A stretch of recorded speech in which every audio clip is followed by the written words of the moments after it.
Hi, welcome back guys. This is your friend, Cabbage Head Fanfics. Back with amazing fanfiction. This is the series of What If Deku Receives Flash Quirk. Now before starting, please give this video a like and subscribe to the channel if you want more videos like this. Now let's get into the fanfic. Prologue. For as long as he could remember, Izuku Midoriya had been forced to run in order to survive. Ever since he had been diagnosed as quirkless, he had been picked on by the other kids mercilessly. In the beginning it was just a few harmless teases that the grown-ups saw as kids interacting playfully with each other. Something that was simply part of growing up in normal children. This escalated quickly over the years as more and more of his classmates began using their birth-given gifts to make his life increasingly difficult. Trip him here, shock his there, make him see things when there was nothing. It was something that could have made any other child angry and resentful, but not him. Under no circumstances would he allow himself to become a bitter or resentful person. His main bully was his former friend, Katsuki Bakugo, who had turned on him shortly after seeing that he would never get a quirk of his own. It was just another thing that made Izuku's life even worse. Something else to slowly attempt to break him.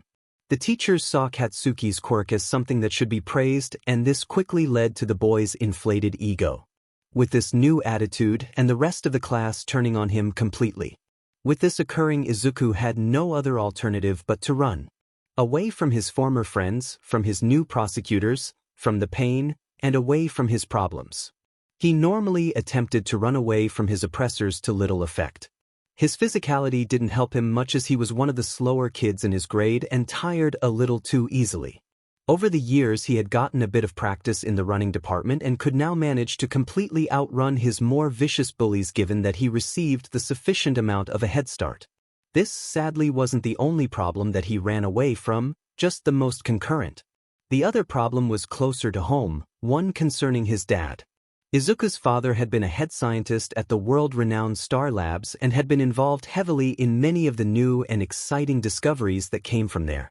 The list of his contributions were countless. It was agreed that he was one of the more gifted inventors of his age. Hisashi Midoriya was a key figure in the labs, one who brought his best to everything no matter how small. He would have accomplished so much more with his life and family, given he could have had more time. A few years previously, the scientist had been working on something cutting-edge when a power surge occurred. This momentarily caused all security cameras and power to go off for just a brief minute. When they were brought back online, his workspace was in shambles.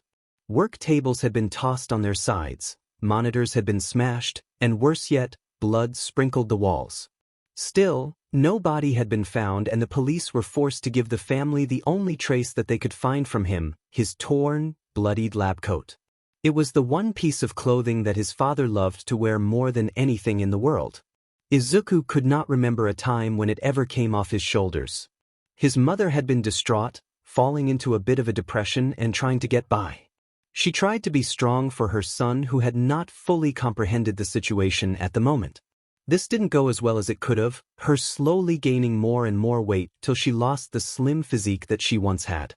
Not all things were bad for the young, green-haired, quirkless boy though. After the death of his father, Izuku had decided that his childhood fantasy of being a hero wasn't as important as he had led himself to believe. The little evidence had led to there being no killer despite all the actions that could have been taken in order to at least get an idea. The police hadn't even been able to procure the body to give to the family so that they would be able to hold a proper funeral. This put Izuku on the path of becoming a forensic scientist, in the hopes that someday he would be able to find his father's killer and bring them to justice. Years later, it was a day like any other in Izuku's junior high school, nothing special in particular. The class was showing off their wide variety of quirks like they usually did, probably to something that the teacher had said. Midoriya sat in the back of the class lost in his own thoughts. He usually did this to make the day go by faster or to analyze a crime he had pulled from the net in order to solve it himself, a sort of game that he made for himself. Using practically no clues to solve impossible crimes would be one of the main skills that he would need in the future as he pursued his goal. Midoriya, stop muttering and pay attention, His teacher called out from the front of the class after giving him a slight slap using his quirk that allowed him to extend his wrist in a similar fashion to a slingy. It wasn't a new occurrence being called out by the teacher on the subject of his muttering, but when it did happen, he still felt the same embarrassment as his classmates sneered. The teacher smiled as he regained the attention of his beet red student and continued on with what he was saying. As I was saying, now is the time that you should all be thinking about your futures. I printed up some handouts about what you wish your desired life courses to be, but I know all of you want to go into the hero course, so there is no need. The teacher then threw the papers into the air and watched as the class went crazy and began using their quirks once more with large smiles on their faces. Bakugo boasted loudly about how he would apply to UA and none others would be able to compete with him. For the most part, it was probably for the best that Izuku, or Deku, as he was often called by his former friend, to have left his dream of being a hero far behind him. It had been an unrealistic dream, and now he had to focus on what was real. He had to keep his feet on the ground now that he had a purpose. After class late in the afternoon, Izuku pulled out an umbrella as he began to walk home. The rain had come out practically nowhere, and it seemed that they were in for a storm by the nature of the clouds. Looking around, he saw many reporters rushing over to one direction to where he assumed a villain had been. He had finally decided to go home after figuring out the culprit of one of the cases that he had been looking at earlier in the day. Using the lab in the school was one of the only ways that he was capable of doing this without the help of an added quirk. After walking for about 10 minutes, Izuku came to a halt and turned around on his way back to school. In his glee, he had forgotten to close the windows on the room that he had been occupying. The floor of the lab would be a mess in the morning if he didn't go and close them at that moment. He sighed as he looked towards the skies and saw them blacken. A storm surely was coming, and he would be forced to remain inside the school till it ceased in the case of lightning. It looked like this was going to be a big one, so dinner was off his agenda now. Well, this is just my luck. He continued muttering to himself as he made his way up the stairs and into the chemistry laboratory in which he had sat in for the last few hours. The young boy went over to the windows and shut them before any more water could spill onto the already messy floor. Izuku groaned, knowing that he was now responsible for cleaning up this mess which he had made. Seeing no mop in the room he was in, he decided to go into the next, hoping that there would be one present. The room he was in was something of what people would assume a chemistry lab to look like, given it was lined wall to wall with different chemicals. Closer to the end of the room, the mob which he looked for sat leaning against the wall. Walking over to it, he noticed the bright flash of lightning followed by a loud crack only a few moments later. He flinched slightly at the noise and went back to clean his mess. The streak of light in the sky was simply too far away to do him any harm at that moment in time. After a few minutes, the floor was clean and the storm for the most part had calmed down sufficiently for Izuku to return home. He put the mop back in the corner where it had been found and was about to exit the room when something caught his eye. In the sky, the color had altered to be somewhat of a purple tone. A few flashes occurred from within the cloud, and that's when it came down. The bolt that would change everything for him, that would turn his life in a way that he could previously never imagine. At that moment, Izuku Midoriya had been chosen for something greater than himself, something that would be unclear for a large amount of time. Even though to other people and to himself, it appeared that he had only been struck by lightning, he was changed in ways that couldn't quite be understood. He felt massive energy going into him, feeling every inch of his body with something that he couldn't describe, but didn't quite leave. He had only a fraction of a second to realize that he had been struck by lightning itself before he lost consciousness from the overload of energy from within. After being struck by the bolt, he was tossed into the side wall where several chemicals came to fall upon him. The combination of these events would have an effect that would change the boy's view on life as well as its course. After this moment, he would have power like no others had before him. The previously quirkless boy would be found a few hours later by an officer who had received a call from his mother. Deciding to look at the junior high school first paid off as he saw the state that the boy was in. From here, the officer would call for the help of paramedics who would work tirelessly to attempt to bring his heartbeat to a normal range. Then he was brought to the local hospital where he was to remain for several months while under a coma. This wasn't the end of Izuku Midoriya, This was merely the start of his new life. His new life as a hero. Power, energy, infinite amounts of it emanating from everywhere, making its way into every part of him. It gave him the energy to keep on running for as long as he needed to, as long as he wanted to, and he never wanted to stop.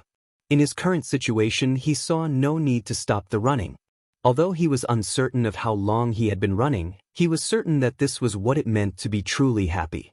To truly be free, to run infinitely, that's what gave him happiness here. He felt infinite as he ran. There was no end or beginning to this. It felt as if he had been doing this from the moment that he had been born, the moment that he had become aware. The power was simply something that gave him some sort of meaning, something besides the quickless nature that he'd been born into. The nature that had given him nothing but grief from the very start. As he looked around himself, he took in the space occupied around him. His surroundings were the most beautiful thing that he had laid his eyes on. It was as if all the energy in the world turned to color, every single color in existence. These colors spread to take up every cubic centimeter around him, and it was spectacular. This was a state that felt pure, and it was what he was certain death felt like. But he wasn't dead, was he? Of course he wasn't. He was simply that he didn't even know. He remembered going to school to clean up the mess caused by the sudden storm. The mopping of the water had been a very annoying chore, but he remembered doing it. Afterwards, he went into a separate room in order to put away the mop. It was filled with all the chemical that the students used for chemistry labs. He remembered a bright light followed by a cackling noise that could only be lightning. When he turned his head slightly, he felt an immense feeling of power coursing through him. Besides that, there really wasn't anything else to remember. That was the last memory that he'd been able to recognize before all of this happened. He had been in this state of perpetual motion, and he would keep going until it was all over. He would keep on running till he had something to draw him back. Izuku's eyes shot open as a doctor drew blood from him, causing the doctor to yelp in surprise and drop the needle. His eyes turned from side to side as he sat up and attempted to take off the several monitors that he had all over his bodies. The monitors began to increase in numbers as the young coma victim slowly came to be aware of things around him. The startled doctor, recovering quickly, pulled out a flashlight from his pocket and attempted to examine him to ensure that he was sound in the neurological department. Izuku was unable to use his voice at the moment as it hadn't been used in quite a while. He also believed that the light that was being shined in his eyes seemed to be quite annoying. Well, son, how does it feel to be part of the 90% of people who have survived a lightning bolt to their person? Izuku gave a look of confusion to the doctor, who only gave him a smile as he checked his chart. It appears that all your vitals are within normal range. We should be able to check you out within a week after we make sure that you are in tip-top shape. The green-haired boy was finally able to clear his throat to get the attention of the doctor, who slowed down just enough to give him more attention. His vocal cords hadn't been used in close to a year, so he spoke quite slowly as he asked his question. Would you mind telling me exactly what happened? I'm not sure if I remember everything correctly. The doctor gave him a short nod as he put his flashlight back into his pocket and kneeled down to pick up the needle that had been dropped earlier. He scratched his head and racked his brain as he tried to recall the events of the past. Okay, about 8 months ago there was a sudden lightning storm which caught everyone in the area by total surprise. There were a few people that reported lightning strikes near their areas, but you were the only case of someone actually being hit by said lightning. All you need to know, kid, is that you were struck by lightning, doused with enough chemicals to start your own pharmacy, and then thrown against a wall at such a force that you caused a human-shaped dent. In summary, you've been in a coma for about 8 months and have been unable to move, eat, or even react to the most basic of interactions. Overall, you are lucky to be alive, but on the bright side, the lightning gave you abs, which we are still trying to figure out how that works. Just think of it as silver lining. Izuku gulped at the thought of that. Lucky to be alive was something that shouldn't be taken lightly. He looked down the inside of his gown and was surprised by what he saw. It really was something that he never thought would happen to him. ABS. His hand shook slightly for no apparent reason, but the doctor paid no attention to it. Instead, he was busy updating his simply relaxed against his hospital pillows, trying to process everything that he could, wondering exactly how much he had missed over the time that he was out. Without warning, The door to the room burst open and in came his mother all worked up. She had tears in her eyes as she saw her son's eyes open once more, the green orbs starting into the other green orbs. She ran over to him and gave him a tight hug with strength that rivaled that of All Might's, her heart full with an impossible amount of warmth to have her son all right once more. "Oh Izuku, I knew that you would wake up, I just knew it. I never stopped believing that you would wake up." The boy hugged his mother back with tears in his eyes as well. This was a reason to stop running, a reason that he needed to stay. There were still people who cared for him and who needed him in their lives. He was glad to finally be back in his mother's life, so very glad. After a week of tests, exercising muscles and catching up with the general news of the world, Izuku Midoriya was released from the hospital and allowed to go back to school to live his regular life. This, however, was a problem much bigger than he had thought to be in the beginning. Apart from being in a coma for 8 months, no, that really was it. Having missed that amount of school had been harmful to his goals. Today, Izuku, accompanied by his mother, would have to go talk to the principal to see what the possibilities were for him. Whatever they were, things would not be easy for him to get through. Inside the principal's office, Izuku and his mother sat across from the principal with his hands in his lap. They shook slightly, a shaking that had been there since he had woken up, but he couldn't get rid of it. His mom's hands also shook, but for a completely different reason, probably from anxiety. He was trying his best to pay attention to what the man in front of him said, yet it seemed slowed down, distorted to a point that it was difficult to do so. "Well, you see, Ms. Midoriya, Izuku has simply missed too much of school to be able to finish alongside the rest of his grade. 8 months of material of any subject missed would be enough to cause a retake. Izuku missed every subject. The only course of action is for him to redo the grade entirely and graduate in the year following to this." The principal had been pretty blunt about his answer to the duo, not wanting them to leave thinking that he could do it. He also had a small biases against the quirkless boy simply because of his nature, something that Izuku had no control over. Izuku looked at the principal with his hands clenched into fists at his sides, but he didn't look the man to see them in the possibility that he would take his opinion as less. He was angered by the fact that he would have to waste another year here, another year that his father's killer was still out there. He had to speak out here and now or things wouldn't be able to be fixed. "Pardon me, principal sir." Izuku spoke up before his mother could, with his head bowed in the direction of the school official. "I can't simply let another year go by to be wasted. I know that I am far behind the rest of the class and that the chances of me passing are slim.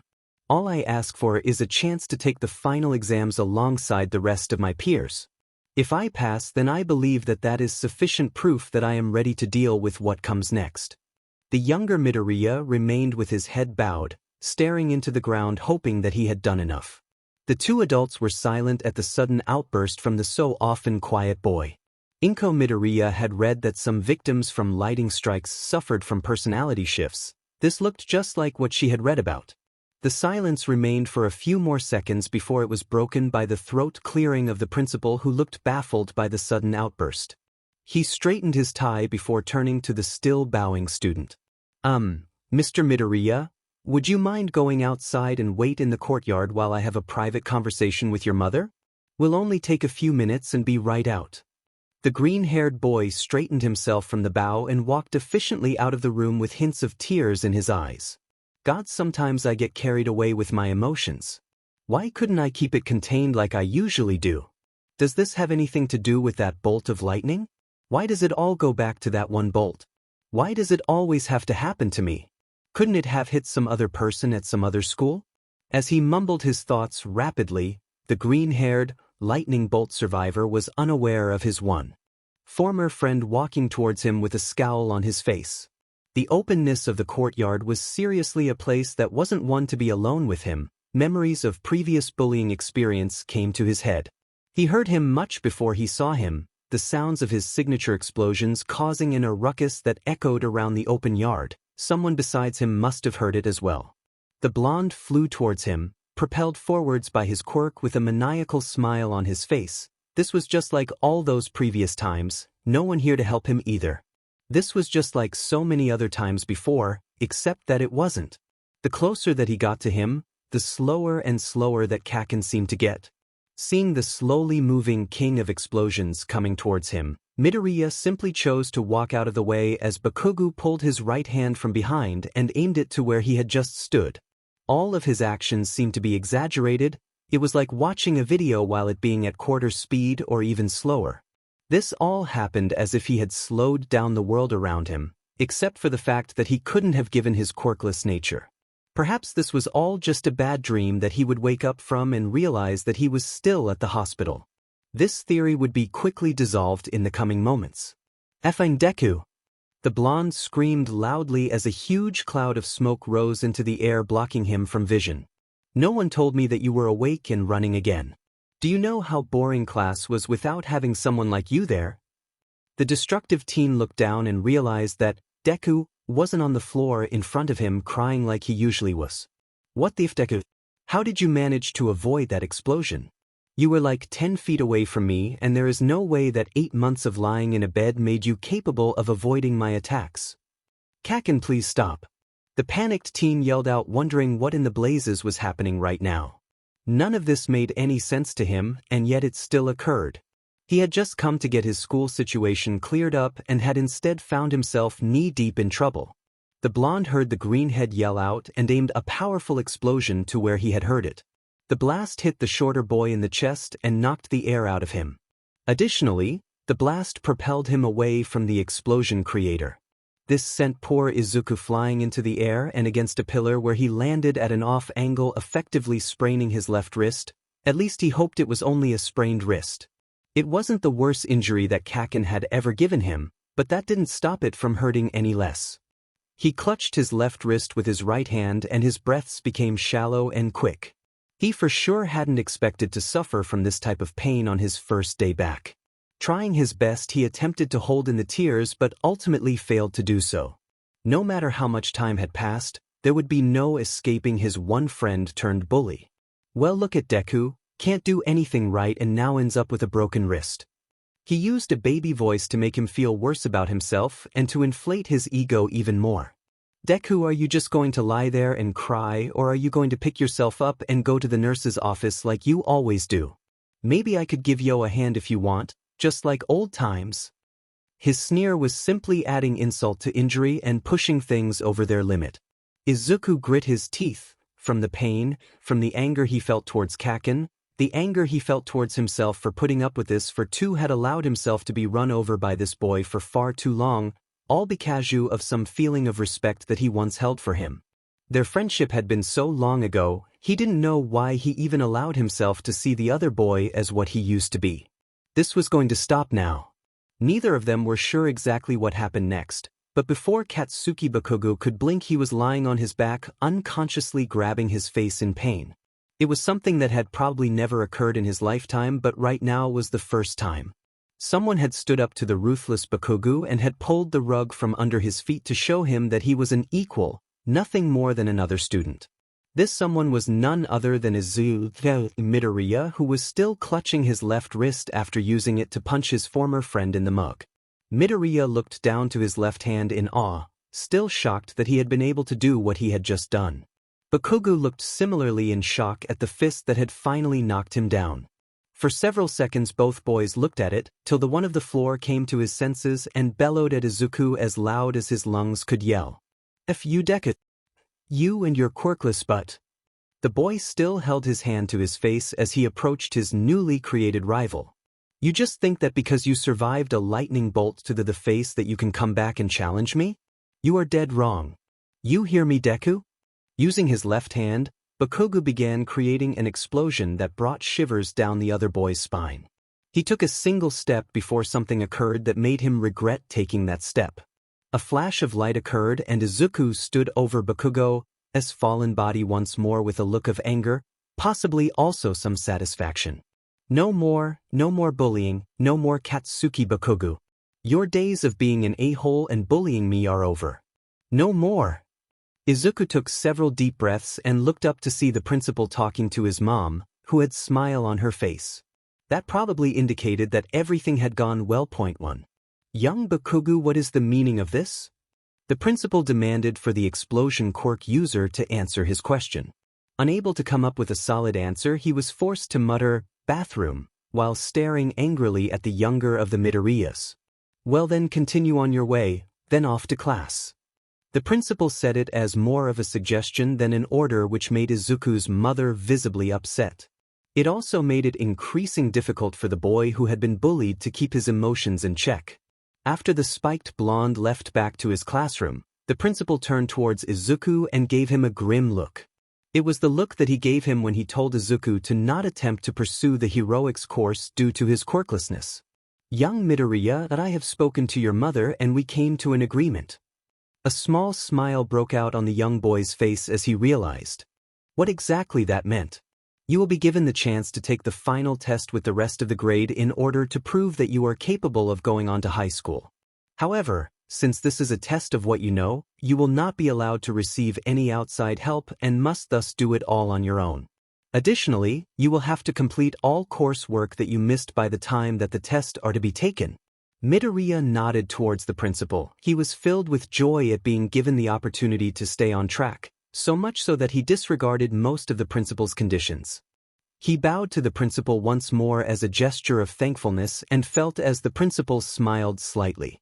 "Thank you for this opportunity, sir. I promise you that you won't be disappointed by this decision." The grown man nodded and walked back into his office before closing the door behind himself. Izuku now had large amounts of hope of being able to do what he had wanted to do since the beginning. Upon arriving at home, Izuku immediately went over to the curriculum that he had picked up from his teachers on everything that he was expected to know for the upcoming test. The list was extensive and he knew that to accomplish such a feat he would have to do so on a full stomach, and also probably an annoying amount of sleepless nights. This led him into the kitchen where he helped his mother chop the vegetables at a faster speed than even she could pull off. He took zero notice of the fact that his wrist had seemingly healed itself. It was as if he never had the injury in the first place, but that would be illy and impossible. His mom took notice of this but remained quiet as she continued stirring the dish that she was working on. Her son looked happy, that what mattered the most to her. When the two sat to eat their dinner, Izuku Midoriya was utterly shocked by how much her son was capable of eating.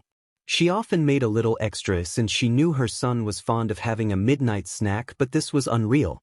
He ate with his usual table manners, but just the immense quantity was astounding.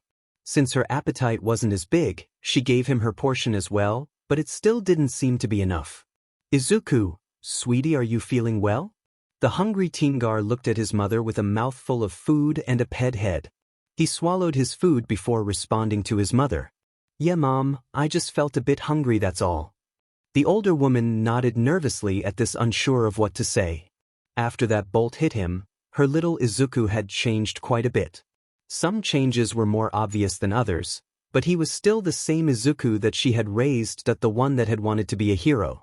That night, Izuku Midoriya found himself unable to sleep for whatever reason.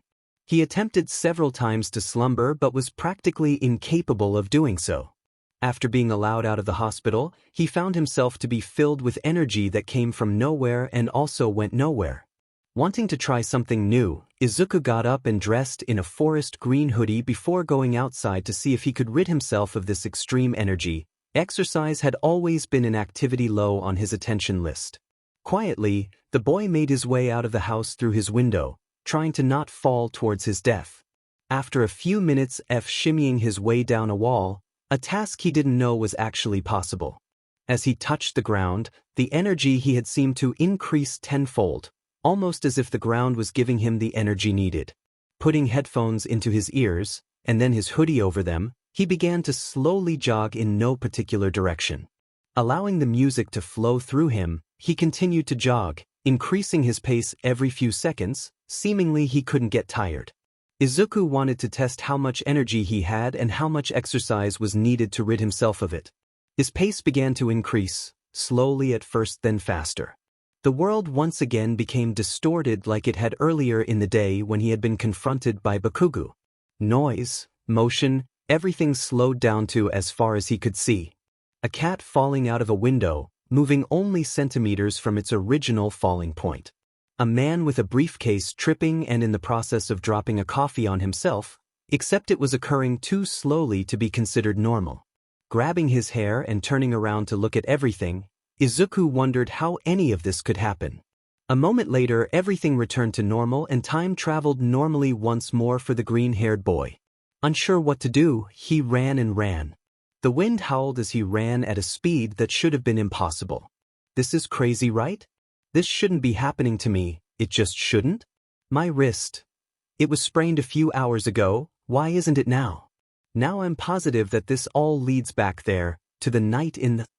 Lost in his thoughts, the newly established Speedster rammed face first into the glass showcase of a jewelry store, triggering the alarm and giving him a splitting headache. He tried using one of the stands to get up before it fell atop of him. This dropped a pair of reflective dark green glasses onto his face. Combined with the hoodie, this did a good job at hiding his identity from the cameras and from anyone who might have been watching. He tried once again to get up and managed to do so after a few failed attempts. Along the way, he stepped on a few pairs of glasses and crushed them. Looking around, he saw the mess that he had made and mentally cursed himself for not being more careful. There truly was nothing that he could do in this situation. The alarm had been triggered by his entrance and the police would be here within a matter of minutes. He needed to leave immediately. As he made his way to the exit, while crushing a few more pairs of glasses, a shadow descended from above and fell in front of the way he had come through, blocking his way out. As if a light had gone out, their boy began to panic within his head. Oh no, this is not happening, not today, not ever. Why do we live in a world where anything that can go wrong will go wrong? Does everything happen right after I wake up from a coma? Does the universe hate me? He could tell that it was a hero, probably one of the more street-level ones given how he didn't recognize him. On his neck appeared to be an intricate scarf and on his face were a pair of odd golden goggles. An unshaven face looked at him and a large mess of black hair was atop his head. Hello villain, you can come peacefully or you can make my night a little more difficult, which I wouldn't appreciate. The man said with a bored and almost uncaring tone. So what's it going to be?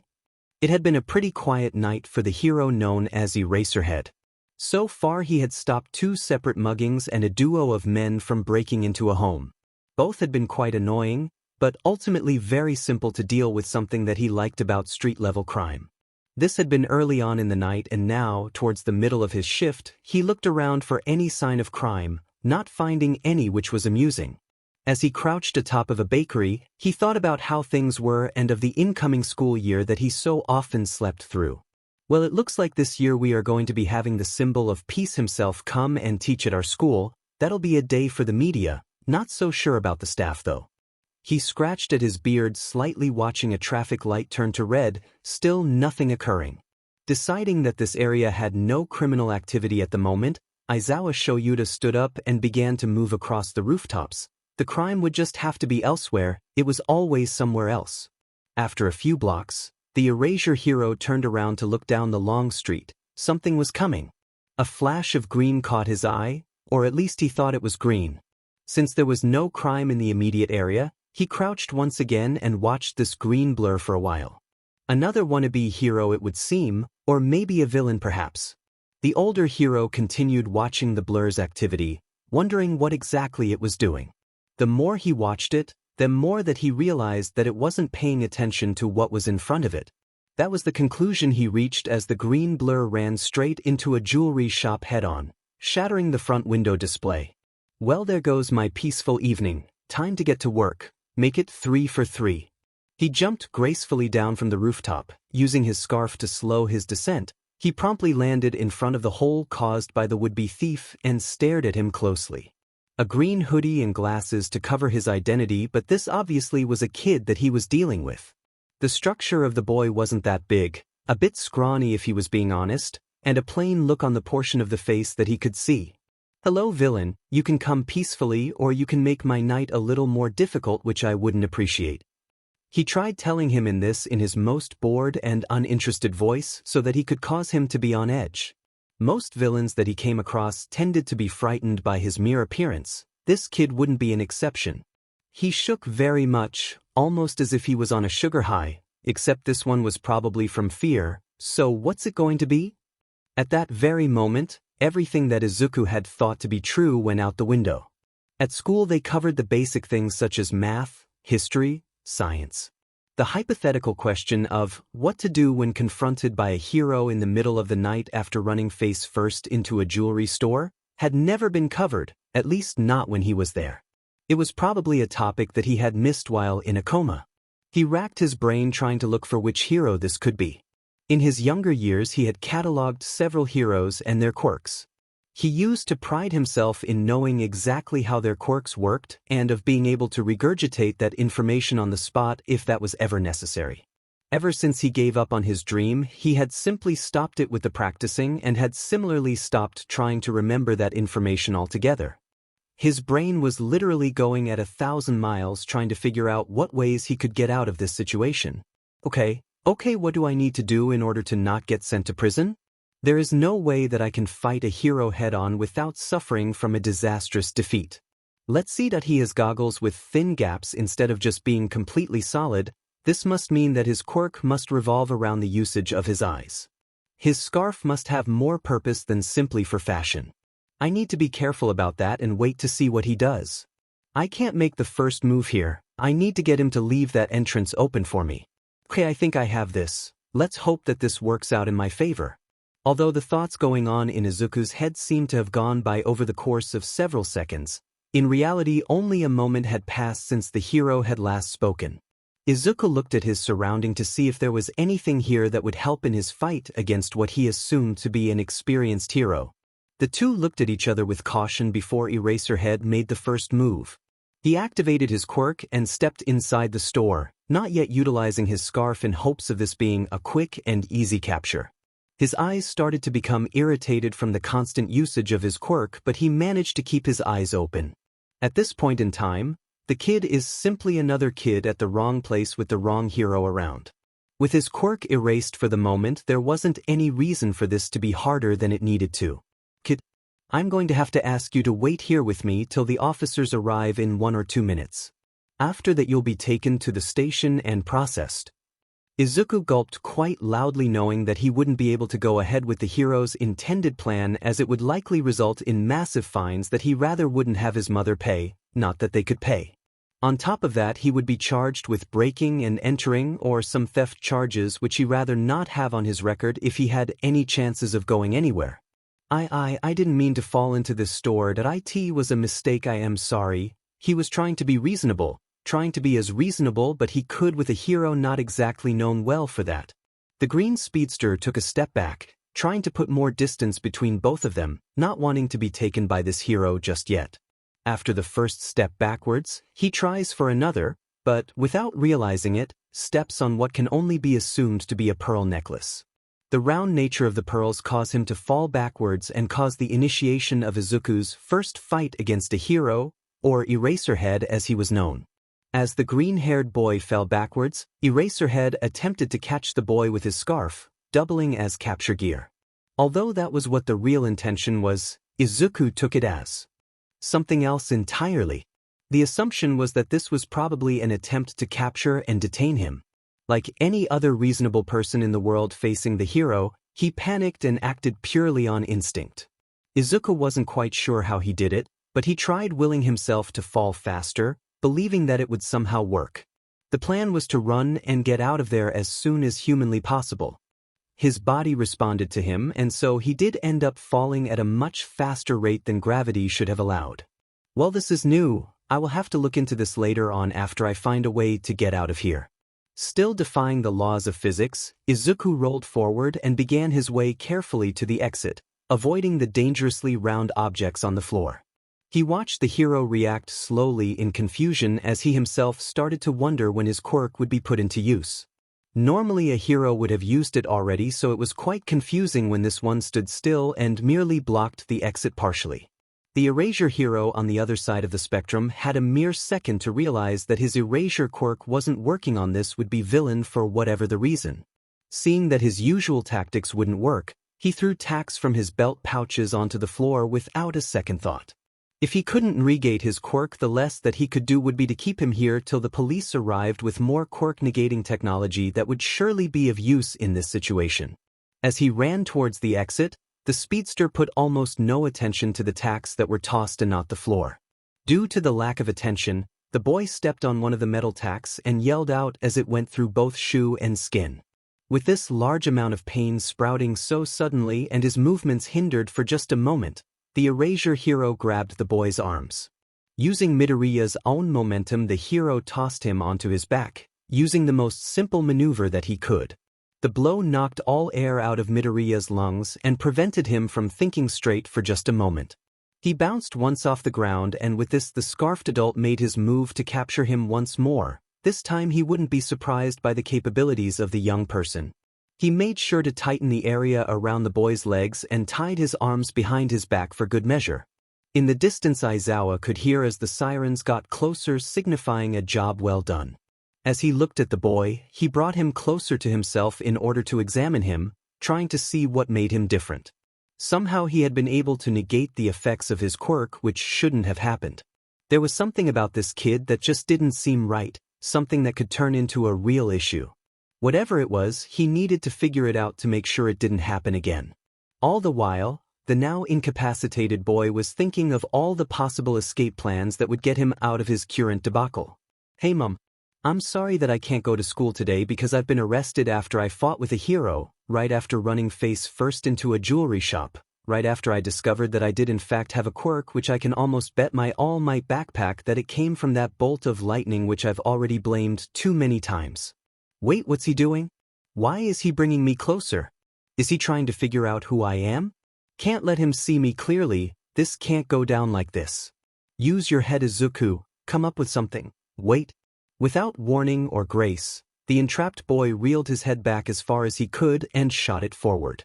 His forehead hit the hero's nose and, in a moment of shock, the scarf around him came loose. Not hesitating for a second, the younger of two came into a crouch and swept his opponent's feet from under him. At that moment, Izuku didn't look to see if he had hit the floor but simply ran towards the exit, not wanting to stay any longer. The wind rushed past his ears and caused his hoodie to blow off. He quickly sidestepped to avoid running into an oncoming emergency vehicles, which turned out to be a police cars that was most likely heading to where he had just left. He laughed at this, regretting it immediately as he felt something enter his throat that was quite small. After this he remained with his mouth closed till he reached his home in the most unpractical form possible. He tried skidding to a stop, but the speed that he was coming at was simply too much for the soles of his shoes, which began to heat up and... This is not happening. Not with the day I've just had. Just a no. He yelled out in frustration as his shoes began to catch fire, which he was quickly able to put out. He ran his hands through his messy hair, unsure of what to do with tonight's recent developments. Leaning against a wall, he slid down till he was in a seating down position. The speedster rubbed his forehead, feeling the pain that was originating from the center of his forehead, which he had used to strike the hero. At this point he simply wanted to sleep in order to get a better understanding of this in the morning. He picked himself up and headed back inside into his bed in hopes of a quiet. If he had looked at the clock on his desk, he would have seen that only maximum of 10 minutes had passed since he had left to go on his run, a very interesting 10 minutes. Waking up in the morning, Izuku felt an intense hunger coming from his stomach that was attacking the rest of his body. Thinking with his belly, he rolled of his bed and walked over to the refrigerator. In the course of 10 minutes, the boy would make his way through 2 boxes of cereal without even batting an eye. Following this, he proceeded to make himself a few peanut butter and jelly sandwiches in attempt to satisfy his hunger, a hunger that he had yet to acknowledge its origin. When Izuku Midoriya walked into the kitchen, she had to do a double take just to make sure that she was seeing correctly. Her son had currently made his way through 2 entire boxes of cereal and an entire loaf of bread without seeming to be anywhere near an end. He seemed to have developed a black hole for a stomach recently, and this would be a problematic thing. "Izuku dear?" The boy looked at his mother with a mouthful of bread currently being chewed. "Are you alright? Recently you've changed and I'm not sure exactly what to make out of it."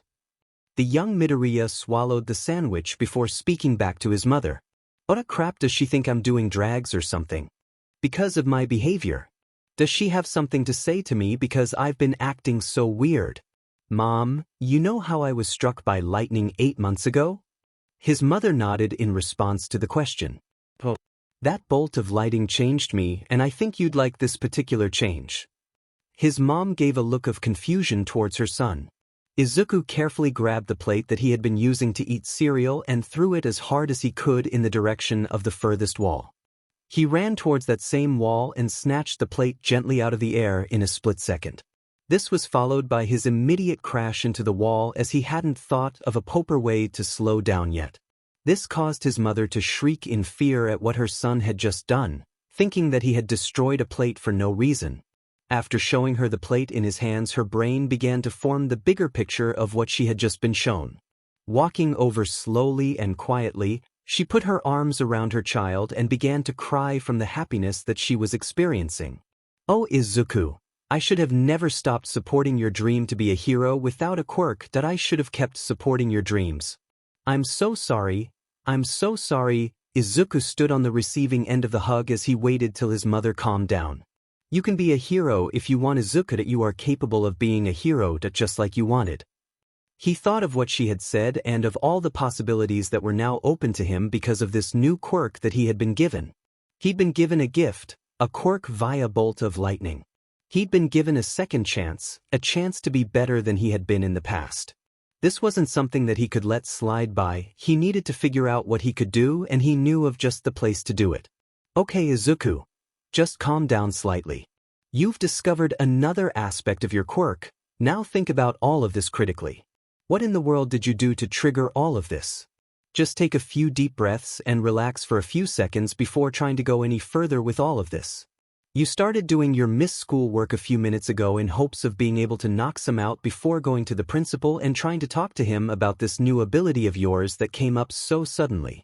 It was to talk to him about what would change now that you have a quirk. Also to see if there was any leeway around his high workload. Oddly enough, you were somehow able to finish a solid 8 months of work from a single class in just over 2 minutes. Not saying that I'm overpowered or anything, but it's just a bit excessive how much work there is for any one class. There were stacks of homework, classwork and projects that needed to be done here. None of this should have been done this quickly. I should have been dying to complete even a fraction of the work, certainly not going through it as if it were easy. Now, with this in mind, what can be better than this? I can actually finish this year early instead of being stuck for another entire year. Now that I think about it, I can finish the entirety of everything that I need to learn before the end of the year. Maybe I can even go talk to the principal on Monday and ask him to take the test right there and there. The boy laughed to himself at the thought of figuring out this new ability and what he could do with it. This would probably be the most useful thing for him, seeing that he was a person who thought very much, sometimes a little too much. This is going to be very fun, isn't it? It had been just after lunch when Izuku discovered that he had also been given a quick mind, which made his life a whole lot easier. While completing his missed work for history, the boy quickly found something to be severely wrong with his surroundings. As he looked down to his pile of homework, wait, where'd it go? He looked at the clock in his room and saw that only 2 minutes had gone by since the last time that he had stared at it. He put down his pencil and walked over to his bed before sitting down on the edge. He was shocked to say the least, and that was putting it very mildly.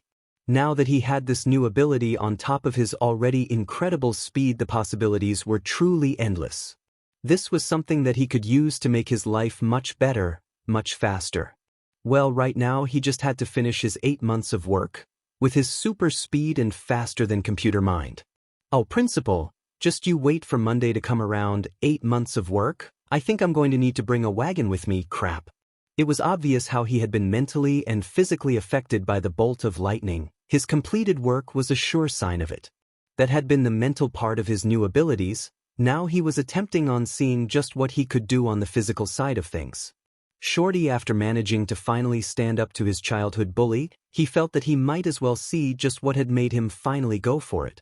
After purchasing himself a tracksuit and some goggles, both green of course, the green speedster made his way down to a rather isolated track in order to test out his abilities. By make his down, the speedster was actually just running from corner to corner trying to avoid any person dressed in black in case he were to run into the hero from the incident. Reluctantly, he grabbed his same shoes from the previous day, not wanting to tell his mother about the condition of his shoes as it would likely lead to last night's activities. Apparently there was yet to be a brand of shoes that was resistant to high amounts of friction, which was exactly what he needed but couldn't quite get. The only places that one could acquire materials of that caliber were the hero schools that often tried equipping their students with the best that they could. Not that he didn't want to be a hero, just that it was something that didn't quite line up with his goals of being a forensic scientist. If it had, then he'd probably at least make an attempt at it, if he could be given the chance.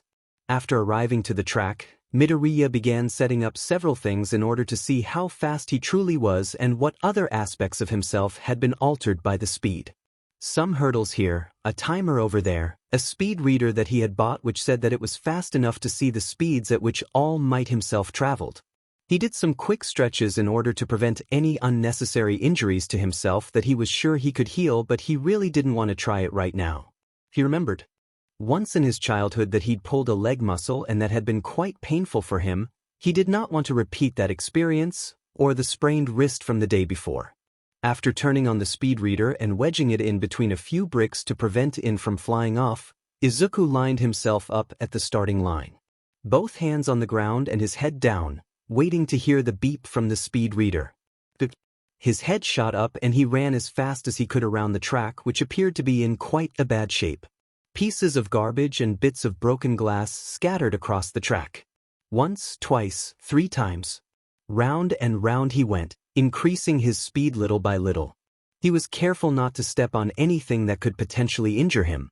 In this state of being, he was able to make out a bee in the distance slowly flapping its wings. The dust that he had kicked up upon his start was still making its way into the air and would appear to be a brown snow. There was no noise as he ran. All was quiet, not a single sound wave could enter his ears as he was in this state of complete and utter focus. The only thing that he was aware of was his beating heart and his shallow breaths. This was certainly a new experience for him and he wasn't going to allow it to be thrown away. Each step was calculated, every foot had its place on the ground, every single arm slide had a purpose. This was a good feeling for him, a feeling of control even when control should have been surrendered. In this state he was truly the master of his own fate, his own thoughts. This version of Midoriya was one that he enjoyed, a version that could slow down the world around himself by being faster. This way he could see everything that was.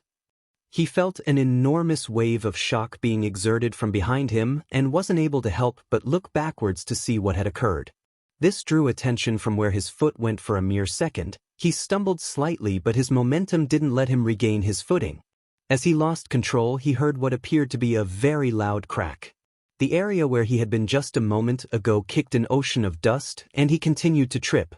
At the speed that he was going, there really wasn't a way to slow down properly, and he just had to hope for no permanent injuries. When he tripped, it had been at the beginning of a curve, but now that he saw where he was, well, he was on the turn after that one. That was a tad bit painful, or more like extremely painful.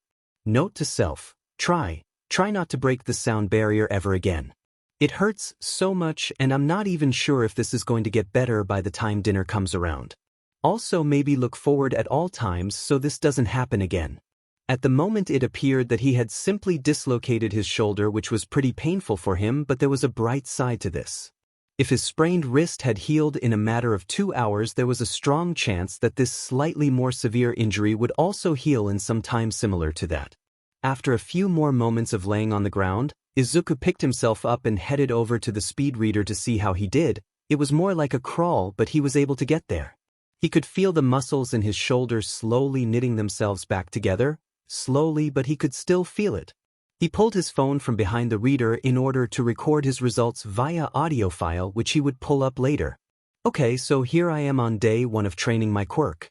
Today I'm going to be putting it into practical use, and the average speed that I am able to sustain is 770 miles per hour. Well, that is actually amazing. It's unbelievable. Just wow. Okay, that's going to be the baseline that I'm going to have to work towards improving. Also, for future reference, attempt to maintain control after breaking the sound barrier to reduce the amount of pain that you will be put under from injuries. I will make another entry later on for the rest of the results from today. End entry. Putting down his phone, Izuku sat down under the shade of a nearby tree and drank some water. He allowed his shoulder more time to heal by leaving it to its own devices. He closed his eyes and allowed himself to drift off into a nice and pleasant nap. It was something that was just needed, a momentary break before he got back to. "Excuse me, sir, sorry for the interruption, but are you all right?" Izuku opened one eye and saw a general shadow of a person due to his eyes still adjusting. In one of his less brilliant moments, Izuku responded with something that was less than smart. "What?" Izuku opened his other eye and slowly he was able to make out the general features of the boy, or he tried to at least.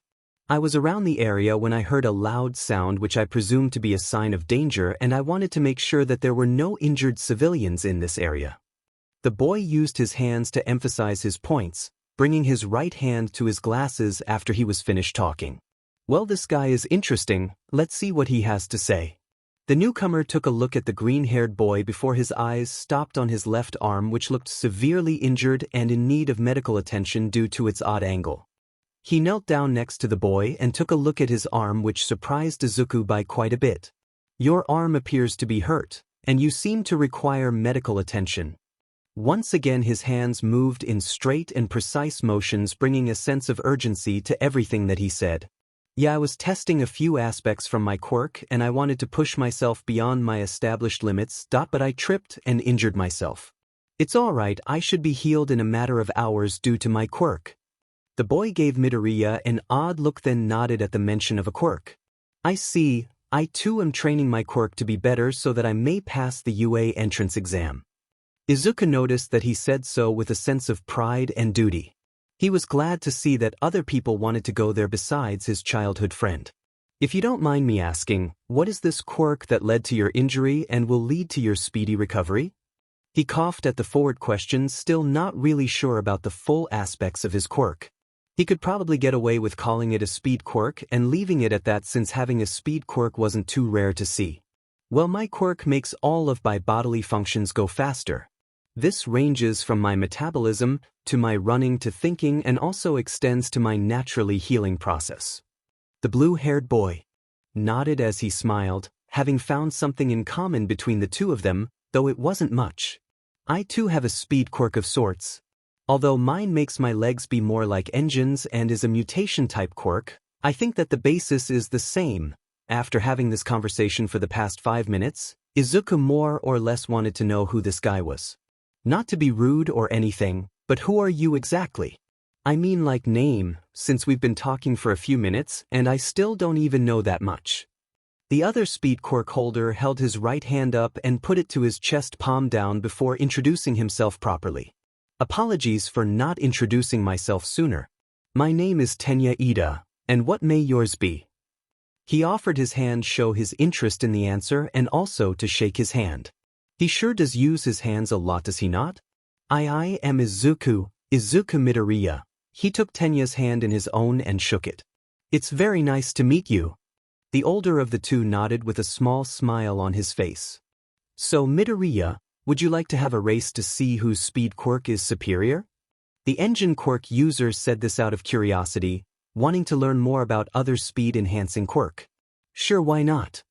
Izuku said this with a shy smile, not yet wanting to show another being of the true speed that he could achieve. Right now this was something that he wanted to keep to himself so that he would be able to grow. Showing it to others certainly wasn't on his agenda at the moment, at least not for a while. Both boys walked over to the starting line, kneeling as they prepared to run off. The shorter of the two made himself a makeshift sling with his jacket in order to keep his arm from moving too much. The other boy removed his coat and did a few stretches to make sure that his legs were nice and warm. "Okay, Izuku, we will go on 3 and complete a lap around the track. Sadly, I only have time for one small race before I go. Are you ready?" Ida watched curiously as the boy placed a pair of goggles over his eyes and gave him a nod. Instead of crouching beside him, Midoriya continued to stand with a slight tilt towards the line. His arm was in a sling, but he still continued onto with the proposal he had made. "Well, it appears that Midoriya is going to race me despite his injury. Even then, I have to show him exactly how fast I can go. Run every time to your fullest and you will win." His smile was replaced by an expression of grim determination as he readied himself for a quick departure. 1. Both boys dug their feet into the ground, ready for a quick takeoff. 2. Ida's engine legs began to roar as they readied themselves to go all out on this. 3. Ida's legs pushed themselves off the ground and ran at their limit. Of course, Ida wasn't going to cause his legs to go to their maximum. That would put him out of commission within seconds just before he could finish the race. He ran straight forward, not looking to either side or even backwards. His attention focused completely on moving forwards without any distractions. Since Izuku's new friend hadn't put any attention to him, he was able to slow down time around himself by running slightly. Like this, he would be able to study Ida's form of running and apply it to himself. He saw all of his movements in slow motion and recorded his findings in a journal for future use. There were a handful of times when Tenya returned to his regular speed and he was forced to run once again to create the slow motion effect once more. He definitely needed more practice figuring out how that worked in order to better apply it to the situations that he needed. After collecting all the results that he needed, Izuku slowed himself down enough to look like he was running extremely quickly without giving himself up. It probably wasn't the best thing to do a person, tricking them into thinking you were a lot weaker than you actually were, but he needed to keep this a secret for just a while longer. To Tenya Ida, what had just occurred seemingly happened in an instant. One moment all that was ahead of him was the finish line, the next it all disappeared. Through the corner of his eyes he was able to see as Izuku ran swiftly and effortlessly next to him for a few seconds and then sped off to claim victory. How he did it was a complete mystery to him. Well, not really. His quirk was seemingly more powerful about how much speed it applied to him. It was simply a stronger quirk. There wasn't anything to be angry about, it was just how things were. Ida, being a person of honor, went over to Izuku and offered him a hand. He wanted to congratulate him on his victory and for showing him that there was still room for progress on his own part. Izuku turned around and smiled as he saw the glasses-wearing boy offering him his hand. Midoriya, I have to thank you for showing me that I still have a large way to get to UA, and I'd also like to congratulate you on your victory. The victor smiled at the praise that he received from the other boy. I must go now, but with your skills I doubt that you will have no trouble getting into UA if you did apply. Wait, what? When did I mention wanting to get into UA? Before he could respond to him, Ida took off with his coat over his left shoulder. This left poor Izuku slightly confused and frankly just more confused. He wasn't sure when he had uttered a word about UA, but apparently it had been heard by Ida. His original plan to test his limits had been put on hold after meeting Ida, but he was sure that his stomach growled like a beast from the netherworld. Possibly the only negative side effect that he had found from his quirk was that he needed to consume a massive amount of calories in order to function. He went over to the shady part of the tree and took out a handful of granola bars from his backpack. Enjoying them greatly, he decided to check his phone for the time in order to make sure that he wouldn't be late for dinner. After all, his mother would be making katsudon in celebration for him acquiring a quirk, and he certainly wouldn't want to be late for a meal like that. He packed all his gear into his backpack before putting his hoodie and goggles back on. He was still pretty paranoid about running into Eraserhead again, and he just didn't want anyone to recognize him if he did slow down enough to be spotted. He placed his backpack where it belonged and began running, his arm now in a much better condition than it had been much earlier. Sadly for the boy, his sudden takeoff would result in his phone making its way out of his pocket and onto the foot of the shady tree where he had been sitting. While running, Izuku decided to stop by the store in order to get some chocolate which he believed would be beneficial to him later on, in the rare case that he should become hungry and wish for a meal that wasn't completely healthy. After all, there certainly wasn't a better way to regain lost energy than to eat chocolate in large quantities. He placed 2 boxes on the counter and saw as the cashier gawked at the amount that he wanted to purchase. It certainly wasn't imaginable for one person to eat an entire 2 boxes on their own. Smiling at their expression, he tossed all the bars into his bag except for one which he began to eat as he exited the store. He simply enjoyed the flavor of the candy after such a long day of hard work. Not only had he told his mom about his quirk, completed every last piece of work that had been assigned to him, but he also managed to make a new friend, something which he could not have said a few months back. Life was looking pretty great now that he wasn't in a coma. Now he could use the gift that had come out of that and use it for some good for himself and others. Wait, good? As in hero good, or just not evil? Ida said that I could get into UA. the hero school which people fight their way into. Can I really join the school? I haven't been interested in being a hero in a long time, but that was before I had anything unique about myself. Now I can run at speeds that break the sound barrier, before I could barely run away from my oppressors. If one person believes that I can become a hero, should I try and become that hero? Lost in thought, the boy didn't notice a man walking past him with a gun in hand, or slightly concealed more like it.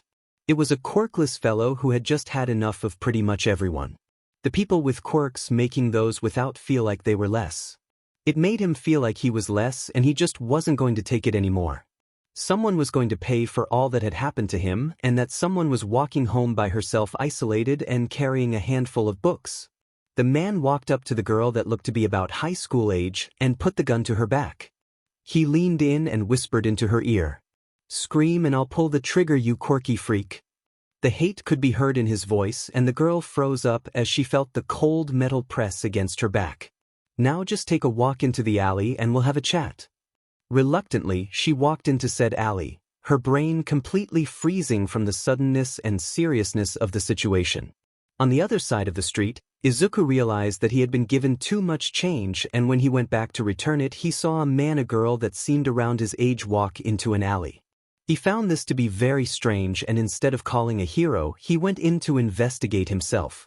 Most alleys led nowhere, and he was pretty sure that this one was the same. Whatever was occurring here couldn't be normal. "What are you doing, legs? Why are you moving? You shouldn't be moving by yourselves. I'm the one who's supposed to tell you where to go." Well, there isn't any more time. This man could be dangerous, and the girl seems terrified. Izuku poked his head into the alley just to make sure nothing was going on. Instead, he saw the man holding a gun aimed directly for the girl's chest. The girl in question had dropped her books in horror and looked to be frantically looking from side to side. She looked to be quite tall with a black spiky ponytail, which was besides the point. She needed help right now, and Izuku was the only one who could give that help at that moment. Both parties were about 10 feet from each other, and he began to run in an attempt to help, in an attempt to do something, anything at all. He tried running towards the man, to put a stop to this before it all began. If he could disable him and take the gun away, then he could possibly neutralize all danger to everyone there. Bang, bang, bang. His plan went out the window right away, and he instead headed for the girl. His little experience with his speed would make it likely that he would overshoot the bullets or that he would be too slow. The only certainty was to try to tackle the girl out of the way. He ran more or less right into her, grabbing her and realizing the proximity of the bullets. He was just too slow to tackle her, so the bullets would hit him instead.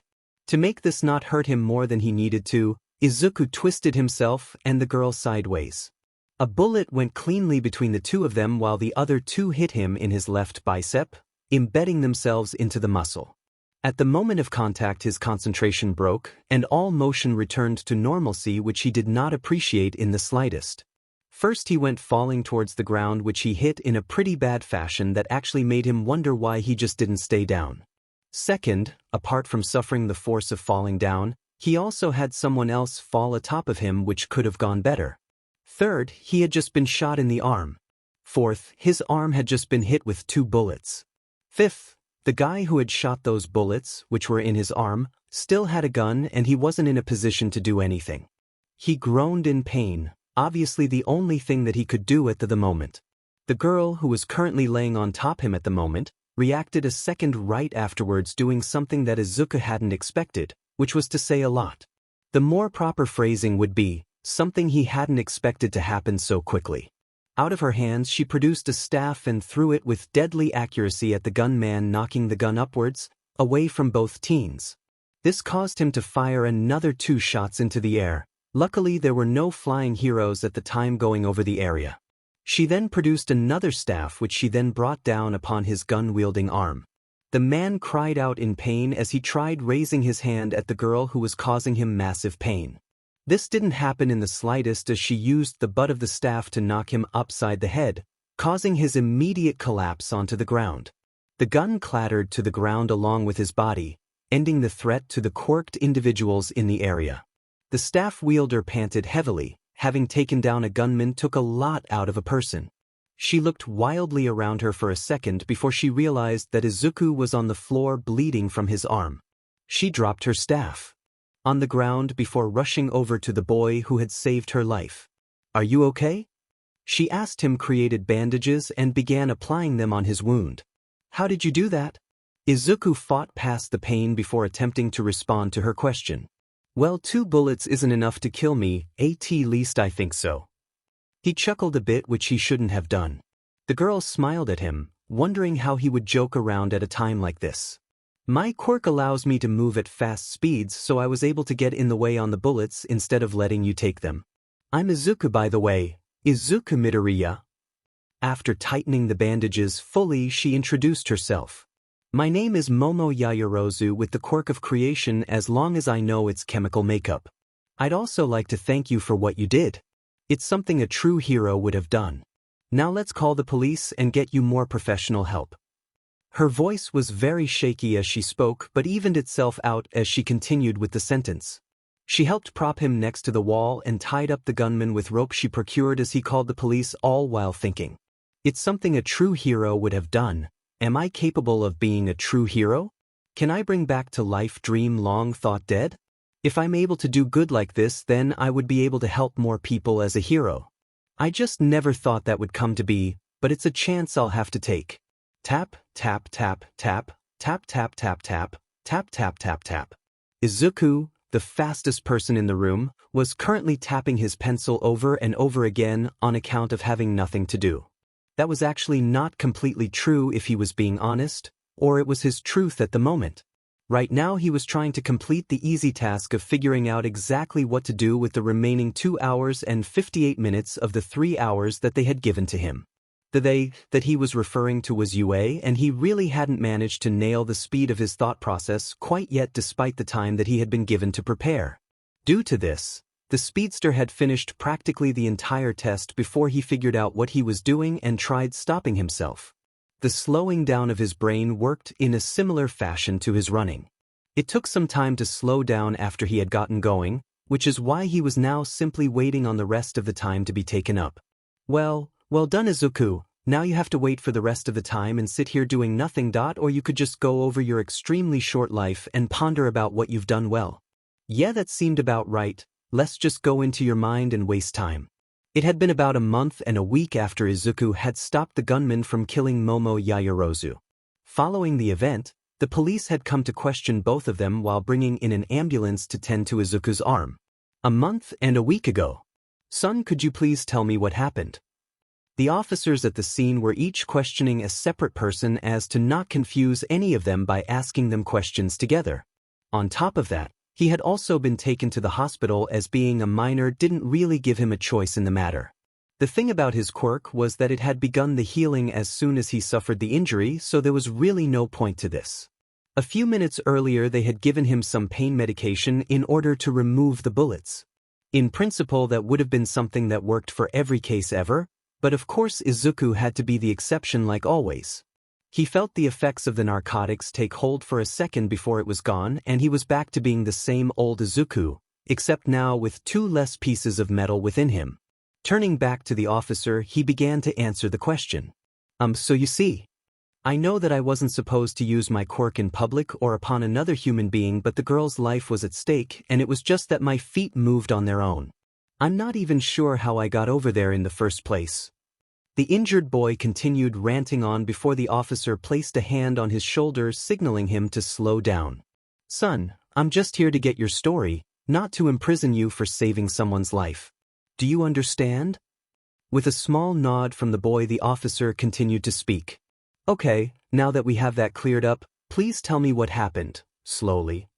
"I was stopping by the store to buy some chocolate bars since my quirk consumes large amounts of my own energy, and I'd just come back from a day of training. After I exited the store, I realized that the cashier had given me too much change, so I went back to give the extra change back." The officer jotted down notes about what Midoriya told him in order to get a sense of the story.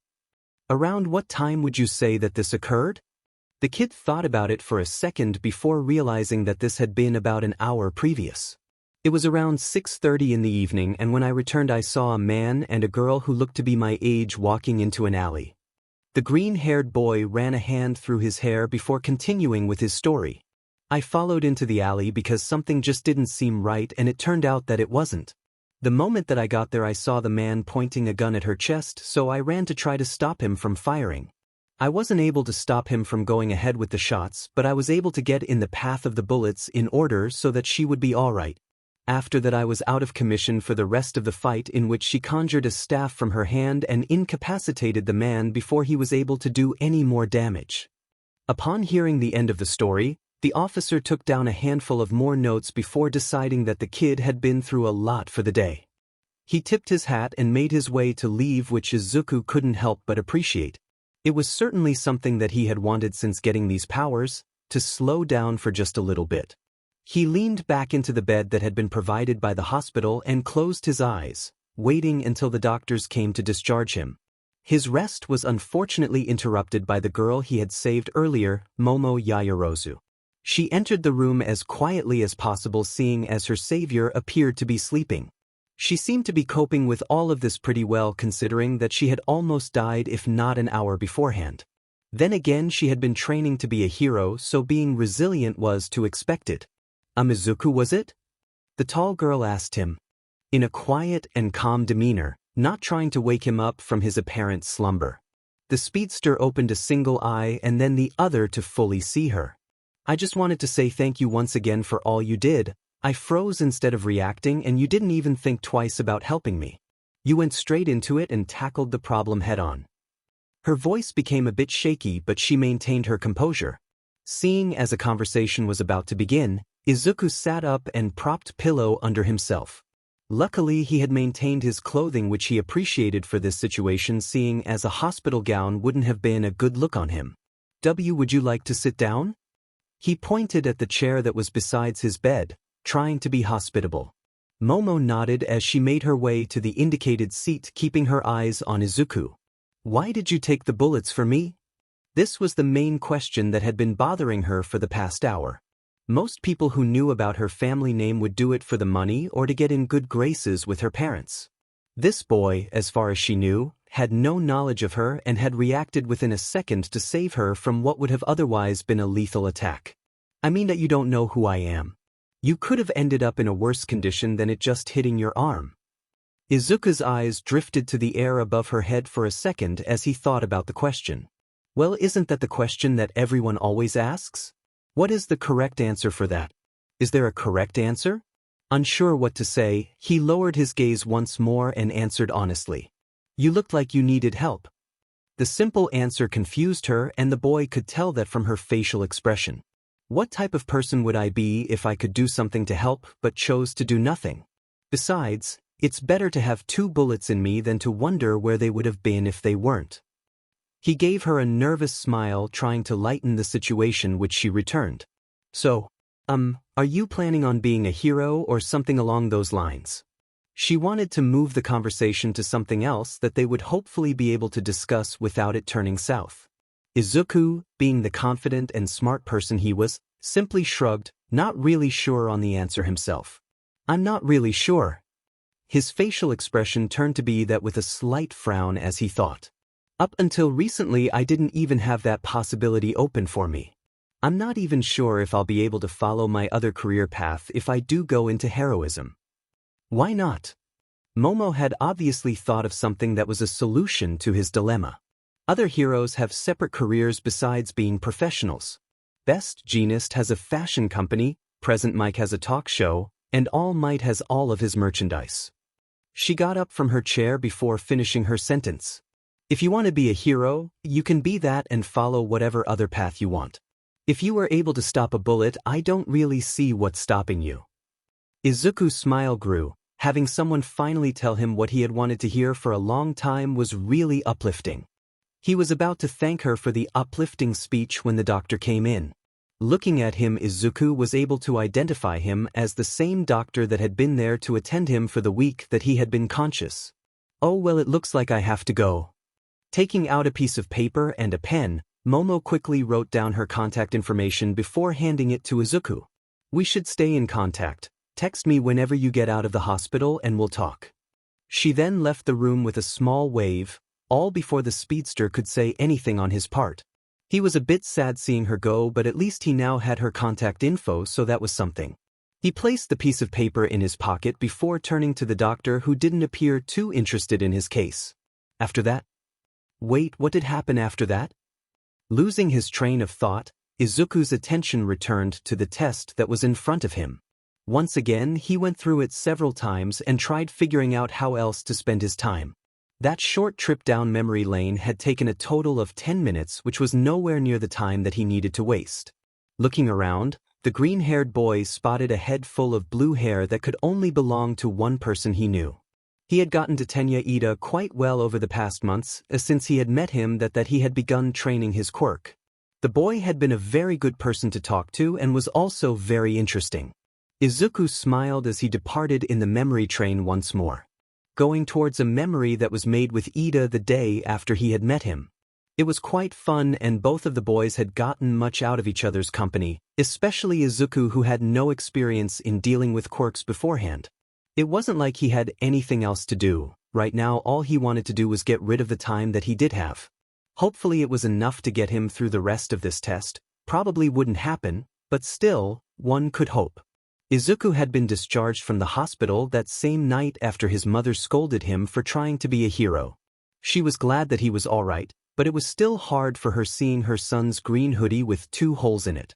Needless to say, Izuku was sure to be more careful about dealing with bullets from now on. That night Izuku put a lot of thought into what Momo had told him earlier of having 2 careers instead of sticking to just one. It was interesting and something that he hadn't thought as a possibility at all. Sure, he knew that some heroes did it, but he certainly hadn't expected it to be something he could do before now. He thought of giving Momo a text, but he was unsure of where exactly he put his cell phone. He checked in his pockets, bag and every other place in his room, but he was unsure of where he had put it. Wanting this to be over quickly, he went over to the home phone and decided to call it. If it were in his home, he would most likely be able to find it from its ringing. 1 ring, 2 rings. Hello, who is this? The voice on the other side sounded familiar, but he couldn't quite place it yet. Sorry to be troublesome, but I was wondering if I could get my phone back. I'm not sure where I left it, but I would be most thankful if I got it back relatively soon. Midoriya? Is that you? Oh, that's why the voice sounds so familiar. I literally met him earlier today when he wanted to race. Yeah, Ida. Right. His voice was slowly increasing in pitch from the embarrassment that he felt towards losing his phone. Yes, I found your phone under the tree where you were resting after I returned to see if you were still there. Would you like to meet tomorrow in order to get your phone back? Maybe at the same track from today? It would be most convenient for me there if it's possible. If not, I can probably go to around where you live. No, the track is fine. I don't want to cause you any more trouble than I already have. At around 8 in the morning would be a good time. Now that how did I lose that phone? I'm positive that I put it inside my pocket, but if it fell then it must have been the hoodie pocket, since it offers less room to hold objects in a reliable fashion. That added to my sudden takeoff must have led to the flying out of the phone, which puts me in my current situation. Midoriya? The voice on the other side of the phone called out in confusion. Are you still there? All I can hear from my side is something resembling a quiet engine. If Ida could have seen him at the moment, he would have seen Izuku's face turn into a similar shade of red as his shoes. This was but another time that someone had called him out on his habit of muttering. To make matters worse, it appeared to have become faster due to his quirk. Yeah. Thanks again, Ida. See you tomorrow. Izuku wanted to end that before his embarrassment went up to a lethal level. The following morning, Izuku did everything as quickly as possible in order to get his phone as soon as possible. That actually wasn't really a statement based on facts, considering that he arrived at the chosen location 10 minutes before 8. To top that off, he was still suffering issues on slowing down after activating his quirk and was incapable of doing anything. Trying to use his time effectively, the quickened boy looked around and saw the grave condition this track was in. It certainly needed a bit of work to bring it up to functional use again, and right now he didn't think he had anything else to do. Mend a fence, sweep the dirt of the track to even it, fix the pull-up bars on the side, mow the unruly grass that had conquered the center of the field. After seemingly hours of hard work, the boy was done and more confused than ever. 5 minutes had passed since he had arrived here, but luckily he was slowing down and time was returning to its usual flow. On the other end of the field he could see Ida walking towards him, taking in his new surrounding. The boy with glasses looked extremely surprised by the sudden renovation of the field. "Hey Ida, over here!" Midoriya called out for his engine quirk friend as he sat below the same tree that he had lost his phone at. He smirked at the obvious confusion that was on his face. Ida handed him the phone and began asking him a question. "Midoriya, did you do all this? Yesterday this place was a complete mess, now it looks like a professional track worthy of a runner such as yourself." Like always, his hands served as an indicator his character. "Well, you see, I got here a little early and I wanted to clean this place up a little." He scratched his head in slight embarrassment from the praise that he had received from the taller boy. "It was nothing, I just wanted to make this a place that people could come and actually use again. Apart from the fact that I was extremely bored." "This isn't nothing, Midoriya," the other boy exclaimed with his arms stretched around him. "That quirk of yours really is something else." "Hey Ida, on the topic of quirks, how do you use yours for offense?" "Mine is just a simple speed-enhancing quirk, but I want to know if I can use it for other things." The other teen adjusted glasses before continuing the topic about his own quirk. "My quirk is also a speed-enhancing known as engine. It serves as a car, allowing me to, over time, increase my speed more and more. My hands themselves don't have the same force that my legs do, so when I fight, my legs are my main source of damage. The increased acceleration of them allows for more damage and also for a faster disengage." Izuku nodded as he pulled out a notebook and began jotting down even more notes on the same page as the previous day. Once he was satisfied by the quality of his notes, he turned to Ida and gave one more request. "Could you possibly show me, against me that is?" This baffled Ida, seeing someone who actually wanted one of his kicks. "I want to see if it is something applicable to myself or not, call it a test run." Looking at him in deep thought, almost as if sizing him up, Ida gave him a small nod. "All right, Midoriya, I'll use my quirk against you only if you agree to do the same." "He wants me to what now?" "From your face I believe that you are confused by my request. All I ask of you is that you return the favor and use your quirk against me as well." With a short nod, the two smiled at each other and made their way onto the field. This time Ida was dressed in what appeared to be a blue leotard that covered the thighs and shoulders. Unlike last time, Izuku was able to fully see the back of his legs and saw what he could only describe as pipes coming out of his calves. This intrigued him, and it would be the next subject in the conversation that was held next.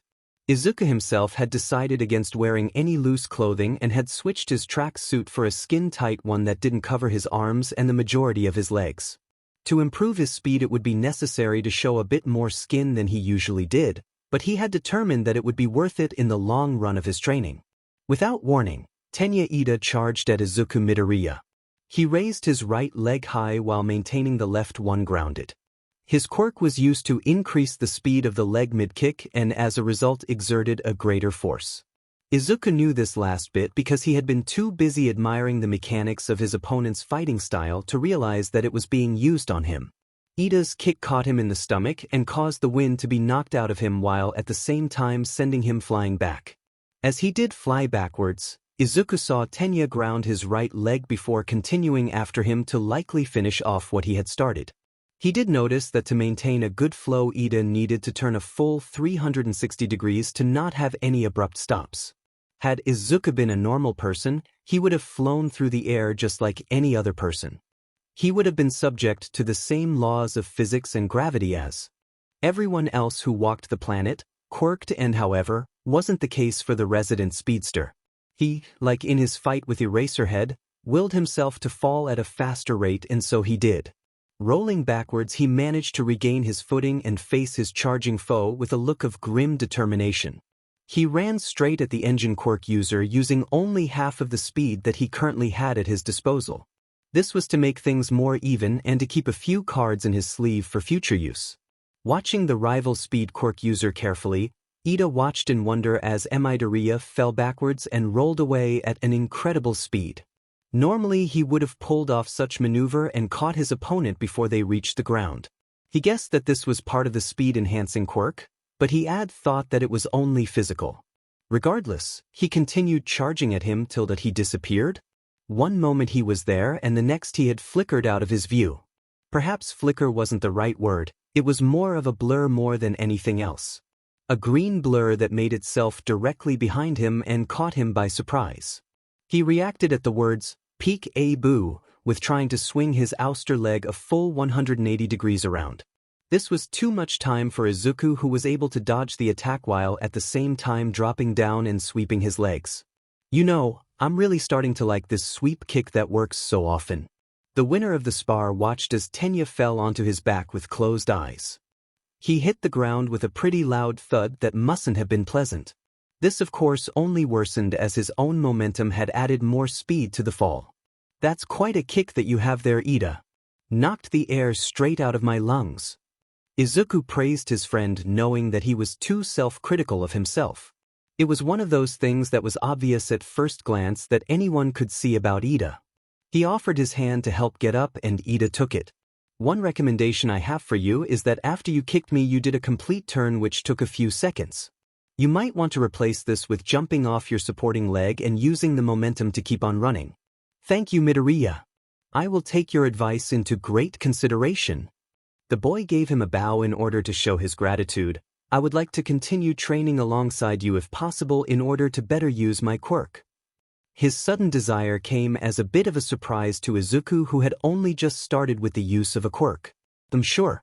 I mean, I can come back in like a half an hour to bring lunch and a water bottle since I didn't plan on staying long. Would that be fine? Tenya Ida nodded and went ahead to say one more thing to his newest friend. My quirk may not be as strong as yours, I don't know if it ever will, but I promise you that with your help I will try my best in order to be the best hero that I can be. I will not disappoint you, my friend. After that, Izuku and Tenya had trained most days of the week in order to better themselves and their quirks. The friendship between them had gotten stronger and Ida began to see Izuku in the same standard that he saw Tensei, his older brother. A figure that inspired him to be better and someone that helped those around him instead of himself. Izuku chuckled lightly at the memory but quickly disguised it as a cough after seeing Ida's head shoot up and looked around. He might be a fun person to hang around, but when it came to tests, Ida was sure to be the most serious person in the room. Looking at the large clock in the font of the room, the patiently waiting test taker saw that this time he had spent a good 20 minutes going over past experiences. Sure, this wasn't perfect, but it was getting there, slowly. 2 hours and 20-odd minutes was all the time that was the other test takers. This was obviously a problem that they needed to work against. They didn't have the speed that Izuku had and thus didn't have the same undying boredom that rested upon the boy's shoulders. It was a trade-off that he was glad for. He just wished could go the other way as well. He inwardly groaned as he attempted to find another memory within his head that would serve his time. There seemed to be none that worked in his favor. At least last time he was bored he was able to read not all the books in Momo's library. That was the one memory that should bring him even closer to his goal of 3 hours. A bit after practicing with Ida, Izuku sent a text to Momo apologizing for the inconvenience. He explained to her the situation in which he had lost his phone and that he had found it once again. She understood this and told him that there really was nothing to worry about. Following this, the two were in frequent communication, talking about things that all people talked about. School, hobbies, what their plans were for after middle school, and between then and the entrance exam this topic reached houses in where Momo then invited Izuku over in order to talk to him further about his quirk. Needless to say, Izuku was more nervous than he'd ever been in his life. Upon arriving at her house, the green speedster was even more nervous upon seeing the large estate which Momo called home. You know, it would have been a bit helpful knowing a little bit more about her before coming. Not saying I regret this, just saying that this is a total mind blown. Luckily there wasn't a servant waiting at the door to mess with Izuku's mind any more than it already had been. It had been the girl of the house herself, wearing a red t-shirt and some shorts. Like a good hostess should, she invited him in and asked him if he required any refreshments before guiding him into the library. Yeah, library was a good term for it. What else can you call a room filled wall to wall with books? That's not even the library she was referring to. This one was just known as the hall. Well, if I'm ever a hero, I now know what to look forward to, or maybe not to this extreme. Whoa, this place is huge. Izuku said it before he even truly thought it. Momo blushed slightly. Many people said the same thing whenever they did come over to her house. Sorry for not telling you about all this. Izuku noted that she apologized for something that really didn't need an apology. I should have told you, but most people tend to treat me differently after they find out about my family's wealth. Are you all right? She noticed the look of being completely lost, a look she knew from too much exposure. Why, his voice was shaky and his throat was a bit dry from the sensory overload. I'm just a bit overwhelmed at the moment, should be all right in a few minutes. Maybe hours. The last bit was in a mutter which she assumed was a cough. Well, have a look around while I fetch the tea. She made her way to the doors they had come through before turning back. I'll only be gone for a few minutes, grab a book if you'd like. She motioned to the walls before closing the door and running off. Well, looks like I have to wait for one of my friends once again. This worked out great last time.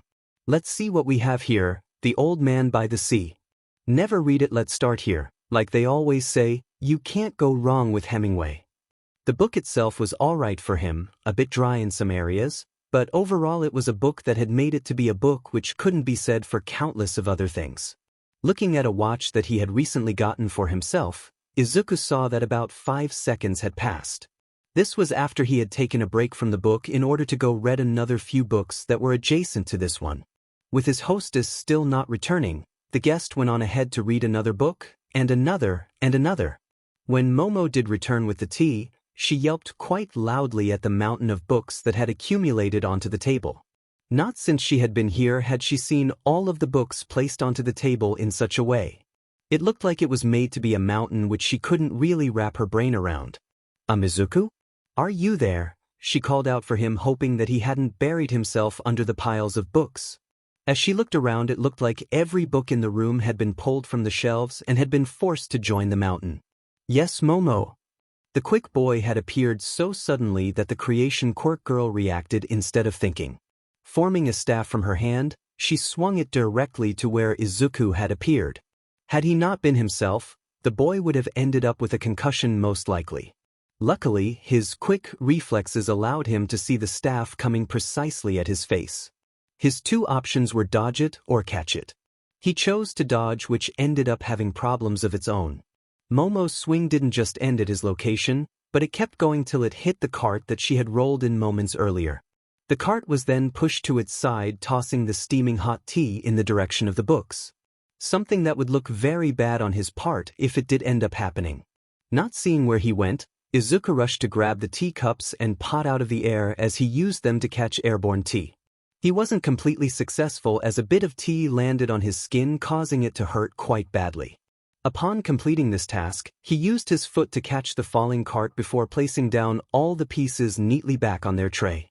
He turned around in horror as he saw his hostess and friend falling backwards. This was most likely from being tripped by his attempts to save the tea from falling on the rushed over and ought her sut as she was about to hit the ground. With his hand wrapped around her weight, time dilated itself back to normalcy. The slightly alarmed Momo Yaoyorozu's eyes went wide as she finally let go of her staff that flew across the room. She turned her head slightly sideways where her eyes met Izuku's, and both of them blushed heavily upon realization of their close proximity. What happened? This was Momo's question to the green-haired speed reader who had caught her a moment earlier. That was the first thing that she wanted to know before anything else. Still embarrassed from his current situation, Izuku's tongue began using the same abilities that his legs had for the past few weeks. Weliasaiminso suddenline divorcitis Kirk Soyout tried to heat me the staff thadiu made and he stopped himself from going any faster than he had been going. He took a deep breath and repeated himself in a much slower and simpler fashion. You came in and I used my quirk to get to your side, which ended in you trying to hit me with a staff you made. This then led to you hitting the tea cart and I had to scoop it up midair so it wouldn't hit any of the books. Also, I may have tripped you on my way to saving the books, so I had to stop you from falling. Okay. Her tone of voice was a bit higher than usual, but he expected it to do so. Why is every book in the room on the table? Izuku's gaze went up and then down within a second before he responded. You told me to grab a book. So I did, a few hundred times. He gave her a small smile in hopes of lightening the situation, which it did. She gave a small laugh before asking her next question. Is it possible for me to stand now? Somehow, Izuku's face became even more red than it already was as he realized that he was still holding her. Oh, of course, he helped her to her feet before she straightened out her clothes. Looking around to her left, she saw the tea had already been served, probably by Izuku. She took 2 of the teacups and handed one to Izuku. Did you really read all of these books? Turning towards him, she saw that he was mid-drink. All that he could do was nod and her laugh. Examinee number 2234. Examinee number 2234. What's going on?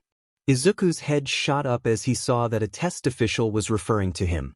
The test is over. Please pass it to your right if you could.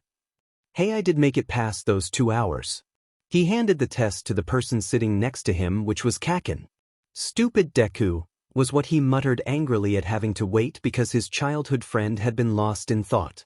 He had survived the written exam easily, not really. Now all that he needed to do in order to make it into UA was pass the practical exam, which he was just about to do. After all, he had been spending the better part of an entire month getting ready for the most important test in his life thus far. This is an extremely bad idea, Izuku. I hope that you know that I do not support your rash choices in any way or form, even if I am you. You really need to get your legs checked out to make sure that they are working like they are supposed to, because they won't listen. Each time that I try to tell them something, it always ends up being blocked by something like I'll have to listen to these legs once more and attempt to do the impossible like I've done way too many times already. I mean, seriously, what kid should be charging a robot several stories high in any situation? How did I even get to this situation? It all seems so illogical. Wait, I remember now. After finishing the exam, the examinees were given an hour of rest to be at their own devices while the officials of the school set up the practical examination. Izuku decided to use his time in order to stock up on calories, which he was sure to burn in the exam. At least he hoped he got enough. He brought out a box of granola bars that he had bought the day previously and began making his way through them when a spot of blue caught his eye. Hey, Ida, over here. Izuku called his friend over in order to share some of his snacks. How are you doing? Do you think that you did well in the written exam? What do you think the practical is going to look like? The other boy brought his index and pointer finger to his temple in order to massage out the incoming headache. Seeing this, Izuku saw what he was doing and attempted to stop. I'm talking at extreme speeds again, aren't I? That you are my friend, though I don't think that your speed is worse than that exam we just took. Despite having studied heavily, I wasn't sure what to answer for some of the questions. Ida then took a seat beside Izuku and was offered a bar immediately. Ah, you two always seem to have food on you, which I find most convenient. Izuku smiled at this, finding himself to be ever so helpful to his friend. As for the practical exam, I'm sure that they will tell us what to expect once our hour is over. The still eating shorter boy nodded at this seemingly realistic reasoning before he went back to his food in front of him. How about yourself, Midoriya? How did you fend for yourself in the exam? Izuku's face became very red. That was something he didn't want to discuss and make himself sound cocky or anything of that sort. Well, it was a difficult test for sure. I wasn't sure if I would be able to finish all of it and have time to go over everything. He swallowed his food before going on to continue lying through his teeth. Or he would have if Ida hadn't put his hand on Midoriya's shoulder and looked into his eyes. He had been able to spot some of the other boys' faults that gave him away way too easily. This was one of them. Is that really what you thought of the exam, Midoriya? He asked inquisitively, as he tended to do when he was trying to figure out something. It seems to me that you are in fact hiding something, or you did something that you do not wish me to know. The green-haired boy began scratching his mane of hair as he tried figuring out what to say exactly. Well, you see, my quirk doesn't really have an off switch. It sometimes just goes off on its own when I'm nervous or afraid. Ida's eyes went wide as he realized what this could possibly mean. His hand went to his chin as he thought about this before returning back to his friend, who was still eating granola bars. Does this mean that you went and did the entire test at the speed at which you tend to run? Midoriya nodded with a sideways smile on his face as he tried to find a better explanation for it. Well, you should work on bettering your mental control as to not get accused of cheating by others. Yeah, I know that. It's just so hard maintaining focus all the time, and sometimes it just slips without me even realizing it. I'll try to get better at it, it'll just take a bit of time. Nodding, Ida excused himself to use the restroom, leaving Midoriya sitting by himself waiting for what felt like the 50th time. He picked himself up and began walking around to see what this school had to offer. He mostly walked aimlessly, wondering what made this the #1 school to go to if one wanted to become a hero.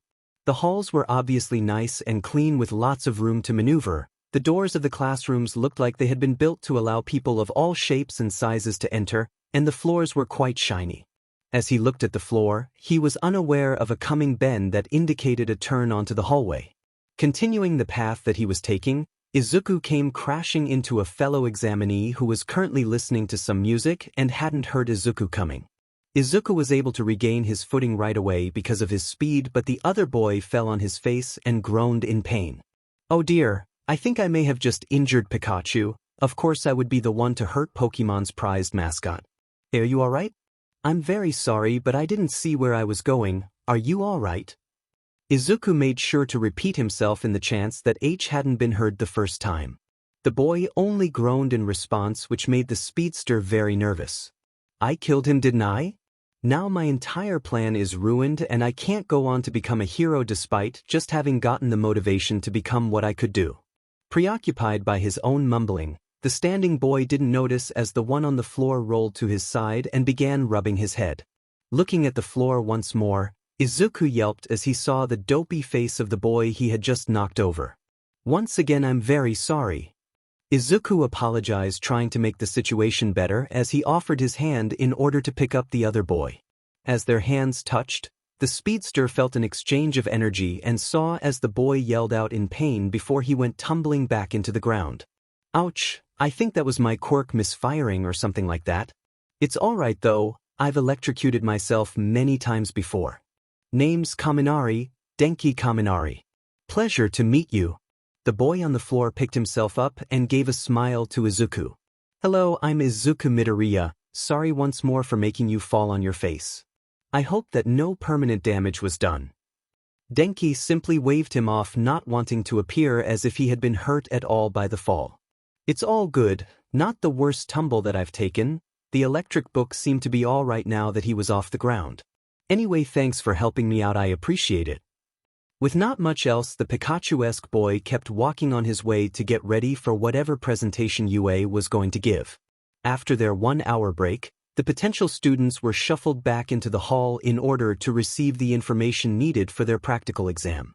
This time the seats were elevated and all the lights were aimed towards a stage in the middle, which Izuku assumed would be the place that the official came out of. Checking his bag on his side, Izuku made sure that he had all the materials needed in order to complete whatever the test was. Hello there, little listeners. Can I get a hey? Looking away from his bag and towards the stage, the speedster was able to see the pro hero known as Present Mike. Wow. They actually have pro heroes teaching at a school. That is something else. I wonder if that guy who attacked me is there? Of course not. They would hire someone like that. They are the #1 school for a reason. Preoccupied by his own thoughts once again, Izuku missed most of what the shouting hero had said. The parts that he did catch had to do with villains and of their various scores depending on the villain. A hand went up in the seats slightly in front of Izuku in order to ask a question. Supporting his head on one hand, the bored teen looked on in curiosity to see what his friend was going to do. Ida had been one to call out mistakes made by others, and it looked like this school would receive the same treatment from him. You mentioned 3 villains, but on the handout that you handed us there are 4 instead.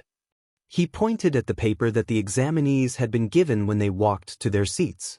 A mistake like this from such a prestigious academy such as UA would be most unacceptable.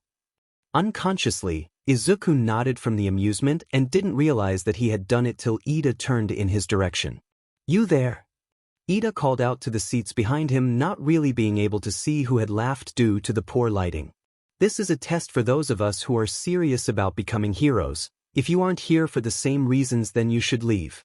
Midoriya looked a bit like Christmas at that moment because of how bright red his face turned. The blue-haired teen then went on to turn forward and listen to the response that was given by the blonde hero. Izuku would have done the same, except his brain began to mess with him and distorted reality, or at least the speed in which the world was going. Something, obstacles, something, run away and good luck. Yeah, I think I have all the information that I need now. Let's go over all these facts quickly and see what the plan of attack is going to be. There are going to be 10 minutes for me to get as many points as I possibly can. These points will be acquired from destroying villains that will be in the form of robots that get more dangerous the more points they are worth. There is also a 0-pointer used to block the path and cause destruction or something along those lines. I'm not really sure. On top of that, I have to compete against other people who want the exact same thing as I do. This is certainly going to be fun. Walking around, Izuku got down and began to stretch in order to make sure that he didn't pull a muscle or anything. He still suffered from that fear after he had begun running without warming up a few days prior. He had been able to heal from it relatively quickly, but he could still remember the pain. His mom did think it was a bit weird for him to be hobbling around the house that day instead of the usual speeding that she had grown accustomed to see. He checked his outfit one more time in order to ensure that it wouldn't interfere with the use of his quirk. His goggles, of course, were already over his eyes as a preparation for a sudden departure. His suit was more or less the same that he had been wearing in his spars with Ida, except that this one was newer and hopefully more reliable when it came to being aerodynamic. His shoes were the last part of his outfit, which were new and hopefully wouldn't have the soles rubbed off by the time that this was all over. He really wanted to make them last, and normally he couldn't because of obvious reasons. He spotted Ida once more in the large group of people but chose to not talk to him as it looked like he was trying to focus. His jaw appeared to be biting down, which was something that he tended to do when stressed. Going to talk to him would most likely break his concentration and could possibly lead to a poor score on the exam. And start! The yellow-haired man yelled from the top of a wall. All the examinees stood around and looked at the man in a confused manner. What are you waiting for? The practical exam has begun. A villain isn't going to wait for you to be ready. See, that kid in green is already going at it. All heads turned to look in the distance as Izuku ran off way ahead of the group, increasing the distance between himself and the rest of his competition. As soon as Izuku heard the word, start, he was off like a bullet. Bullet maybe was a little too fast for the pace he was going. He simply wanted to pass the exam without giving up too much away about himself. It wasn't like he was going to save a life or anything of that sort that would require him to use his full speed. Instead, he decided to stick with the speed that he had trained alongside Ida, which was to say approximately 400 or so miles per hour. Due to the speed at which the boy was going, he was unable to hear any noise going on around him. He was moving too fast at the moment for that, but the rest of his vital sense continued to work. With his eyes, he was able to spot a cluster of 3 one-point robots which he headed for. Okay, you can do this. The technique that was developed should be more than enough to deal with these robots, I hope. The Speedster's strategy wasn't anything like any of the teachers at UA had seen in a long time. In their observation deck, they watched the monitors and saw that he was the first examinee to reach the villains. While they were unable to see him exactly, the slowed-down version showed him pushing the villains and running away. He used his legs to jump onto them and with the same legs jumped off their metal. The speed at which he went and the sudden stop caused the machines to continue the motion at which he went and were pushed into each other. The teachers straightened a bit in their chairs and leaned slightly forward. This was certainly a new and intriguing quirk that they hadn't seen before, something new which could be cultivated into something great. The headmaster had a smile on his small animal-like face, pleased to see such promising talents. The other teachers had similar looks on their faces, with the exception of 2 of them. The number 1 hero's face had gone blank and paled considerably after seeing the boy in the slow motion. Something his old master had told him came to mind, but he quickly tossed it away, believing that it couldn't be true. It was something that he would have to talk with Gran Torino later, but right now he would continue with this. The other teacher that wasn't so pleased by this was one known as Eraserhead. For the better part of a month he had been looking for someone who matched the power set of the kid that he had run into that night but had come out dry each night. His eyes glowed with satisfaction at finally being able to put a name to the one who had outdone him. Run while you can, kid. You and I will be having a conversation very soon. There we go. Another 3-pointer for the count that should bring me up to 23 points if I count the one that I hit before the naval loser kid stole it. Can't take too many points for myself. I just need enough to get me into the school, which was 30, I think. I should have put more attention to present Mike. Well, that's for next time. The green blur ran all across the model city looking for villains to defeat. After the rest of the students caught up to him, he found it increasingly more difficult to accelerate and decelerate with the wide variety of quirks affecting the landscape. More and more hazards sprung up from all around him, and he also didn't feel comfortable taking points from other participants. Spotting yet another 3-pointer, Izuku made a V-line for it, trying to claim the points for himself before anyone else could do the same. This one, unlike the others before it, was able to recognize him before he reached it and fired its missiles. They weren't overly big, but there were 4 of them coming straight towards him, and he wanted nothing to do with any of them for his own sake. Wait, these things are moving really slow. I want to try something to see if it's going to work. The first 2 that came drifted harmlessly besides him, not really coming close due to their slower pace. The third one fell a bit short of its target location, and Izuku had to jump over it in order to not go boom. Number 4 was the missile that he was looking for, and it was right there, right in his grasp. He took it and, like a madman, redirected the missile to where it had just come from. Trying to be a movie trope, the boy turned around and began walking away when he was blown right onto his face. Note to self, always make sure to look at the explosion. Not looking at it just makes it more likely that you are going to hurt yourself and probably end up with, yep, that's a broken nose. The faster healing better come up with a fix for this. Picking himself up, Izuku's new score was now 26 points, which he assumed to be not bad. There were times when he could have gotten more, but that would mean using more of the speed that he was busy concealing at the moment. Doing another lap around the test area, the boy with 26 points saw that the majority of the villains had already been dealt with and the remaining ones were already in combat with a few examinees. Slowing himself to a more reasonable pace in which he began to hear things clearly again. Yep, the sound of conversation was one of the things that he missed while being in his quickened state. Looking around, everything seemed to be just a tad bit too quiet. He pulled up his green-tinted goggles and gave everyone else a look. They all appeared as if they were done with the exam and were all just lounging around waiting for time to be called. Izuku himself had burned through quite a bit of energy and was ready to replenish himself with the granola bars that were in his backpack. Just when he began to make his way back, things took a big drop in how they were going. He heard it before he saw it, or at least heard the destruction in its path, that is. The loud crashes all around him had him activating his quirk once again and turn around. With his enhanced speed, he was able to see the 100-foot-tall 0-pointer that he had assumed would be way smaller. Well, I think my brain just broke from the sheer size of this thing. He froze for a second as the villain continued rampaging down the street as it destroyed more and more buildings. Around him, people ran away from the incoming contraption as he maintained his spot, looking on in slight fear. He tried taking a step back but fell backwards, unsure of what to do, fear deep in his heart. Just get up, Izuku. Just get up and run away. You can't beat this thing with your speed. Just run away. Do it to save yourself. More participants ran away from the contraption, trying to remain alive till the time run away. Picking himself up, he ran away, obviously incapable of doing much of anything. He frowned, not being able to control his quirk properly. Receiving random bits of speed, the boy began running into walls, unable to run properly without the control. Calm down, just calm down so you can control yourself again. You can't save yourself if you continue with this fear. Just take a deep breath and run.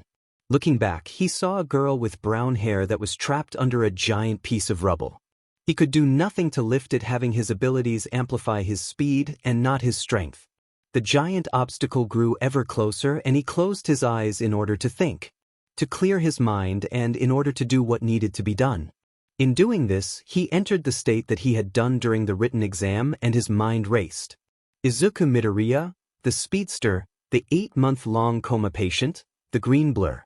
It's not your job to save this girl, but at the same time it is. If it's in your power, then you have no other choice but to at least try. You might get hurt, but if you thought about your injuries before acting, then some people you know would be dead.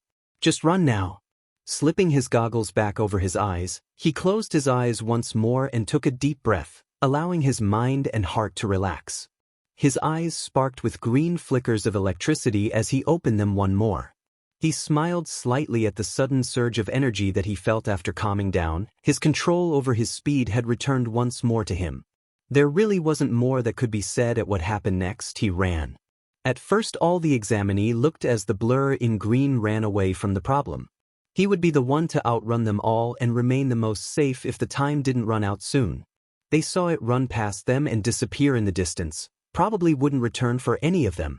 Then, they all looked in awe as the speedster came back, running straight for the robot that was terrorizing the street. His movements were precise, each arm slide, each step, each breath was calculated. His eyes looked at the metal man, looking for a weakness where he could find it. His speed would make his punches cause greater damage than a normal human fist, but there was only so much that it could do. He felt a bit of a shake as he recognized the same feeling of breaking the sound barrier. Closer and closer he got, pushing himself forward with each step, going faster, pushing farther. This is it, Izuku, one last push. With that though, the boy dressed in green forced himself to go over the edge and put more energy than he thought possible. He jumped off the ground, or pushed himself off actually. He was a human bullet at the moment, deadly and dangerous. He flew through the air, feeling his messy green hair fly behind him. There was a moment longer for his decision to take place, the deadly choice of destroying the chaotic machine. He looked for any place to make his strike, and he found it. Pulling his arm backwards, the boy waited for just the right moment before striking. He went for the neck of the creature, that most likely being the weakest part of its structure in exchange for the enhanced mobility that the part offered. His right arm hit the part which could be called a neck, and something occurred that no one could truly expect. First, the recoil of the impact made its way through his arm and broke it.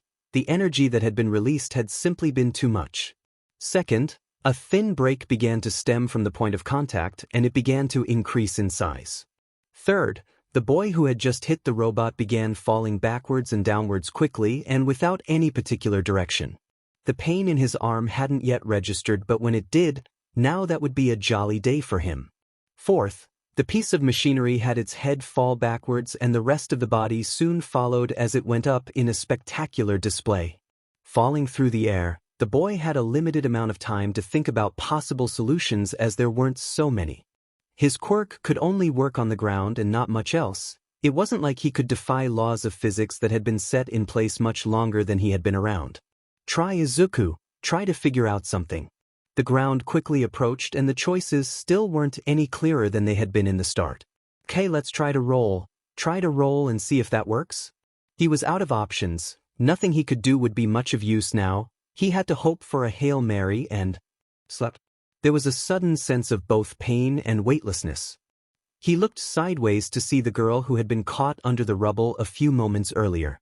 Her face was strained in focus and her hands pressed together, probably something to do with her given quirk. As she let her hands fall apart, he too fell towards the ground, at least now it was only a few feet off. Trying to use his hands out of habit, Midoriya regretted the choice in an instant as pain shot up his right hand and he was forced to bring it to his chest.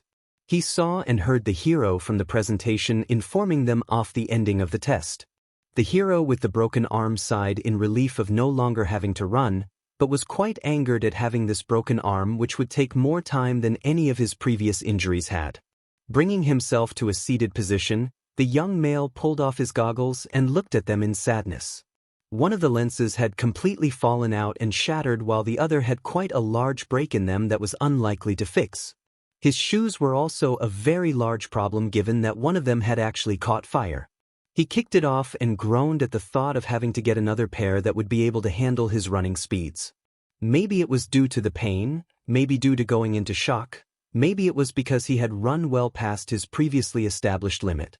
Whatever the reason was, Izuku certainly couldn't account for the fact that he was in his room sitting on his bed and looking at his notebook with a logo design on it. He remembered a fire involving one of his shoes, but that was about it. There wasn't much after that. An old lady giving him a kiss to heal his arm, a few praises from fellow participants, and some rainbow vomit? Well, Izuku, looks like you did it. You finally did it. You were able to do what many told you was impossible. Collapsing onto his bed, the boy succumbed to a well-earned rest. His mother came into his room and smiled as she saw her son asleep. She was proud of what he had accomplished and would continue to support him as he continued on his path to be a hero. She looked at his desk and turned off the lights before closing the door. On his desk, there was the logo that Izuku had decided upon as he got home that day. In its entirety, it was simply a bolt of lighting inside a circle, but that was for a later time. Every day for a week after the UA entrance exam, the Speedster came back from school and checked the mail for any signs. Each time he went through the door, he checked to see if an acceptance letter from UA had arrived. Even a rejection letter would have been nice at this point. He just really wanted the sense of worry and being unsure to end. After a while, he had begun to simply pace around his room, which was a terrible idea if one thought of the floor.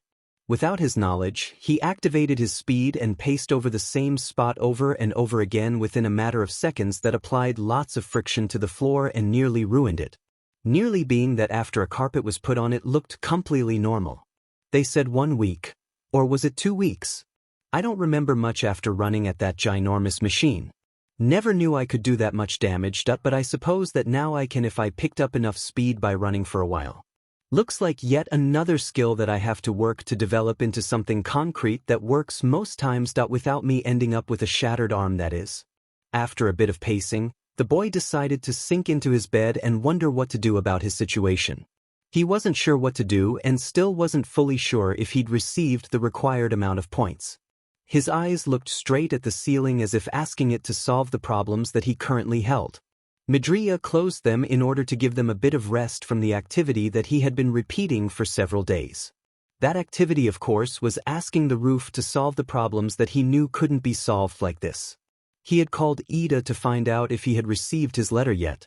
His friend had gone on a long lecture about who cares, and the final answer ended in him having received his the previous day. Of course, the engine quirk using teen had got in considering the sheer amount of dedication that he had put in. Izuku was less sure if he'd be accepted considering how late he submitted his interest for the school, seeing how other people entered their applications as soon as the enrollment option became available. Momo would also be given a spot in the prestigious school through recommendations, which in itself was an amazing task. She's been able to skip the entire process of taking the written test as well as the practical, which made him a bit envious of her. Then again, she wouldn't have seen him with the broken arm, as she would have scolded him in not being more careful about it. After all, she had been trying to get him to test some formulas using his speed to see what was the safest speed that he would be able to go without hurting himself. There was a loud yell at the front door, so Izuku went to check what it was. Hey, maybe this time it is my letter, wouldn't that be something? As he poked his head out of his door, his mother was kneeling down in front of the mail slot holding something which had the letter U and A on them. Maybe that letter contains $1 million, wouldn't that be something? Aye, Izuku. The letter from UA. It's here. His mother yelled this to him despite the fact that he was literally standing 5 feet away from her. He didn't mind though, he too would be yelling if his throat hadn't closed itself from this shock.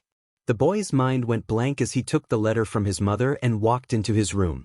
At least he tried doing it a few times. His door was closed and he didn't notice it for a few tries. After he did open the door and enter his room, he went to his desk and sat down while looking at his letter. The Speedster simply looked at it for the longest time before he acted, wondering what to do with the envelope. Ripping the envelope down the middle, a small disc-like object fell from the paper and landed in front of him. As he touched it, the machine hummed to life and began emitting a set of lights of all colors. It continued for a few seconds till the lights joined together in order to make a flat image in the air. UA's logo appeared and Midoriya's heart felt a bit faint.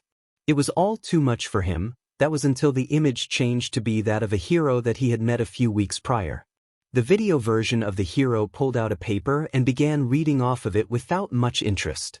He didn't even bother to look up from the page as he read and addressed Izuku.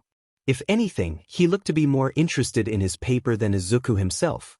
Hello Izuku Midoriya, I am here to tell you of your results from the exam via hologram. I suppose you could call this sort of mail now. I am here to tell you that you passed the written exam without any errors in the shortest amount of time that UA has ever seen.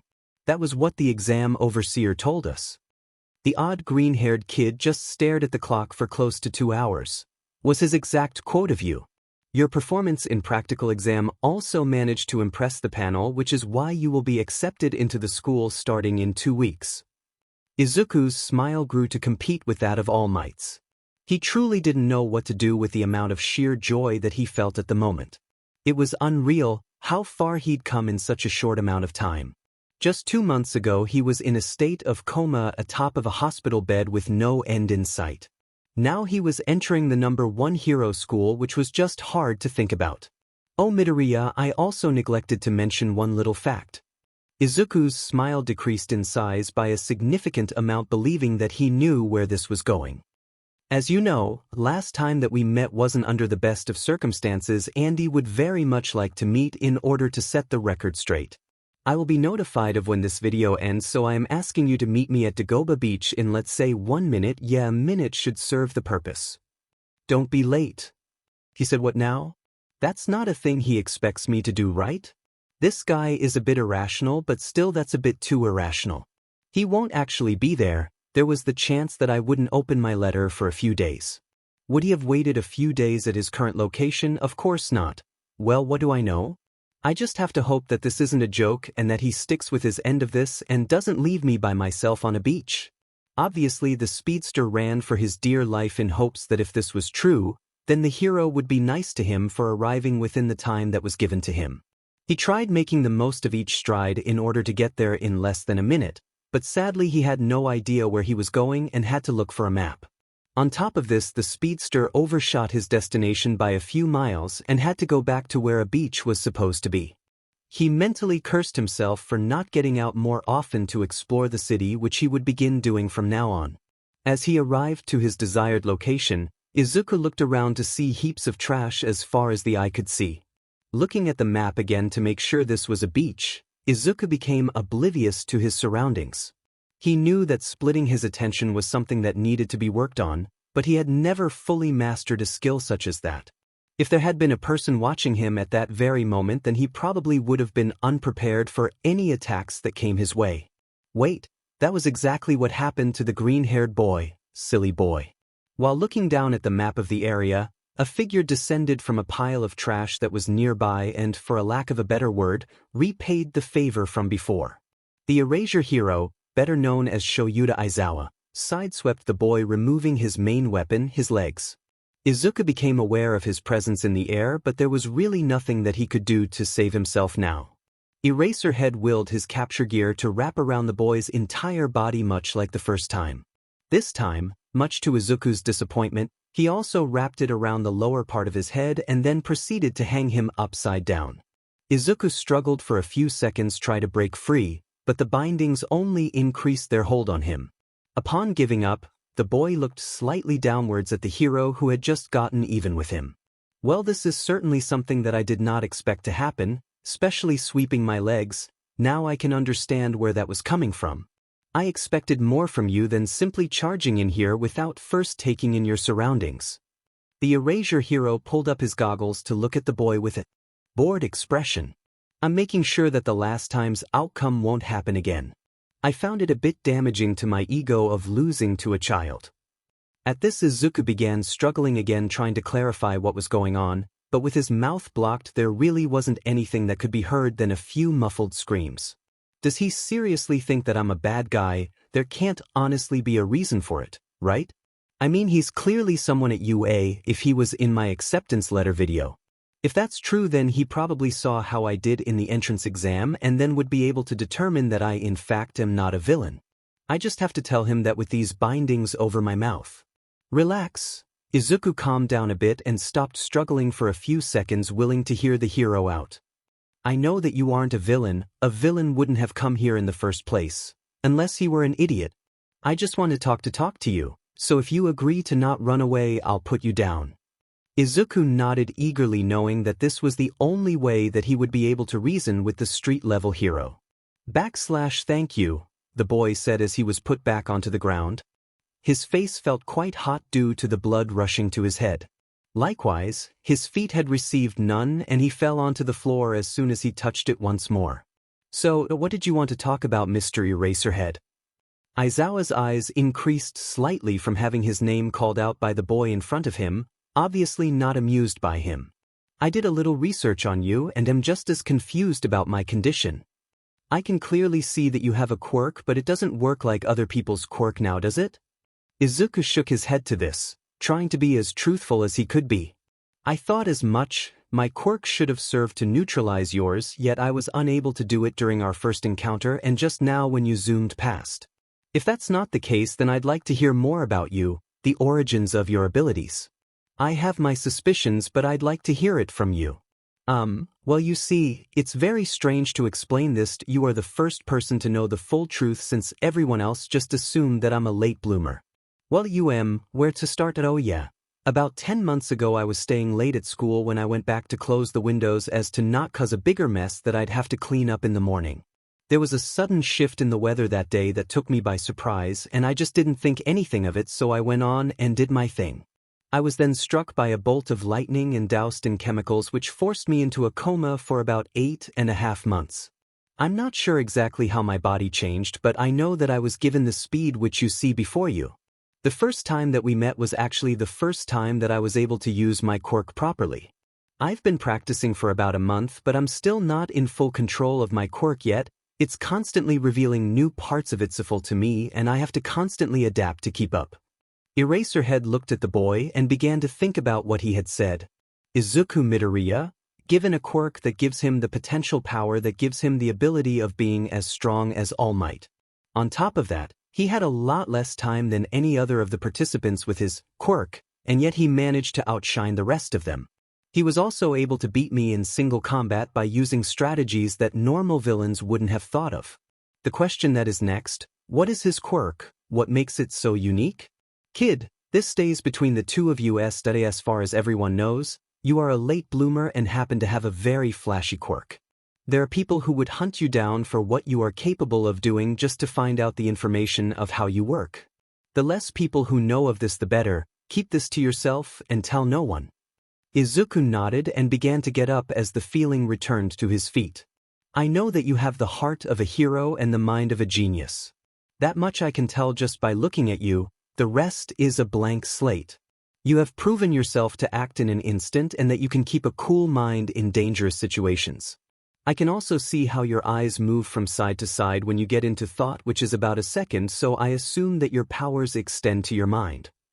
I don't know what to say, really. It's dash. Izuku began to thank the hero before he took a punch to the stomach and he collapsed onto the floor.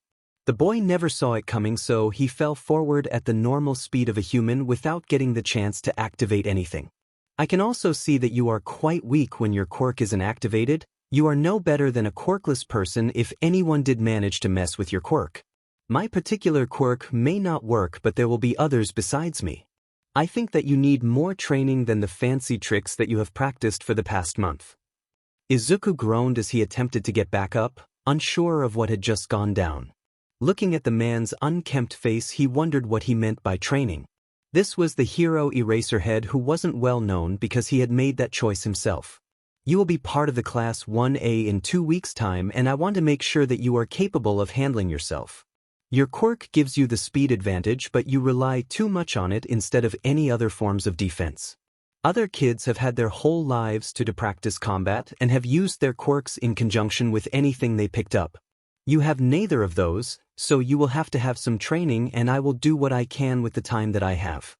So does this mean that I am now required to call you sensei? I would like to know how to address you for any future reference.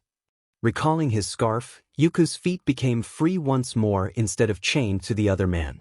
You will be here tomorrow at 6 in the morning, and I will try to teach you through brute force and repetition.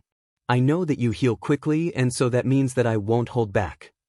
Izuku's smile faded a bit at realizing what would happen to him the next day. Also during our sessions, I will not allow you to use your quirk whatever the situation. Nodding, the boy turned away and began to walk back home. That was until the scarf wrapped around his legs and brought him back to the feet of the erasure hero. Well, kid, I never said that you could leave. I need you for one more thing.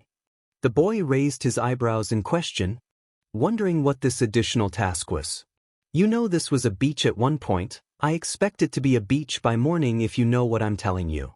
With that, Eraserhead walked out of the junkyard and used his capture gear to climb onto the building once more. The young boy spent the rest of his time before dinner and after dinner cleaning the beach to most efficiency that his quirk would allow him. He really wasn't sure exactly what he was doing, if he was honest.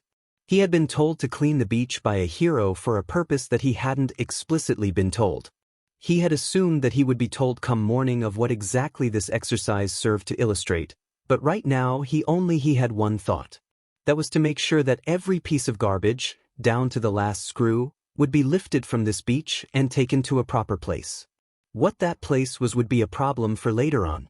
Despite all that, the boy continued working through the night. He fought back against the fatigue, the pain, the smells, and above all, the piles of trash that threatened to fall on him every few minutes. He stopped a few times along the night in order to make sure that he remained hydrated and that his calories remained at a decent level. Besides that, the Speedster continued fighting against all thoughts of giving up and pushed through. At around 4 in the morning, Izuku finally completed his goal, or the goal that had been assigned to him by his future sensei the previous day. Looking around the vastness and sudden cleanness of it, Izuku decided to sit down and look at the ocean. The motion of the waves brought a sudden sense of calmness to him, and the softness of the sand fell just like a blanket. The sound of the ocean was just the song that he needed to hear. It was peaceful and enjoyable. Never before had he had such a wonderful and amazing moment of just looking and enjoying. Waking up inside the ocean wasn't something pleasant, it was terrifying. Shortly after being asleep for about 2 hours, the young hero was woken up by the most unconventional of methods. This, of course, was Eraserhead's doing as a way of bringing him to in the fastest way while waiting the least amount of energy. He simply grabbed the kid's feet and dipped him into the ocean. The kid's arms went up frantically in an attempt to save himself, so the erasure hero simply brought him out of the water before giving him another dip to make sure that he was completely woken up and not just faking it. "I'm awake, just put me down already." The green-haired young Midoriya yelled in hopes of being able to get a few more minutes of rest, which he might or might not receive given his current situation.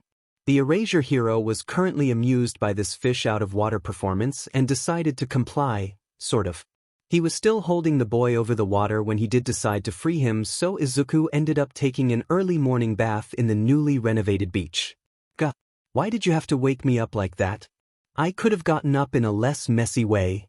The boy yelled to the hero dressed in black as he waded out of the water onto the beach that he had cleaned up a few hours previously. The man in question simply threw him a juice box and opened his own. "You were told to be here and ready at 6 in the morning. You weren't ready, and that was the fastest way to do it." Eraserhead wasn't taking any questions at the moment, as could be seen from his facial expressions, which showed fatigue and overall annoyance. "I'm going to test your limits in order to see in what way I should train you. We'll start with a spar, but first dry yourself, would you? Now go and run." Instead of complaining, Izuku swallowed his response as well as the juice that had been given to him. Afterwards he removed his coat and began running, with wet clothes and on a beach no less. This was a problem in the beginning, but after picking up speed his clothes began to dry and he was able to traverse the beach with ease. After a few rounds his clothes were completely dry and he felt just ready for the day to come. "Okay, Aizawa-sensei, I am ready for your instructions." He stood before the hero like a soldier in front of a general, which probably wasn't the best choice. "I do have one concern about this whole." The boy never got the chance to finish the sentence as he was incapacitated almost in an instant by the older hero. "We are here to spar, not to talk. Now, without your speed, try to hit me." Aizawa removed his scarf in order to even out the fight and give the kid a chance. "Well, what are you waiting for? Yui is just around the corner, let's go." Trying to get the upper hand as early as possible, Izuku tried acting before his teacher in attempts to surprise him. This failed spectacularly as Eraserhead used his momentum to toss him onto the softness of the sand. This time he retained his breath within his lungs, but not much was different about this time. "Ow, That hurt a lot and I'm only like 30 seconds into this training. He also said he wasn't going to pull any punches since he knows I can heal from it. How far is he going to go? Well, looks like I'll have to find out the hard way from the looks of that incoming kick. Midoriya rolled away from the incoming kick that looked more like a feint than anything, but who was he to say? Wait, that was what that kick was? A feint for another incoming kick that caught him below the ribs. Without his speed he was more like a sitting duck, and that was something that he couldn't allow in the future in case anything happened to him. He got up to all fours and began coughing, trying to get his breath back while also trying to clear his throat. His quirk gave him the faster healing and soon did that for him, which was greatly appreciated. He would have begun crying if he wasn't in the presence of possibly the most insensitive of all the heroes.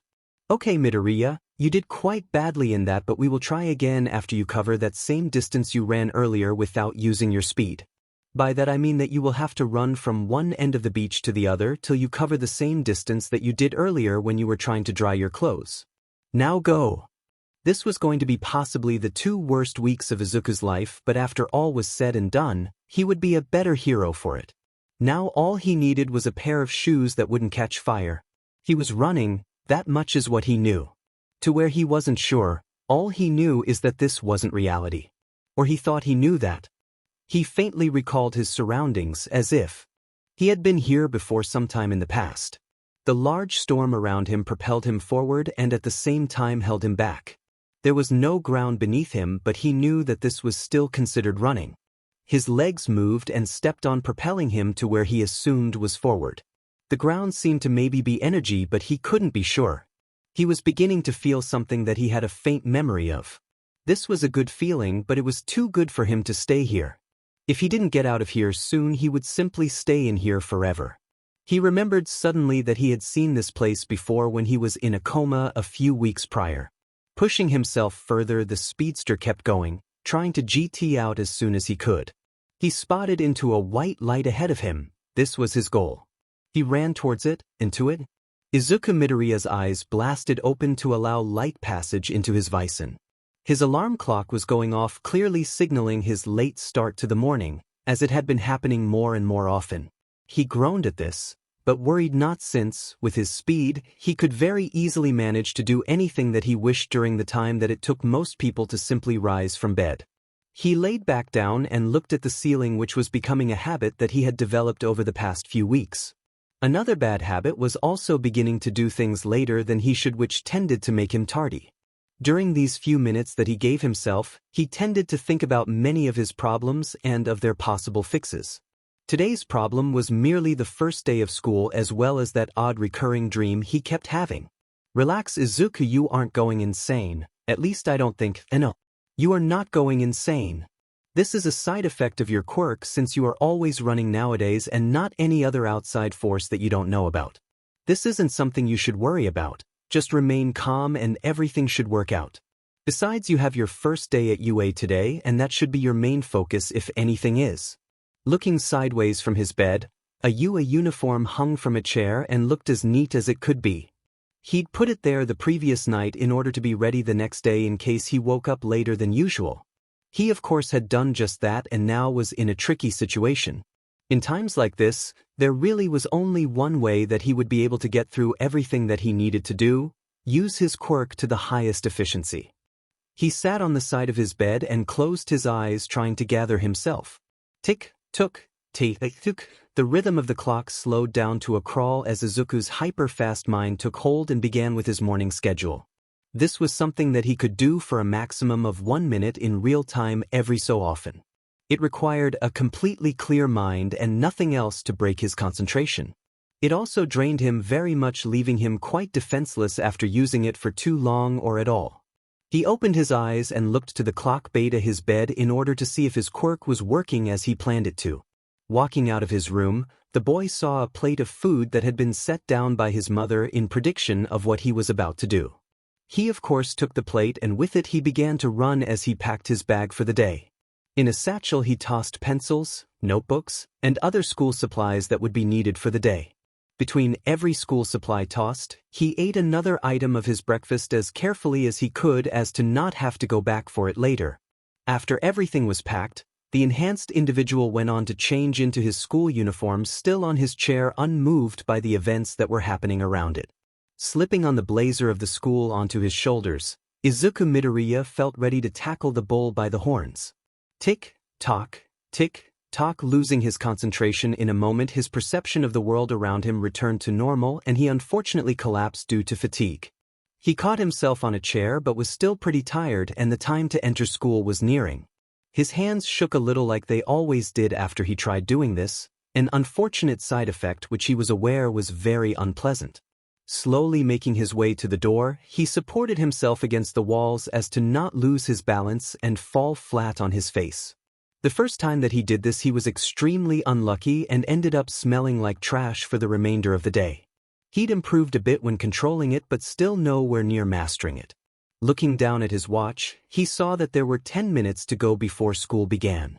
It certainly wasn't enough time to take any mode of public transportation, so he would have to run there himself. Most likely he would end up running at maybe half his normal non-straining speed due to his level of exhaustion at the moment, but it would be more than enough. Slipping a new set of goggles over his eyes and his satchel over his shoulder, the boy exited his home and began his journey to school. It was time for the world to see what he could do. The world, of course, was UA, at least it would be for today.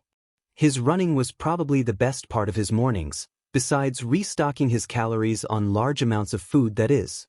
In this state he was able to navigate the streets with such ease and tranquility, not really having to worry about being hurt like this. His eyes were able to spot any incoming accidents involving civilians and he was able to nudge them in just the right direction that prevented them from getting hurt. Another plus was all of the random poses that people were stuck in.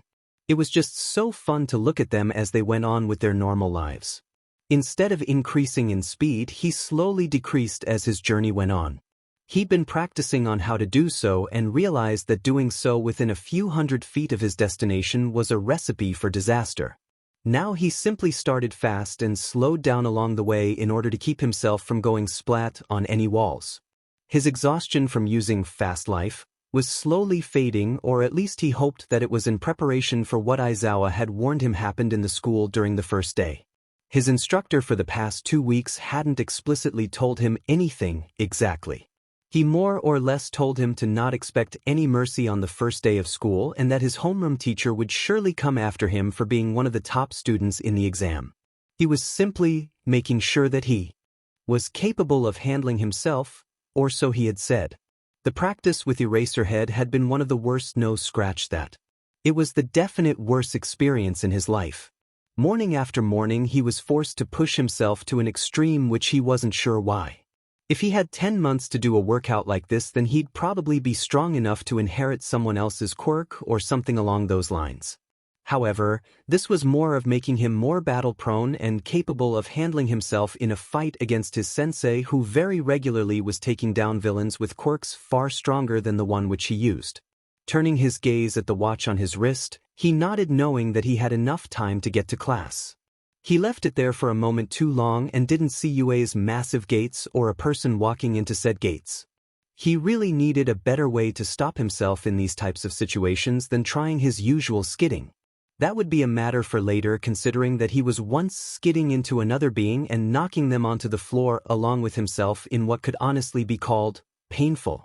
You know, Izuku, I really hate how you don't know how to stop just yet. You really need to figure out how to do that, or I'm going to figure out a way to leave your head and punch you. Nada, could you please pick yourself up and help up that poor person who you hopefully didn't end up killing? It'd be a shame if you did kill someone before you even started training to be a hero. Oh my god, I am so sorry for running into you. Good job, this is like your 4th sorry this month for this exact same thing. Please don't be dead. The other being of the crash groaned in pain as well as they rubbed one side of their head, trying to figure out what just went down. From what he could tell, they were male with black hair and goggles atop their head for some reason. What? You know, don't even worry about it, first day of school and you don't want to be late. I understand the feeling of that. He laughed as he saw Izuku's goggles on the floor. These look like they belong to you, he said as he picked them up and handed them over. Thanks, also I am Izuku, by the way. He took his goggles back and put them around his neck before offering his hand in a greeting. The other boy took it with a smile and introduced himself.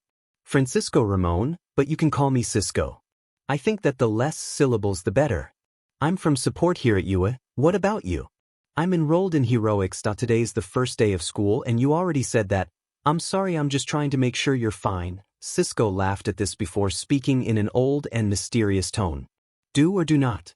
There is no try. You know, Yoda from the Star Wars movies. Laughing at this, Izuku looked at his watch again before cueing his leave. He already was cutting it close as it was. I'd love to stay and chat, but class starts in 2 minutes and I still have no idea where my class is located, so I have to go. Nice meeting you, by the way. Cisco gave him a small wave before running off on his own way towards his own homeroom class. Putting his goggles back on, the boy went around looking for the room in which he was supposed to be right now. He was completely lost in this school, but he had no time to do anything about it. What sort of assumptions would his homeroom teacher have about him if he was late on the first day? The first day.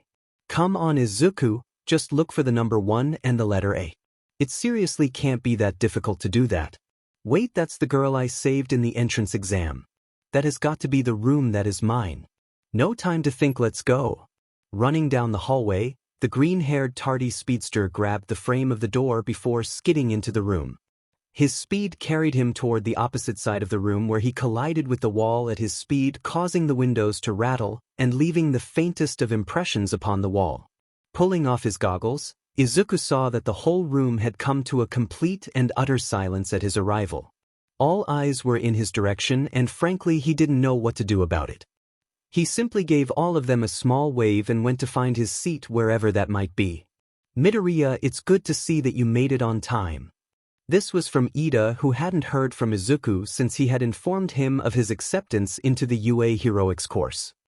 I thought that you had gone off on your own after not hearing from you for so long. Izuku chucked and was about to respond before another of his classmates began to speak over him. Izuku, what had happened to you? You were completely unresponsive for 2 entire weeks. I was worried something had happened to you. This was Momo, who had attempted to contact him several times, but he had simply had no energy to answer back. Scratching the back of his head, Izuku smiled and went on to explain his situation, or partly anyway. Well, these past 2 weeks I've been trying to extend my abilities beyond just my quirk, and that took a lot out of me, but there was quite a lot cursing that followed that explanation from someone who Izuku knew only too well. Mentally, he groaned in annoyance, but his facial expressions couldn't show the same range of emotions that were going on in his mind. FNG Deku with a quirk. You must have cheated your way into the school. There is absolutely no way a quirkless loser like you would be allowed into the same school as me. Bakugo clearly still wasn't willing to accept the reality that Izuku now was his equal in many ways. He'd been his superior most of his life, and the sudden shift in power wasn't something that his mind could take easily. Wait, you're the boy who saved me during the entrance exam. This time it was the brown-haired girl who had just entered the classroom before him. She had a wide smile on her face and a genuine look of thankfulness. I didn't get a chance to thank you since you left so suddenly, but I wanted to tell you that I appreciated what you were able to do during the exam. My name's Ochako, by the way, Ochako Uraraka. Had there been more time, Izuku was sure that he'd probably introduce himself as well and probably meet the rest of his classmates right there and there. That, however, wasn't what happened in that instant. Instead, caterpillar-shaped creature crawled into the classroom and went right behind the teacher's desk. It kinda rolled its way slowly towards the desk if he was trying to be technical about it. There was a large suctioning noise that echoed throughout the classroom, and Izuku's mind went off the rails. No, this is not happening to me, not like this. Please tell me that we are just going to have a caterpillar-themed hero and not who I think it is. Those were the 2 worst weeks any human could have gone through, and now he's going to do that to everyone in this class. All I wanted was a decent amount of training from a hero who doesn't take utter delight in making sure that I know how sand tastes. Please don't let it be. No matter how much he wished it, there really wasn't anything that he could do. The figure that had been in the cocoon emerged from behind the desk and looked at all the students. The students' faces were an ocean of different expressions, all displayed clearly for all to see. Some were horrified, others were confused, Still others were simply scared of the man dressed in black clothing who looked like he hadn't shaved in a few days. If anyone would have looked, they would have seen Izuku had his face in his hands crying tears of pure confusion. Aizawa saw this and smiled. Well, it was more of a smirk. Really, it was just a twitch at the lips. He wasn't going to let these kids know what he could do just yet, or that he was capable of smiling. That would be as soon as someone made the wrong move, and right now the purple kid was looking where he shouldn't be, so he would possibly be the first one. He pulled out a UA athletic uniform from his sleeping bag and held it for all to see. Hello, I am your homeroom teacher, Shoyuta Aizawa. Come up and grab one of these, then go change and meet me outside on the courtyard.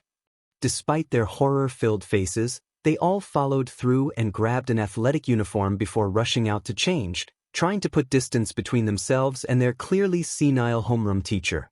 Well, one student stayed behind to talk to him, and boy was he happy to see his mentor. WW, what are you doing here? Izuku was clearly nervous, and this confrontation was taking a lot out of him. The teacher noticed this and openly smiled, believing that Izuku had earned the right to see him do so. I'm a teacher here, where else would I teach? Why didn't I think of that? It was so obvious. And why are you still standing there? I'm still your teacher and you are still a part of this class. He exited the class, making his way to the courtyard, but he turned to his student before doing so. Also, Midoriya, you better push yourself or I'm going to make your life a living hell from now on. And there we have it, ladies and gentlemen, living in my head. I am a dead man as of pretty much now. Well, this could certainly be much worse, so there is no use complaining about this. I just have to hope that he doesn't try to kill us first thing in the morning. Without anything else, Izuku went and grabbed himself a uniform from within the bag of his teacher. Walking out of the room, he looked around and saw that everyone had deserted the corridor, leaving him once again in a state of isolation. He decided to bring his goggles with him as well, since he had grown accustomed to using them in order to move without concern about his eyes, considering that fly incident.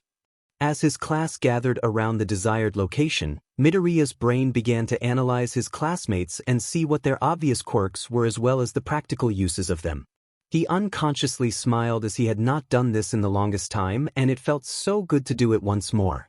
Okay, so that's obviously the Pikachu guy that I knocked over in the entrance exam. That girl's quirk appears to have mutated her skin pink, which I can't make out yet.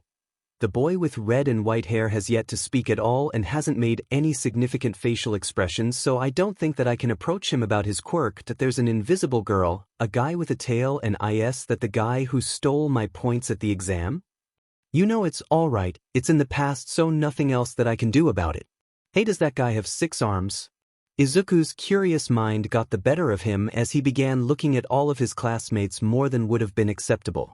The one thing that prevented him from being noticed was that he was able to look away faster than anyone could look in his direction. After all, how else was he going to examine 19 other quirks? That frog quirk looks interesting. Can she do anything a frog can? What is up with the hawk head? Maybe a part of his quirk or something along those lines. You're doing it again. Izuku's head shot up as his cheeks gained a generous shade of red. He'd gotten better at controlling his muttering, but there were still times that it got the better of him. He turned his head to the left where a very bored-looking man looked back at him. He was standing right next to me the entire time, wasn't he? Yes, I was standing next to you the entire time. Since training with the Erasure Hero, his mentor had gotten incredibly good at just knowing what he was thinking. It was probably due to how fidgety he was, but it was still extremely annoying when all he wanted was a tad bit of room to think. Making himself known to the rest of the group, the teacher clothed in black stepped forward in front of them. Immediately all conversations ceased as all eyes turned to the person who controlled what happened to them. Midoriya, could you come here please? Even though it was a question, it wasn't. If he had learned anything from his teacher in the past 2 weeks, it was that there was always a place and time to push people to their extremes. He had done it to him more counts than he could count, and he could count pretty darn high. If he didn't know better, he'd say that this was going to let Eraserhead know exactly what each and every single one of them could do. Midoriya, stop muttering to yourself and come here. His voice was slightly less bored, but still bored enough to show that he didn't care much. Please step into the circle and throw this ball as far as you can. He threw a ball directly at his face, which would have hit him in the face if he didn't have the speed that he did. Pulling back his arm, Izuku threw the ball as hard as he could without any additional assistance from the speed which could enhance his quirk. To everyone's surprise, it went an unbelievable, just impossible, 30 feet away from where he stood. Aizawa smiled, knowing exactly what his pupil was playing at. Perhaps he had learned a thing or two from being with him for the last few weeks. Midoriya, may you go fetch the ball and come back to the circle with haste if you can. The class was extremely confused at what he was getting at. They had expected a little more from their first day at the world-renowned school for heroics. They were just a bit surprised when Izuku zoomed to the ball and then back to the circle which he had been standing in all in about a second. All of them would surely agree that he was quite fast. Now throw the ball using your speed. Nice wording, sensei. You didn't want to call it a quirk since you can't seem to erase it. Well, I have to applaud you for. Don't get snarky and throw the ball. How does he do it? Looking down at the ball in his hand, Izuku smiled, knowing that this was a show of strength and that his teacher had warned about what would happen if he didn't go all out. He closed his eyes for a moment as he pictured in his brain exactly what he was about to do. The crowd was silent in anticipation, wondering what he would do in order to throw it, considering his quirk was speed. Everyone watched as Izuku slipped on his goggles and stood tall in a T formation. Then he began to spin round and round. At first it was slow and painful to watch, but then it increased in pace. Soon their eyes had trouble seeing Izuku and a blur of blue and green could be seen instead. That's when the winds began to pick up and the dust around Izuku began to form a miniature tornado of dust, leaving all the students staring in awe. Just when no one thought it could get any more impressive, Izuku let the ball soar and the tornado dispersed in an instant. The ball flew out of sight and Izuku laughed as he struggled to maintain his footing. This was the first time that he had tried such a move, and boy was he dizzy. The ground seemed to be moving up and down without his control, so walking forward was probably not the best move considering that he also had super speed. He shot straight towards the crowd and was surprisingly caught by the unemotional teacher. His scarf wrapped itself around Izuku's waist and gently put him down. He'd gotten better at predicting the boy's movements and quicker if he'd say so himself. Well, Midoriya, I have to say that I'm underwhelmed that only 953 feet. Izuku attempted to argue at this but, still with little balance, went stumbling into Ida and Momo, who thankfully caught him before he face planted onto the ground. As you've all seen that this is what all of you are going to be doing, that I'm going to measure how much your quirks can do, and at the end you will all be ranked from highest to lowest. The class began to become extremely nervous at this. When they said they wanted more out of their first day, they certainly hadn't expected this. Izuku noted that the purple boy a few people down from him was starting to become extremely nervous. He would be too if he hadn't expected this beforehand from his teacher.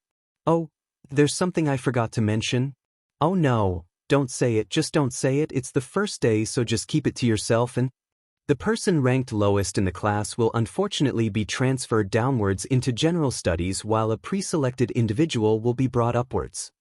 There was a deafening silence that could be heard from anywhere in the school at the moment as all members of Class 1A wondered about their future in the heroics course.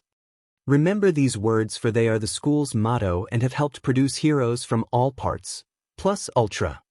Lining up for the 50-meter dash, Izuku Midoriya went up against his friend and fellow runner Tenya Ida. Both knew how this outcome would end, but it was still fun for the both of them who had pushed each other to be better when it came to speed.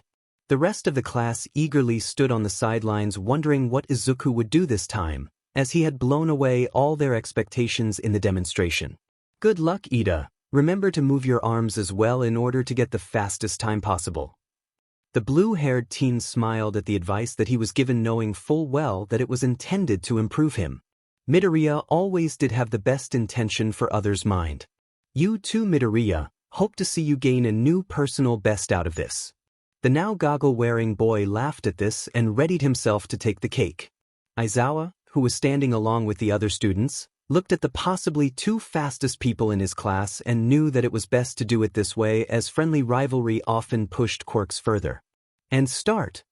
Both boys ran off and were done before anyone could really say anything about their performance. Lots of dust was kicked up and a cloud of it took to the air, preventing anyone from seeing anything besides the first second. They heard a loud ouch, which sounded like it was from the faster of the two boys, but they couldn't be sure. Everyone tried seeing what the two scores were, knowing it would be equally crazy for both of them. Although they had been unable to see, the machine had picked up the moment they crossed the finish line, so that was more than what they needed. The two scores on the machine were that of 0.11666667 and 2.9 seconds, which would probably be the fastest that any one of them would be able to complete this. As the cloud of dust disappeared, everyone saw that this time Izuku had faceplants onto the ground and was just kinda lying there without much attempt to move. Besides him, there was Ida trying to get him to get up and allow the other students to go, but what could really be done? What followed this were a variety of other tests that were meant to test the limits of people's quirks in order to determine who would be staying and who would be the one to leave. Sidestep, strength test, standing long jump, touching toes, baseball throw. Each test was dominated by one or more people who looked as if they would be the one to stay. Thanks to his earlier feats in the ball throw and the 50-meter dash, Izuku didn't have to worry about being taken out of the heroics program. He could say the same for Uraraka, who had gotten infinity in the ball throw, Shuji, who had proven to be the strongest in the class, the kid who stole his points having mastered the standing long jump, and many other students. Looks like most of this class has quirks made more or less for these particular tests. Everyone has that one thing for them that they excel at above everyone else. Now for the moment of truth. After the last person had been tested, the results went into the computer inside Aizawa's hand and began putting them in order from best to worst. Izuku knew that he was somewhere in the middle given how weak he was in the strength test. His standing long jump was also quite bad since he was unable to get a running start, which harmed him a bit. Okay, students, gather up and pay attention for what will probably be the most important moment of your life in heroics, or maybe not. I do know that one of you will be going down, so here you go. Without hesitation, the homeroom teacher of the class displayed their scores on a holographic screen. I actually did pretty well. Looks like I'll be taking home the bronze medal for this event, and hopefully that will be it. Izuku's homeroom teacher turned to the kid in purple and delivered to him what must have been some of the worst news that anyone could receive in general. Sorry, kid, it looks like you just aren't heroics material. Aizawa stared into the heartbroken kid's eyes before saying the next part. Now go to the office and tell them that you will be transferring into general studies. That will mean that one spot will open up. Also give them this note from me and tell them that I want to talk to Hitoshi Shinszo.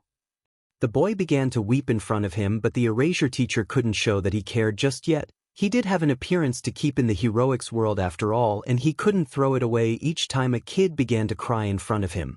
If he did, then he would have lost his reputation a long time ago.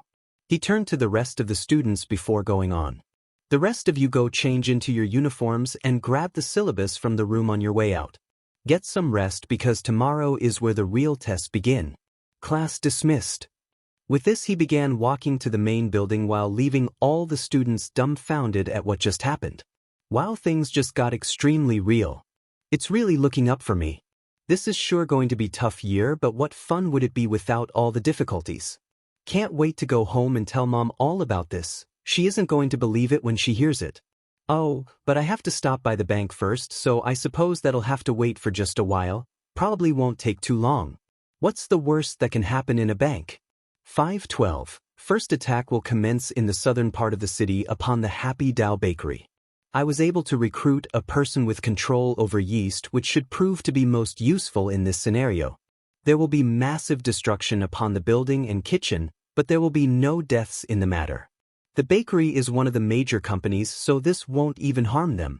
The average hero response time is estimated to be within 2 minutes and 37 seconds, and this will be held like a deep treasured gift. At 2 minutes and 20 seconds, the first member will leave the area and escape through the sewers.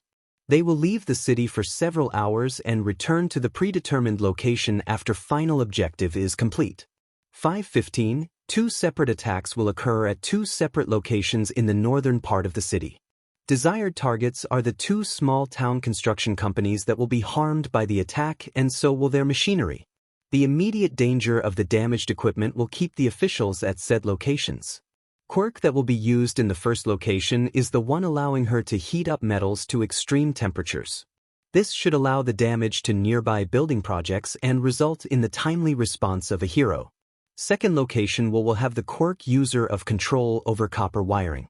This will allow for the damage to sensitive machines and draw the attention within 5 minutes. Both subjects will need to leave within 1 minute and 45 seconds as activity in the northern district is more than the south. Escape route will be to continue on to the next city over as the police won't follow. After first operative returns, the next 2 may come back. 520, fourth and final location will be completed by the replacement of an old colleague. His control over fire will be needed in the destruction by fire of 3 adjacent buildings within the eastern part of town. All 3 are in the process of being renovated, but the crew in each of the buildings should have left by 4:15 and no people are expected to be anywhere near any of the locations. The 3 extreme fires will be of most interest to the police and fire department, which will take care of the quirkless officials. Due to its presence near a high school, operative should be able to blend in with the students around the area and allow the police to look over him. Should stay around the school children for at least an hour before making any attempts at heading back. 523, with the heroes of the area and police force occupied, this is the ideal time to put the rest of the plan into motion. The last part of the plan will be carried out by a quirk user with the ability to unlock anything, another who is able to cause bright flashes of light which should be able to stun the guards for a moment, and lastly myself, the quirkless head in charge of making sure this plan carries out to maximum perfection. I am the oldest of 2 children born to a father who was quirkless by nature, and by choice he chose to make the lives of my sister and I the worst. A few years back he was sent to prison and in the end made the lives of his children much better. My sister is currently living at home while attending school like any normal kid would want to do. I decide to pull heists in order to show that a quirkless man is capable of pulling more than that of the quirked population. I am Leonard Snart, a man who is quirkless by nature but uses that to fuel me and my wit. Never before has the world known what the quirkless are capable of when they fight against the powers that be. Who am I? That question is very simple when you think about it. I am simply a man who is about to rob this bank. Izuku was currently waiting in line to be attended whilst reading the syllabus that he had picked up from the classroom earlier in the day.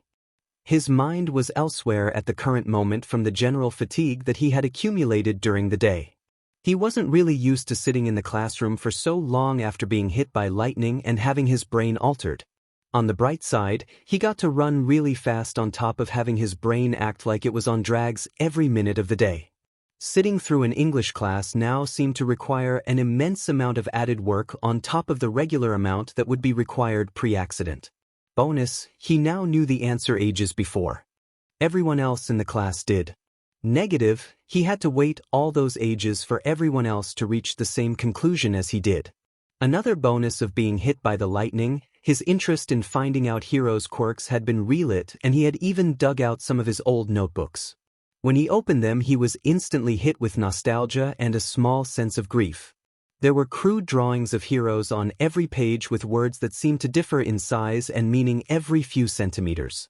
On the bottom of each page there was the small neat script that his dad had used to add content to his notebooks instead of having them be plain. He was planning on getting a new notebook after running his current errand in order to pass over all the information that he had collected previously. There was also all the information that he had yet to collect when he thought about it. With a new class of 18 other kids and the one person that Aizawa mentioned which he had met during lunch, there were so many new quirks that he had yet to delve into. His to-do list at the moment was quite large at the moment as he had to go over to Cisco's home later. Even though the two had collided in the morning, Cisco held no grudge against him and simply desired to put everything behind him. Heck, both managed to become friends with each other by the time lunch rolled on by. I wasn't even supposed to be at the front gate, he explained to him during lunchtime when he chose to sit next to him. I simply forgot that I dropped a project by mistake and I needed to go back before it got destroyed by some rogue speeding object. Izuku had no idea what he had meant in the moment, so Cisco decided to take it a step further and show him what he had been working on. Well, you see, this morning after I was running to school I got this idea of what to do if I needed to get to school in an instant, so I started mingling with the concept of teleportation and put it into my USB drive. He then pulled out a simple cube of metal that was minuscule in size. Izuku picked it up gently and looked at it carefully. So, is this your USB drive, or is it something that teleports you, or can it get you somewhere faster, or how exactly does this work? The goggled-wearing scientist smiled and plucked the cube from his new friend. It is none of those things. This is my inertia cube, which when complete should negate the effects of resistance and allow for an even faster course of travel for many modes of transportation.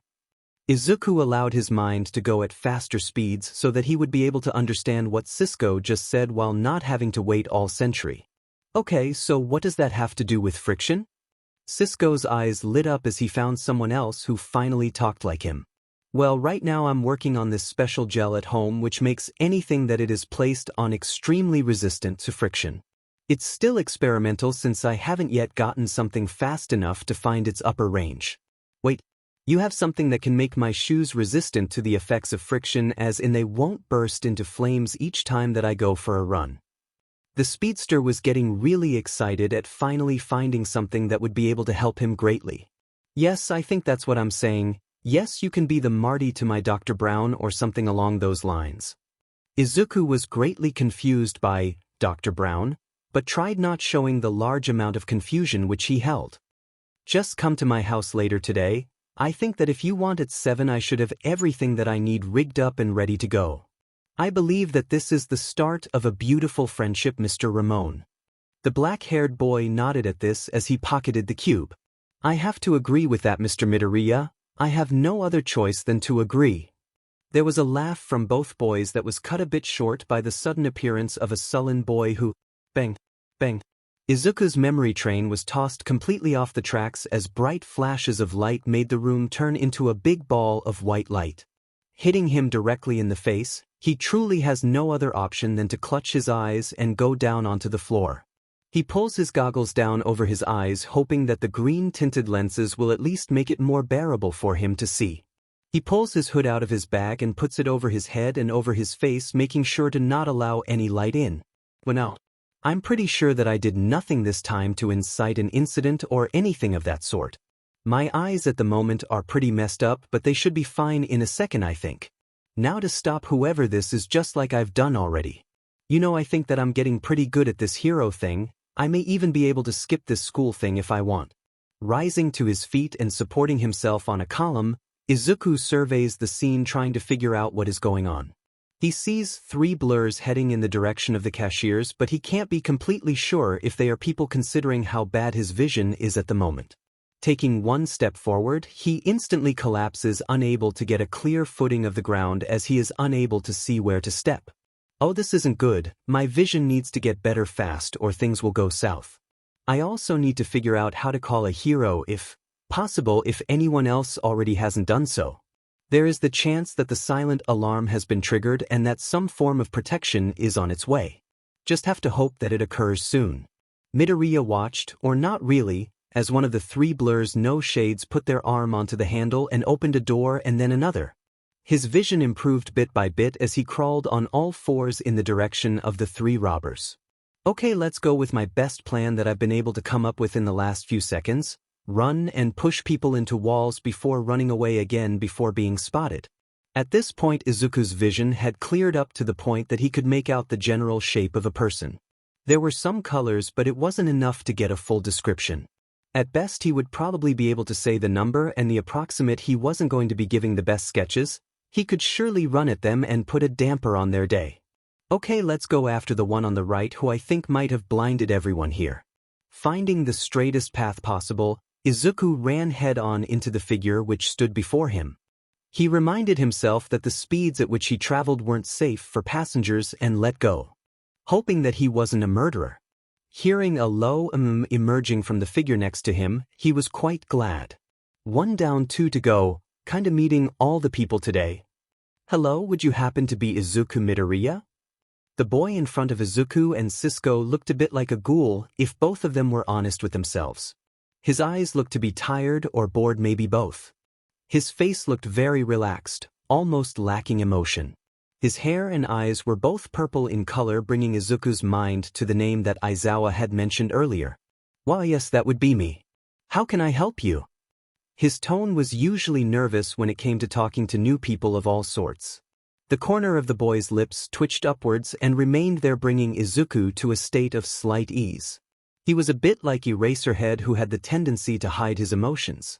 "My name is Hitoshi Shinszo, and I was told to come to a green-haired boy who goes by Izuku Midoriya during lunch by Eraserhead." He put his hand into his pocket before pulling out a note and handing it to Izuku. "He also told me to give you this note and talk to you about whatever is on the note. Izuku, if you are reading this, then the kid has done his job and he has gotten past the interview with Nizu and myself. The entrance exam is almost always a failure when it comes to picking up a wide variety of quirks, since most of them end up being offensive rather than anything else. I know personally what that feels like, so I gave that seat behind you to the purple-haired one who brought you the note. You should probably also tell him that he got in so he knows where to go after lunch." The note was unsigned and done in the messiest handwriting that Izuku had seen in quite some time. It was probably due to the fact that his teacher was just tired or didn't care too much for neat handwriting. "Ah, so I am told by Aizawa-sensei that you went and had an interview conducted by himself as well as Headmaster Nizu." Shinszo nodded, letting his hopes go higher than were safe for his own good. "Yes, they interviewed me a while back about what general studies would mean in the long run of things and of how heroics was very difficult to get into. They wanted to know more about me and of what I could do. Okay, I have to explain to him that he got in because apparently my homeroom teacher isn't capable of doing that simple task. Oh, okay, so, according to this letter by Eraserhead, you are in the heroics department as of after lunch." The other kid's face went slack and a bit pale, which at that point someone should have called a doctor. He coughed and took deep breaths, making sure that he had heard the right thing. Are you sure about this?" The boy's monotonous voice had disappeared and had gone up a few octaves. Izuku nodded vigorously, letting him know that this wasn't just his imagination. "I mean, are you completely certain about this, if this is some long thought-out prank?" "It isn't at all." Izuku handed him the letter before he continued explaining. "My homeroom teacher just likes to keep all the students on edge for his own amusement sometimes. So yet you are officially in the heroics department." Izuku turned and looked at the two remaining figures in front of him. One looked to have an object in his hand while the other had some weirdly shaped hands, kinda like keys. Both he assumed would be extremely dangerous and should be taken care of as soon as possible. He readied himself and went straight for the one with oddly shaped hands. His quirk was unknown, but it was probably him who the operation laid on. Rushing at the figure, Izuku threw a punch at the stomach in hopes of knocking out the breath of the person before coming back for a second round. Right now he was incapable of throwing any good punches without endangering the same lives of the people he would put a stop to. Looking at the other man for a second, Izuku went in and swept his leg in order to give himself the upper hand in this fight. With his speed, it did seem highly improbable that he would lose such a fight. He allowed himself a slight chuckle before he realized that he made a grave mistake.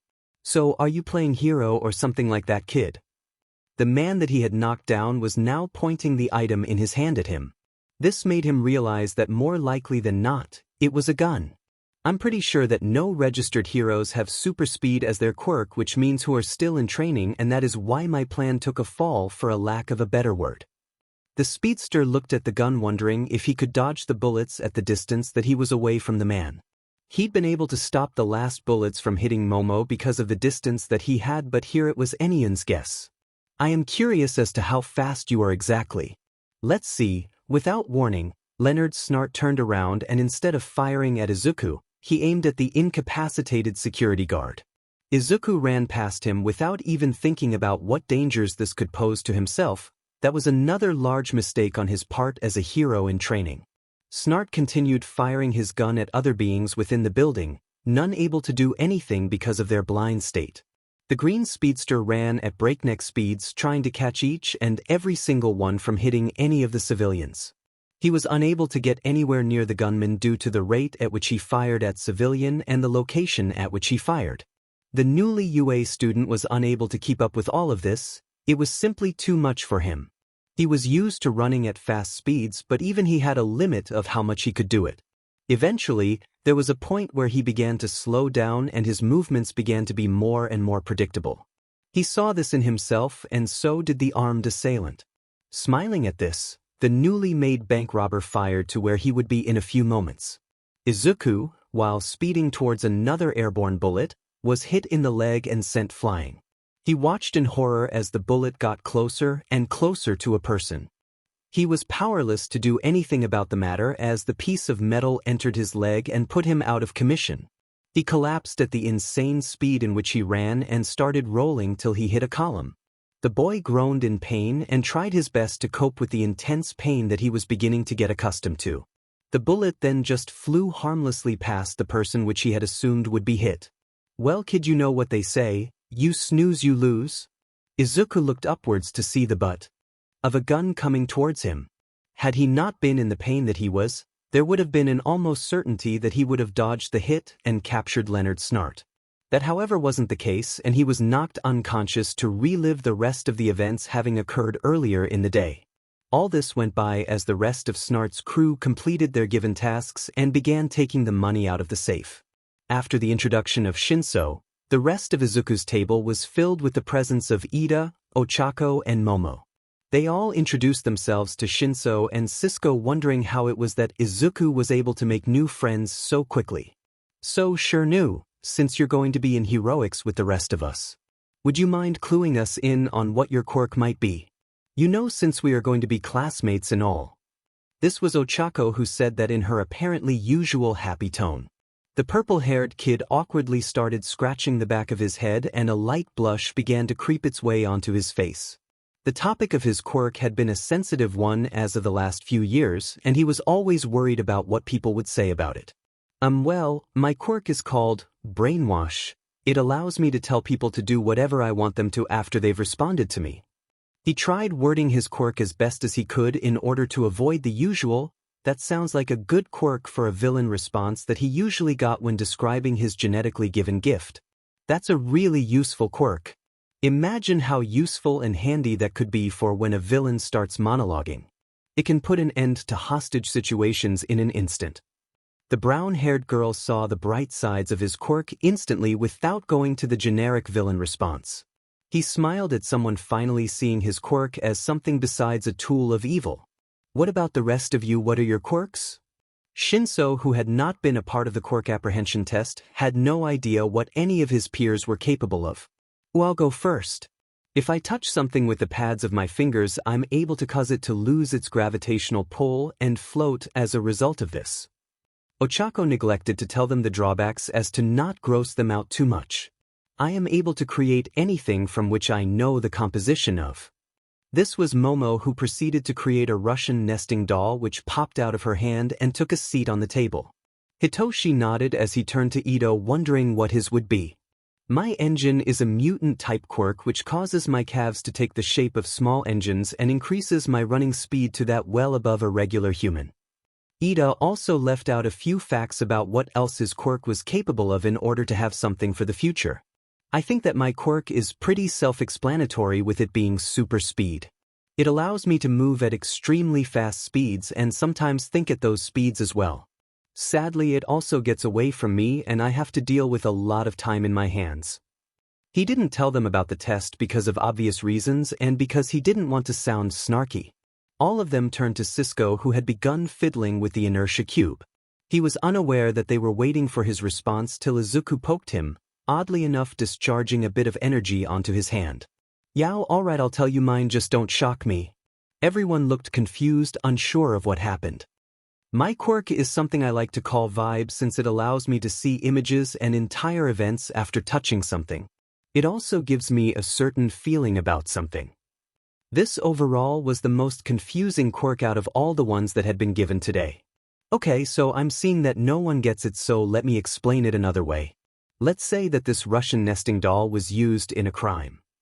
He picked up Momo's creation in order to make his point solid. If that were the case, then this doll would put me in the scene and it would play over as if it were a dream. Got it? Everyone nodded at a much clearer explanation. Izuku groaned as his eyes opened and he looked around the room that he was in. He could assume that the man that he had faced off against was gone as well as his accomplices. He looked as the rest of the people in the bank rose in confusion. Some others stayed on the floor and he assumed were unconscious. Izuku versus his first group of villains, what a title, isn't it? Well, this didn't turn out how I thought it would. And my leg, oh god. Why is there a piece of metal in my body again? Well, it looks like I'm about 5 minutes away from the hospital, so let's go. Oh wow, this is going to hurt. This isn't just painful for my ego or body. If Aizawa hears about this, I would never hear the end of it, so hopefully my face was covered the entire time and nothing bad will happen tomorrow morning. Midoriya, may I speak to you for a second briefly? Eraserhead asked him this before he could enter his class that morning. It was the day following the whole bank fiasco and Eraserhead was shocked to have heard about it from the police. Apparently many of the witnesses who had not been blinded recalled seeing a green blur running around attempting to stop the bank robbers. When Aizawa heard of this, he knew that there was only one possible being who this could be. Sure. What do you want to talk about, Aizawa-sensei? Oh, he's on to me. He knows where I was yesterday. Just got to play it cool and hope he wants to talk about something else. Midoriya, last night I was around some officers who wanted me to look into a bank robbery which occurred earlier in the day. He knows. I am dead. The witnesses described a green blur flying through the room at speeds that should have been impossible. How are you saying that it was me in the bank robbery last afternoon? He tugged at his collar nervously, trying to appear innocent, though it was quickly becoming harder to do so. Because that would be untrue, and just I can't think of a scenario where I would be there. Well, since you weren't there, he narrowed his eyes at the boy, making him sweat a lot more than should have been healthy. Then it looks like I have no one to say good job to. His eyes went soft again and he walked back down the hallway away from Izuku. The one time that I should have taken credit for something that I actually did do. I'm just going to go to class now and cry on the inside after failing to get his approval. Why must he be such a complicated instructor? Heading inside, Izuku saw that he in fact wasn't late as he had assumed but was getting there. By his seat, Momo and Shinszo talked about what was to be expected of the day, given that today was supposed to be combat training. Shinszo, though only a day late to the mix, had not been seen by the rest of his classmates in matters of capabilities.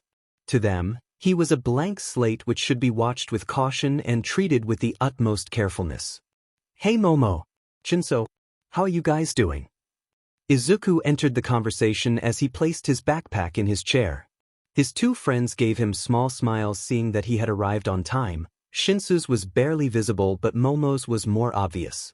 Quite fine, Mr. Green Blur. Well, it looks like another person knows about my activities.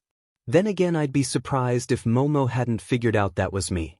The teen wasn't able to respond and could only cough in order to communicate. His face showed a bit of color, not really liking having the spotlight being directed to him. So it was you, Midoriya? I did wonder who else it could have been. Shinszo smiled thinly, leading Izuku to believe that he was plotting something just by the way that his face formed. Well, you see that I was and then there was, and yeah, it was me. Izuku was a tad bit embarrassed that he had been unable to hide who he was better. His face had steadily increased in redness and was now nearing the color of flames. So what did happen? Why were you there in the first place? Momo's smile was replaced by a look of slight concern that Izuku's mom had shared the previous night when she saw him with a hole in his leg.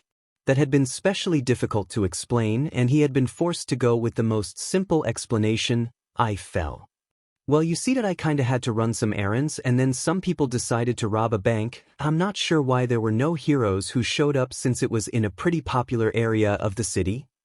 He zoned out as he began to form explanations in his mind, some more bizarre than the others. The man who robbed the bank appeared to not have exhibited a quirk of any sort when he attacked. What exactly would he be capable of doing if he did show his quirk, and if he actually did want to hurt me? Midoriya. Izuku's head shot up from his hand where his chin had been resting for the past few seconds, just lost in thought. He looked at where the voice had come from and saw that it was Ida. You are supposed to be in your seat as of now. Class has begun and our instructor should be here at any moment. The rest of the class had taken their seats as they were supposed to, which made Izuku feel a bit self-conscious. He too sped into his seat and not a moment too soon. I am here.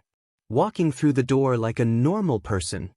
Had the speedster controlled the beating of his heart consciously, he would probably have been dead due to how shocked he was at the moment. His idol and inspiration for the longest time was standing in the front of the class about to give a lesson. His idol was going to be his teacher. All Might, the All Might was going to be the hero for this PRD, which he never thought would be possible. Okay, you can breath now if you want to, Izuku. He's just another hero like all the ones that you've been analyzing in the past few hours. You can breath now. This is your brain who is lacking oxygen and is asking you to please give it some much needed oxygen. Oh well, if you don't give me oxygen then you will pass out in front of your idol, your choice. Hesitantly, Izuku decided it was in his best interest to start breathing again before he went brain dead. As the air returned to his lungs, the green-haired speedster was able to look at All Might with more attention. His current getup appeared to be that of the Silver Age which he wore when he had made his debut. Foundational Hero Studies. In this class we'll be building up your hero foundation through various trials. The hero pulled a block off the desk and showed it to the class to emphasize what he said next. Let's get right into this. The Trial of Battle. The block which the Muckled hero held in his hand also had the word battle, which didn't sit too well with the speedster, fighting that is. And to go with your first battle. The wall on the side of the room began to slide out into view, allowing the students to see the numbers corresponding to the seats that they were sitting in. We've prepared the gear we had you send request in to match your quirks. Izuku vaguely recalled having designed his outfit after a tiresome session with Aizawa. He couldn't exactly remember what he made it look like. Get changed and we'll be ready to go. Everyone gather at Ground B.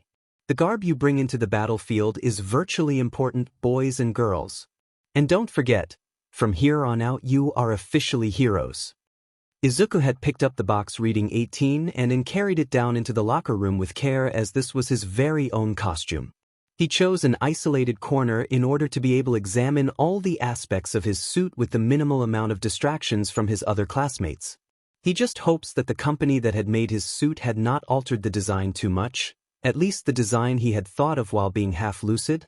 Opening the large case, Izuku saw several components to his suit neatly placed in separate compartments with a note laying atop of his actual suit. Just by looking at it, Izuku could tell that his suit had been made green and that they had made him another pair of goggles, which he was grateful for. He picked up the note from the case and read it within a second. Hello, young hero. We here at the support company were tasked with the creation and maintenance of your hero suit. After we were informed of the incredible speeds that you are capable of running at, we had to make your suit extremely durable as well as keeping it lightweight for you to use. We have made your suit out of a leather textile combination and had it lined with white dwarf star alloy in order to keep you from burning up once you reach higher speeds. Your goggles should also be to your satisfaction, as they serve both as binoculars, thermal sensors, and overall protection for your eyes while you run. The last bit of your suit was thought of by some of the new talent Hartley Rathaway, who created a monitor that should be on your left arm. It will keep track of your vitals as well as the current speed that you are traveling in order to keep you aware of your limits. This note has become too long, but we wish you the best and plus ultra. Izuku whistled as he read of what his suit was capable of. He set the note down on a bench and picked up his suit, holding it up in front of him. The boots as well as the sides were black, covering his arms as well. The center of his suit going down was a dark green hue that went down his front and into the interior of his legs. Between these two colors, a thin lightning bolt-like pattern in a lighter green separated the two. His mask was covering his chin and the area around his eyes, leaving his mouth and hair exposed for world to see. His ears appeared to be covered in some sort gold decorations that also had a bolt of lightning. The last touch, which he loved, were his goggles that were tinted a darker shade of green than he was used to, but also brought him a more calming feeling. Realizing that he was the last person in the locker room, Izuku changed at top speeds and allowed himself one look in the mirror before running off to meet with the rest of his classmates.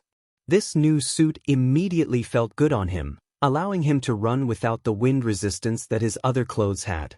The suit clung close to his body like a second skin, which felt less cumbersome than everything he constantly wore. The goggles also felt quite snug and comfortable around his face. An added bonus was that now he wouldn't have to go through shoes like crazy if he could replicate this on his. Wait, he was late. He didn't have time to think about what he could do with his shoes in the future. Reaching the end of the tunnel, Izuku noticed how his eyes had no need to adjust to the light due to the upgrade of his goggles. Now the change in scenery was a completely different thing altogether. As he looked around, he was able to see several of his classmates standing around in their new costumes, complimenting each other and explaining how it helped out their quirk. Looking for his group of friends, Izuku stumbled into a less than fully dressed Momo. Or more like barely dressed Momo, as her suit was very open to the elements in order for her to use her quirk to the most efficiency. Upon contact, he realized just how little clothing she had on and went instantly red. She turned around and looked at Izuku's costume, which everyone could agree looked pretty cool. Don't say or think anything out of the ordinary, Izuku, keep it calm. Wow, Izuku! Your costume looks really cool. The color scheme really works for you because of your hair. She smiled at him as Izuku forced himself to stare directly into her eyes, not anywhere else. Don't be a pervert, eyes up. Don't be a pervert, just be a human being and treat her as you want to be treated. Just keep the gaze up or I will personally kill you. Somehow, the speedster slowly tried to speak not once or twice, but 3 times. Why dash? You, yes. Thanks for the compliments, Momo. His pitch was a bit shaky due to how his vocal cords worked, but Momo only thought that to be funny. His voice had changed several times in the span of a few seconds, which was the funniest thing that she had seen all week. Midoriya. The green-clothed boy turned around, responding with a quick, yes.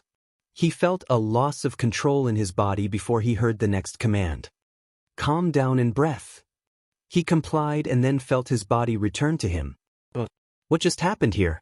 Midoriya, that was my quirk you just experienced. He looked around and saw who had just caused him to essentially lose control. Standing in what looked to be the classiest hero costume was none other than the purple-haired mastermind. Shinszo's suit reminded Izuku of something that he had seen in an old comic book about a detective who wore blue and had no face. Instead of that, his suit was purple with a lilac dress shirt and a dark purple trench coat. Of course, Shinszo kept his face on him, which was appreciated. Izuku was positive that this trench coat contained many more things that were obscured from view. On top of that, atop of his head there was a fedora that looked like it was only for aesthetic purposes with no real use, but he knew that things such as that tended to connive hidden objects. Besides that, he sure looked good in his suit, especially with his stoic expression on his face. It also added to the whole grounded hero look, which had been lacking pretty far in the mainstream of heroes. Wow, Shinszo, you look really good in that costume, like an old-time detective. There was a thin smile on Hitoshi's face, which Izuku assumed was a smile. He could never tell what it was since Shinszo tended to stick to the less than smiling end of the spectrum. I can say the same about you, Izuku. Never knew that you were one for wearing skin-tight clothing. Izuku's top jaw stuck to the bottom as he took the compliment from Shinszo, a very odd compliment indeed. Looking for all might, Izuku spotted him with papers in his hands, muttering madly to himself. They appeared to be notes for the class from which he had prepared beforehand and was now living solely on them. Izuku chuckled lightly at this and disguised it as a cough so no one would notice what he did. Okay, everyone gather up. It is time for the battle trial. All the students surrounded the number 1 hero, wanting to hear his direction. Okay, that's so I will divide you into groups of 2, that's right. Each group will either be the heroes or the villains, where the villains will be in charge of guarding a bomb that the heroes are in charge of dismantling. Heroes win by touching the bomb and villains win by either incapacitating the heroes or keeping the heroes away from the bomb before the time limit runs out. Even though he was a great superhero, Izuku assumed that he had never been in charge of teaching beforehand. Okay, so Group A is Midoriya and Bakugo. Well, remember how I said I was going to kill you, brain? Looks like someone is going to beat you to it. Well, this is going to be just great, just fabulous, just the perfect place for me to hold my funeral. Maybe I can invite the entire class to it and call it a party instead, just to spite him. So, Izuku stood beside his teammate, wondering what he should say to defuse the situation. This was pretty much the most awkward situation that he had felt today, and this had been a pretty awkward day. Shut the F up, Bakugo was clearly upset by not being given the chance to destroy his lifelong rival. The situation had only escalated after he saw exactly what Izuku was capable of doing with his new enhanced speed. You don't get to talk after all the bullshit you put me through, not after you've lied to me for our entire lives. Timeout. Or the equivalent of a timeout. For me. Let's just think about this for a second in order to not blow this out of proportion, if they haven't already. He clearly thinks that you've lied to him your entire life about having a quirk. He doesn't believe my explanation of having this occurred recently. Since this is Kaken, I have to prove to him that what I'm saying is true, and that may take a few times considering who I'm talking about. Kaken, please let me talk, I want to explain. His slight stutter popped out again as it usually did when he began talking to the explosion quirk user. It was just a thing of habit that he couldn't break out of. If this is about my quirk. Of course this is about your goddamn quirk. You lied about it for 10 entire years. You didn't tell me because of pity, isn't that right, D? You looked down on me from the very start. Let me think I was ahead. Kaken, I swear that Things were really starting to get out of hand between the two of them. He seriously had no clue how the two of them were supposed to work together to stop his classmates in a few seconds. He could probably run around really fast and stop them if it really came down to it. Don't Kaken me Deku, I won't let you call me a name as weak as that. The boy then began coughing as a result of the massive amount of yelling that he had undertaken. Seeing as there was nothing that could be done, Izuku silently stood beside his former childhood friend. Begin the battle trial. The 4 students who had been getting ready for the battle heard the pro hero's voice come from the earpiece that they had been given. The 2 on the outside were unaware of the plan that the villains had come up with, a quite clever plan indeed. Oi, do you stay here while I show you how things are done? The explosive blonde rushed in with small sparks emanating from his hands. There was a crazed smile on his face as he walked inside, leaving Izuku alone. The green-haired boy pulled down his goggles over his eyes, knowing that Bakugo would prefer to die than accept help from him. He checked the heat signature feature of his goggles but turned it off in an instant as he realized that others didn't have the same advantage in their equipment. Okay Izuku, you have a time limit on how fast you can get yourself that bomb, so let's try to be reasonable about how fast you can accelerate and decelerate within this building. Now it's show time. Izuku cracked his neck to either side and then began to run within the building, checking the first floor in less than a minute, though the tricky pathways provided a much-needed damper on his speed. It was a bit like playing Pac-Man, except he was the little yellow guy in this analogy. Lab rats must feel like this, going through a maze of corridors without knowing when they are going to get out. It must truly suck to be a lab rat even if you don't really think about it. And also, what's the point of going through the same maze time after time if it leads to nothing in the grant? Boom, boom, boom. The speedster slowed down as he searched the surrounding area looking for the source of the explosions, which he knew already. Bakugo was probably already trying to metaphorically kill their opponents single-handedly, which worried Izuku greatly. There was a pretty strong chance that he would succeed, so Izuku wanted to reach him before anything of that sort happened. Boom, boom, boom. More explosions followed from the floors above, and Izuku knew that he needed to get there quickly or he would be sending Ochako in a box since her quirk wasn't extra skin. Looking around, he spotted a flying figure attempting to ram another. Die, you purple-haired mafia boss. There was a large amount of dust that was thrown into the air as well as debris flying from the source. Please don't let it be a dead person. Please don't let it be a dead person. I need an alibi, and being here won't serve well for my hero career. He stepped around the debris looking for a body in case there was one to look for. As the smoke cleared, the fastest boy in the class saw that in front of him stood Shinszo smiling at him. He dusted of his clothing and looked at Midoriya with a bit of curiosity. Next to him was Bakugo, who appeared to be kneeling down with his fist touching the ground.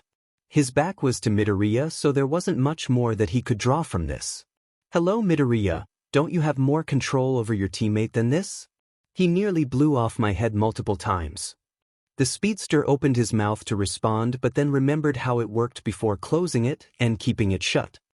Good to see that you remembered what my quirk was. Your partner, not so much. This just got a bit more complicated. I knew that I could not beat either of you in combat due to the enhancements that you both receive from your quirks, but I know that you two can beat each other. Wait, he predicted this? He outsmarted Kakin, and now we are going to pay for this dearly, aren't we? Come on, why does this have to go down the first combat class of the year? He couldn't mean what I think he means. Now Bakugo stand and fight Izuku into SBMsen or render him immobile without killing him. Hitoshi Shinszo kept his voice even and calm, almost as if this had been part of his plan, which it probably was. Bakugo's body rose and turned around to face his partner for the exercise. On his face there was a blank expression, making Izuku believe that this wasn't his old friend but would still be one heck of a challenge. Well, this won't be so difficult. After all, I do have the ability to just run around him and most likely knock him out before he gets a hit on me. Worst that can happen is a few headaches here and there for my opponents. Wait, opponents? Where's Ochako? No sooner had the thought reached his mind that he began to feel weightless and his feet rose from the ground. He caught a brief flash of light pink in the corner of his eye, which he could assume with certainty that this was the zero-gravity girl. Oh no, this is not going to end well. In his moment of distraction, the girl in pink touched his shoulder in order to activate his quirk. Without his gravity, he was pretty much at the mercy of Shinszo and Ochako. Now is when the fun starts. What did Shinszo just say? Bakugo, attack now and have no mercy. Izuku could have sworn that a small smile formed upon Katsuki's face, but nope, it definitely was there. Without any more distractions, the yellow-haired berserker launched himself at the airborne Izuku with his explosions. This commenced the start of the battle that students of Class 1A had wanted to see, the battle between two titans who were on the same team and were supposed to be working together. This is going to go well, Izuku. Just try your hardest and don't disappoint your idol who is watching this right now. Like Shinszo said, now is when the fun starts, and it will be fun for me if not for him. This is for me to show the class what happens to a kid when he is struck by a bolt of freaking lightning. I wonder how fast I can do this? Hitoshi Shinszo had been through a lot in his decade and a half of life. After his quirk had been discovered to be brainwash, everyone had told him how his quirk could be used in order to cause great evil. Person after person, adult after adult, peer after peer. There had been no exception to the rule for as long as he went on. It was a constant reminder of how incapable he was in accomplishing his goal of being a hero. That all changed as soon as he got accepted into the UA's General Studies program. Of course, he had been unable to pass the practical exam, given how one must have needed a combat-orientated quirk in order to dominate in the test, or at least a quirk that had the potential to be used offensively. He had neither of those options, considering that his quirk would probably be considered cheating or would give the other students the points that he would have earned. With this in mind, he also applied for the General Studies course as a backup options in case he was unable to do exactly that. After receiving only one of his classes in General Studies, Shinszo was called to go talk to the headmaster after a small boy with purple ball on his head came into the class saying that he was the newest addition to the General Studies class. Shinszo knew instantly that this was what happened to the lowest person in the heroics course, as the older students had told him. He went to the headmaster's office wondering the entire way of what was in store for him. It wasn't even the first day and already he was being called to the place which he hoped he would never have to go. He had just gotten to this prestigious school and there was no way that he would get out without finding out why. Tell me, young Shinszo, why did you apply for both the heroics course and General Studies? Most students tend to go for either one or the other. You seem to not have the arrogance that most students possess in only going for the heroics course. Why is that? The creature that spoke to him looked like a bear-dog-man hybrid, which he couldn't really describe despite that. Shinszo looked at the headmaster and at the teacher who stood beside him. The teacher appeared to give him a lazy look of disinterest and tiredness. His hair covered most of his face and he wore a pretty large scarf which appeared to have no other use. He thought of what to say, of what they expected him to say. I knew that my quirk was incapable of being used well in the settings of the practical test, and I also knew that there were nearly no possibility of me passing a test revolving around the physical prowess of quirks. With this in mind, I decided that the best course of action would to join General Studies and wait till there was a chance to move into heroics should the possibility arise. Shinszo looked into the small animal's eyes before receiving a large, adorable smile. That was very well said, Shinszo.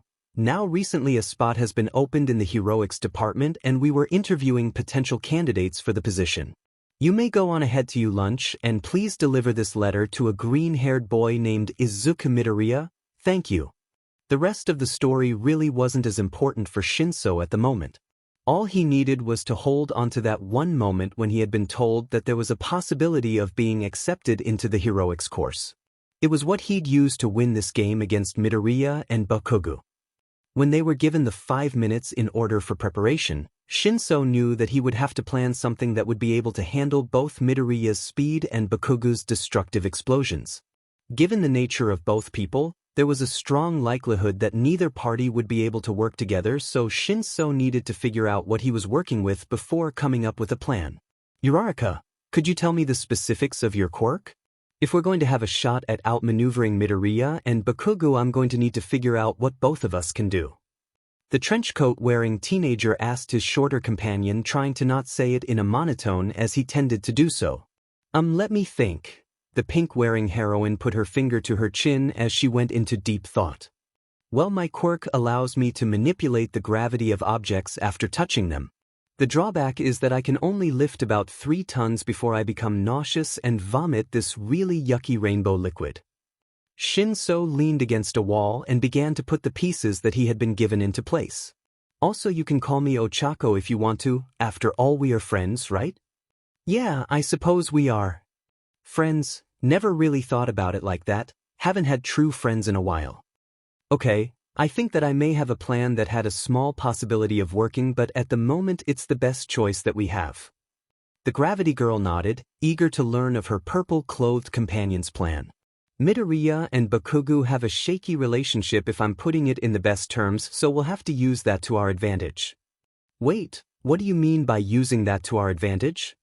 Shinszo thought for a moment in how to explain this the best way without coming out to seem like a complete villain. Bakugo looks like he'd rather die than allow any help from Midoriya. This leads me to believe that as long as their behavior doesn't change in the following 10 minutes, then we might be able to turn Bakugo on Midoriya using my quirk.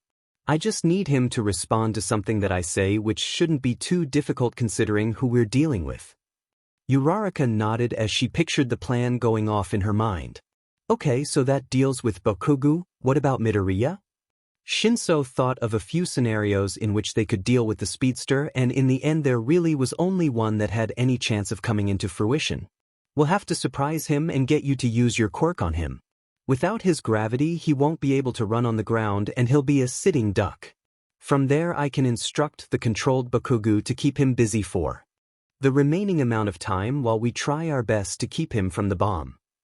Shinszo finished explaining his plan to Uraraka, who looked quite pleased with how it was supposed to occur. Okay, so how are we going to take Bakugo on if he doesn't choose to speak? Shinszo thought again about this new problem that he had unaccounted for. There was always that one variable that he forgot about. Don't worry about that part, I'll draw his fire and get him to talk. No matter how much trouble I look like I am in, hide until you see the fast one. You just have to tap Midoriya and we'll be in good shape. He looked around the room and looked for strategic places that he would be able to place tripwires. In this fight, any advantage would go a long way for them. Hearing the argument between Bakugo and Midoriya, Shinszo got into position awaiting for the arrival of the blonde. There was a large plan that his plan would fail and that he would be tossed aside like a rag doll upon initial confrontation. There was an even greater chance that Midoriya would discover what was going on and put a stop to it within a second. There was no imaginable way that they could win in a head-on fight versus the opposing team, so this was going to be their best bet. Loud stomping could be heard coming up the steps, and his heart climbed its way to his throat. This was his one chance to show the rest of the class that he had a right to be here just like the rest of them. None of them had seen him in the quirk apprehension test, so it was either all here or none at all. I have to show them that I'm not a villain, I'm just a hero like the rest of them.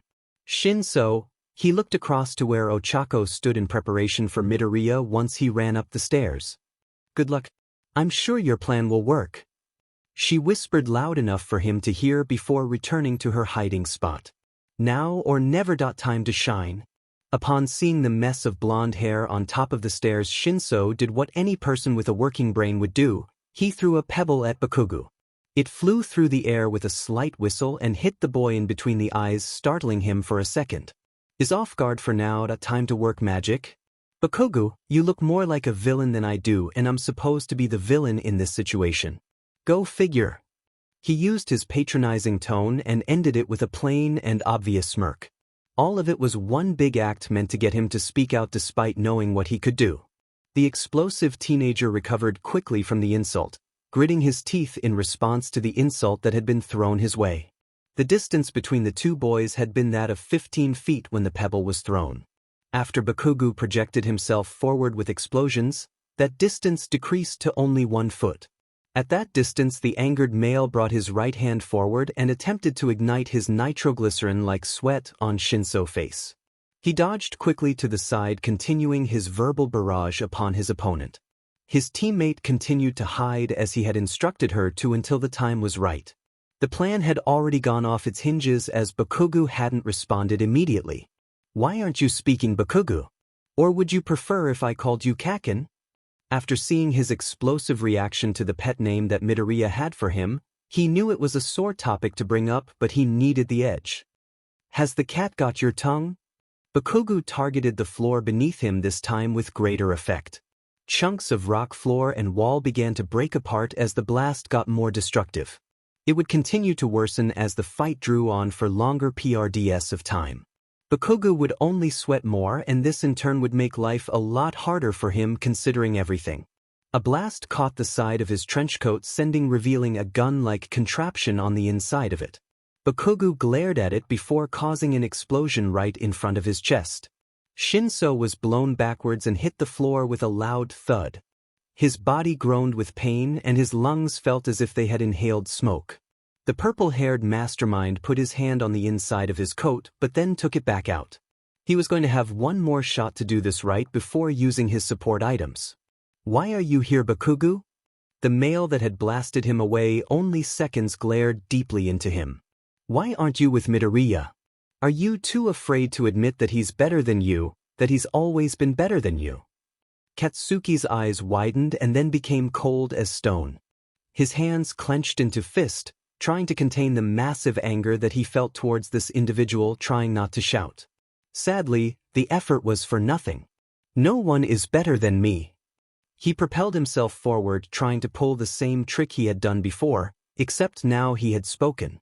Die, you purple-haired mafia boss. Now you're in my trap. The blonde's eyes lost emotion and his fist came down upon the ground next to Shinszo, causing smoke and debris to rise into the air. The first part is done, now for the rest. The victorious combatant kneeled down and picked up his fedora that had fallen off during the fight. Clearing his throat, he prepared himself mentally for what was to come. Bakugo had been the easiest part of the plan for him. Now he would have to face the true threat of the two. Hello, Midoriya. He spoke cleanly and with confidence as he stared into the eyes of the boy dressed in green. He caught the gravity girl's eye for a moment and gave the slightest of nods, hoping that she would understand what he was trying to say. Ochako nodded and used her quirk on herself in order to float and not make any noise. He just had to buy her time in order to tap him. Don't you have more control over your teammate than this? He nearly blew off my head multiple times. The speedster opened his mouth to respond but then remembered how it worked before closing it and keeping it shut. Ochako got closer to Midoriya without him noticing, so he just had to keep going. Good to see that you remembered what my quirk was. Your partner, not so much. Hitoshi now knew that trying to get Midoriya to talk was a lost cause and would not work for him at all. Best to play all my cards now. I knew that I could not beat either of you in combat due to the enhancements that you both receive from your quirks, but I know that you two can beat each other. It took Midoriya a second to figure out what Shinszo was talking about as he recalled exactly how his quirk worked. He then remembered that there were supposed to be 2 members per team, but at that point it was too late. Shinszo openly smiled as he saw Uraraka reach her goal and tapped the speedster on the shoulder. Within a second his feet left the ground and Midoriya was unable to do anything about the matter. He struggled for a second trying to figure out what was going on but stopped as he saw Uraraka smile at him openly with the tips of her hands touching. Now this is where the fun starts. Midoriya.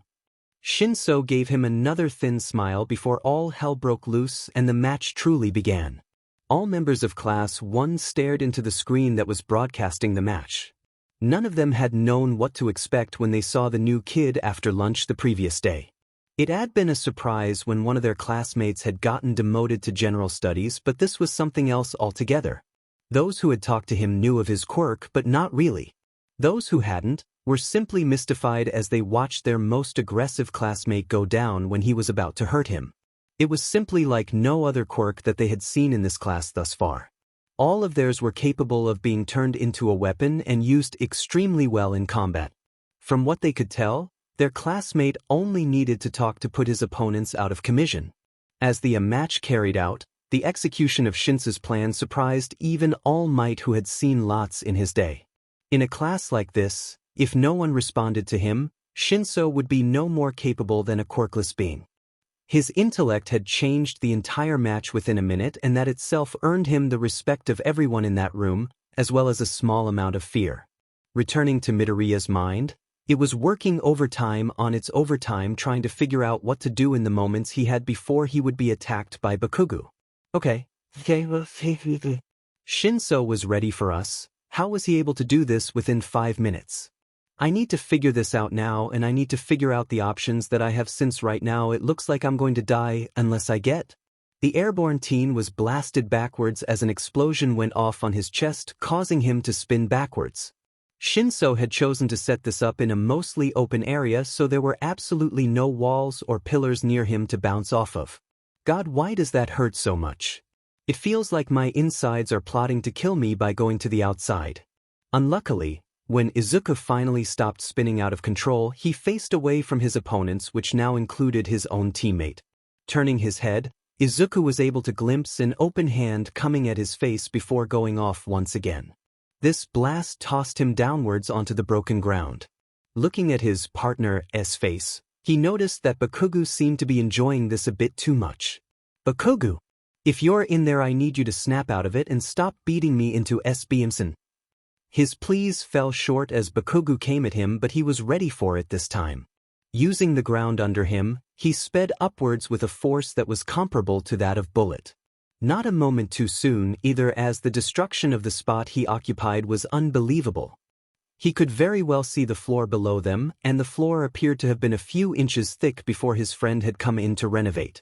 Unaware of where he was going, Izuku crashed into the ceiling and lost control again as his feet were just out of reach from the ceiling. Where are the other two?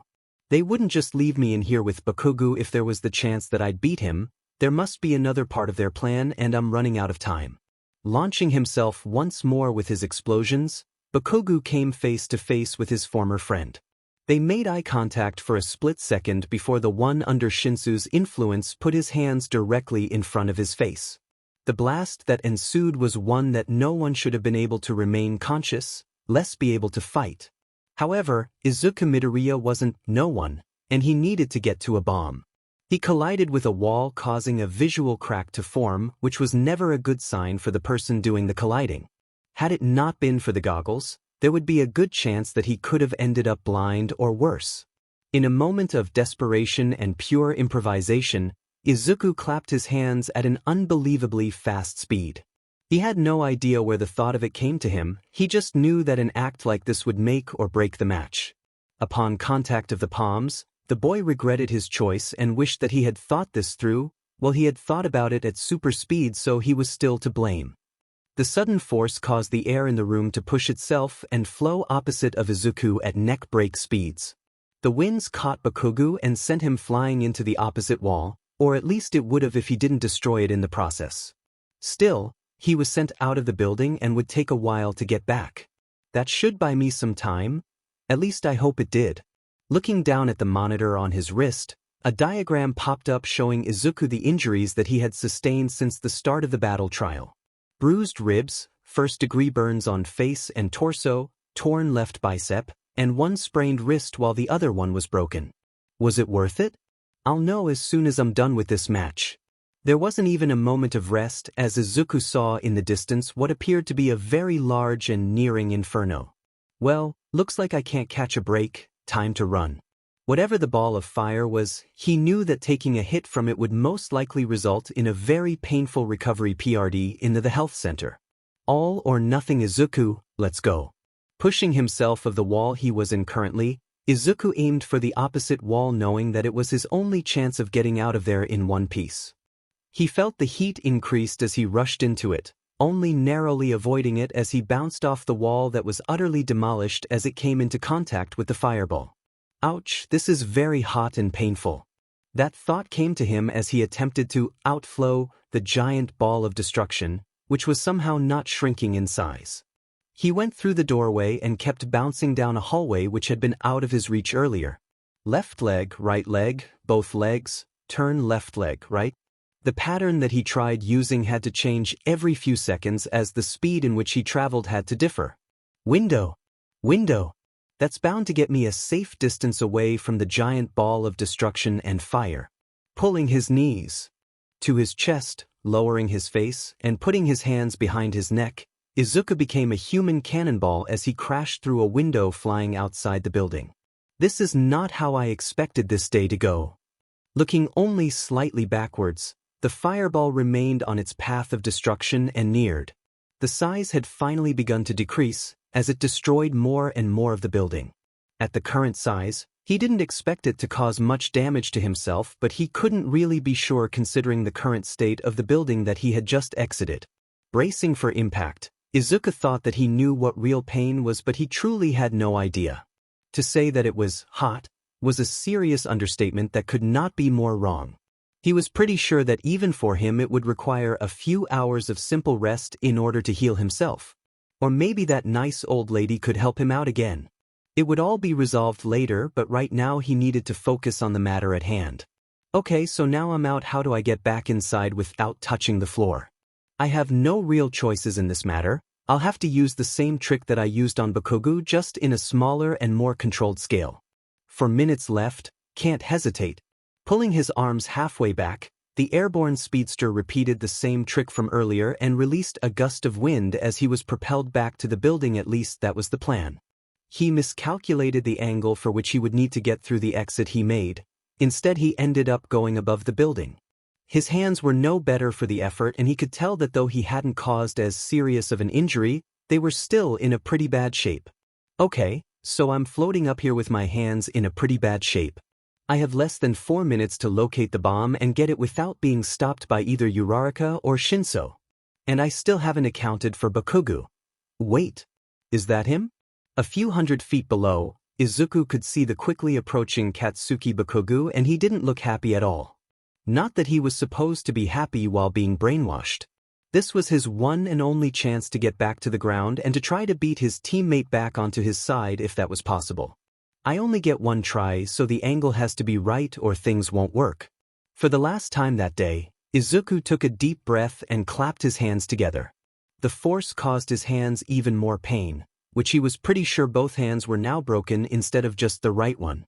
He allowed the wind to push him as he spun to face Bakugo. The battle of the Titans had gone on for long enough, and this would be the blow to decide it.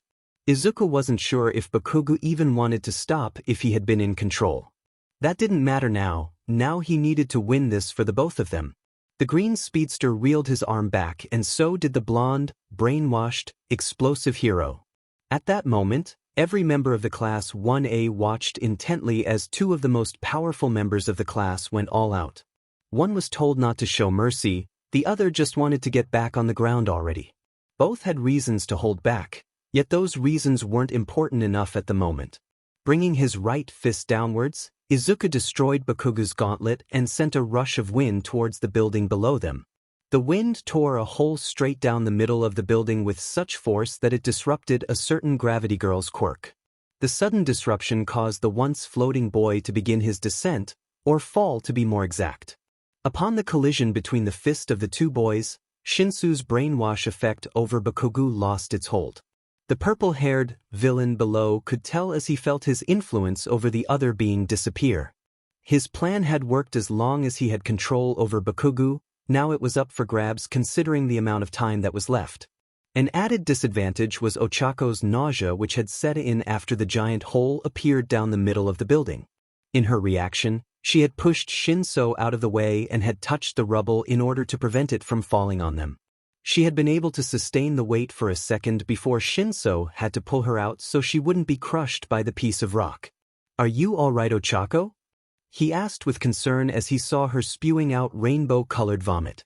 The girl could only nod as she continued releasing the foul-smelling liquid. She was certainly not in any shape to continue her hold on Midoriya, as he was probably on his way here now.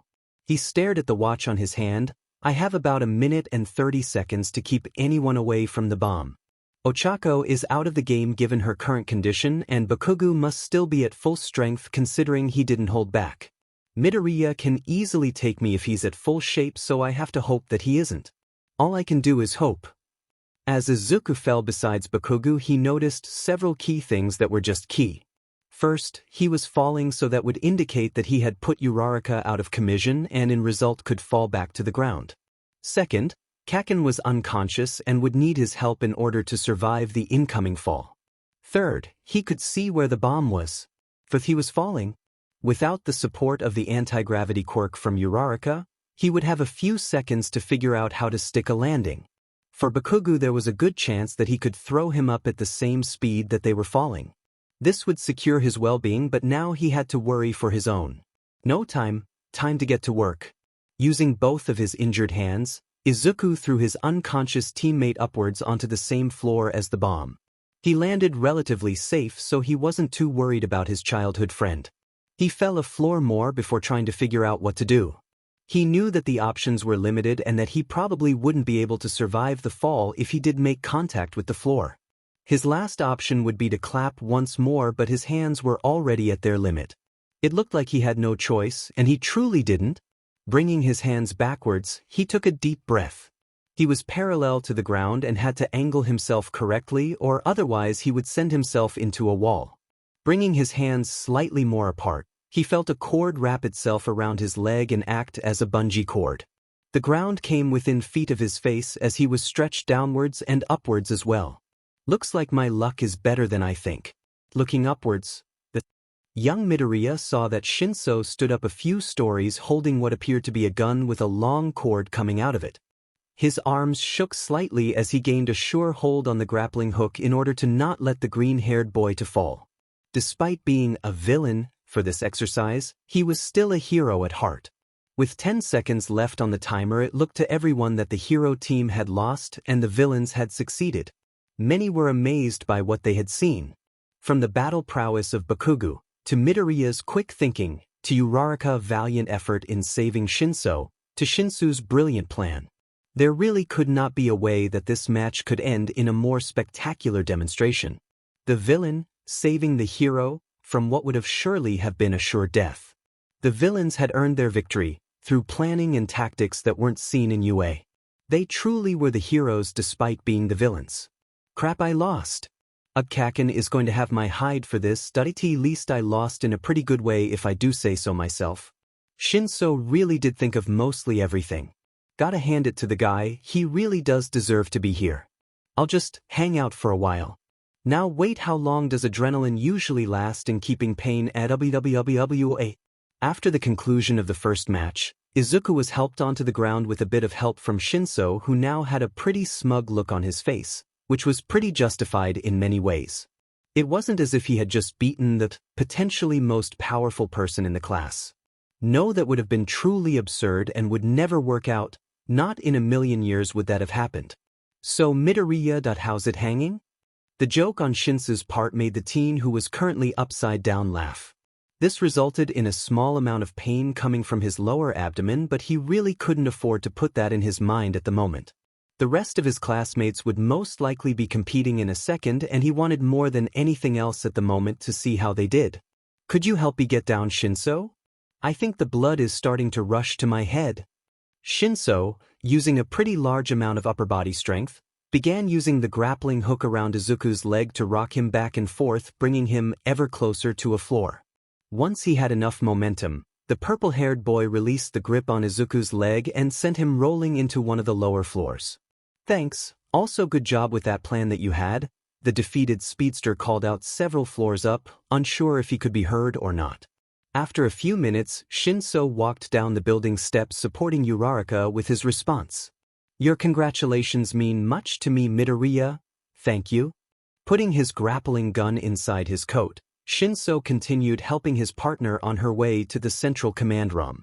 They had been instructed to go there once their matches had concluded, and that was all that he had to do now. Well, also feel good about himself for doing the impossible or near impossible. Overall, the exercise had been draining for all parties involved. Some were physical while others were more mental, like in Shinszo's case. Having to keep track of all of Bakuga's actions was an entire battle on its own. Looks like you finally made it, you're finally a hero, your quirk won't be that of a villain, that you will be a hero to remember. Izuku Midoriya had been called many things in the past, not all of them were good either. Quirkless, Deku, idiot, weak, crybaby, loser, etc. Those were all just words with the intention of bringing him down. Some of them had worked to belittle him and make him feel worse about himself. He'd gotten used to this well enough, and he couldn't be more fine with it. Now no one had called him reckless or stupid to his face before, well, only Bakuga did, but he didn't really count. As he walked into the control room where the rest of the students were standing and looking at the screen, most eyes turned to look at him, which was just a tad bit frightening. Everyone had seen the amount of power that could be released from one individual, and they were pretty impressed. He slowly made his way to his friends while 4 more students exited the room in order to proceed with their own match. One was invisible, one had a tail, the other pair had one member with 6 arms, while the last boy seemed to have quite a bad scar on the left side of his face. No one had noticed his hands as of yet, since he crossed his hands as people went and congratulated him. He stumbled into Momo's barely clothed self, and she looked quite glad to see him. That was until his hands became visible. Her smile faded into a look on concern and a bit anger, it seemed like. Are you stupid, Izuku? You broke both of your hands in an attempt to win the battle trial? This was exactly what Momo had said to him when she saw the state of his hands and his lack of attention to them. How can you be so reckless and do this to your hands? What if Recovery Girl didn't work here? What would you do about making sure that they healed properly? What do I say now? This isn't going to end well for me. Just act like you don't notice the obvious break within your hands, or I could always try the acting, which I do believe would benefit me quite well. Now just act like the pain in your hands is non-existent and you'll for sure be fine. What do you mean, Momo? I'm pretty sure that my hands are just fine the way they are now. Izuku rose his hands to eye level and tried shoving them in her face in order for her to give up her crusade involving his injured hands. Even if they weren't, I'd most likely heal from whatever injury given a few hours. Not amused, Momo grabbed his right hand and gave it a soft yet firm squeeze. Phew! Why did she do that? His mouth clenched in pain as he tried containing his pain, but it was too obvious to anyone who was noticing. One could even say that a tear came down his face as he tried bottling the emotions. You were saying? She smirked slightly at his expression of discomfort that she had caused by the squeeze. Just give me your hands.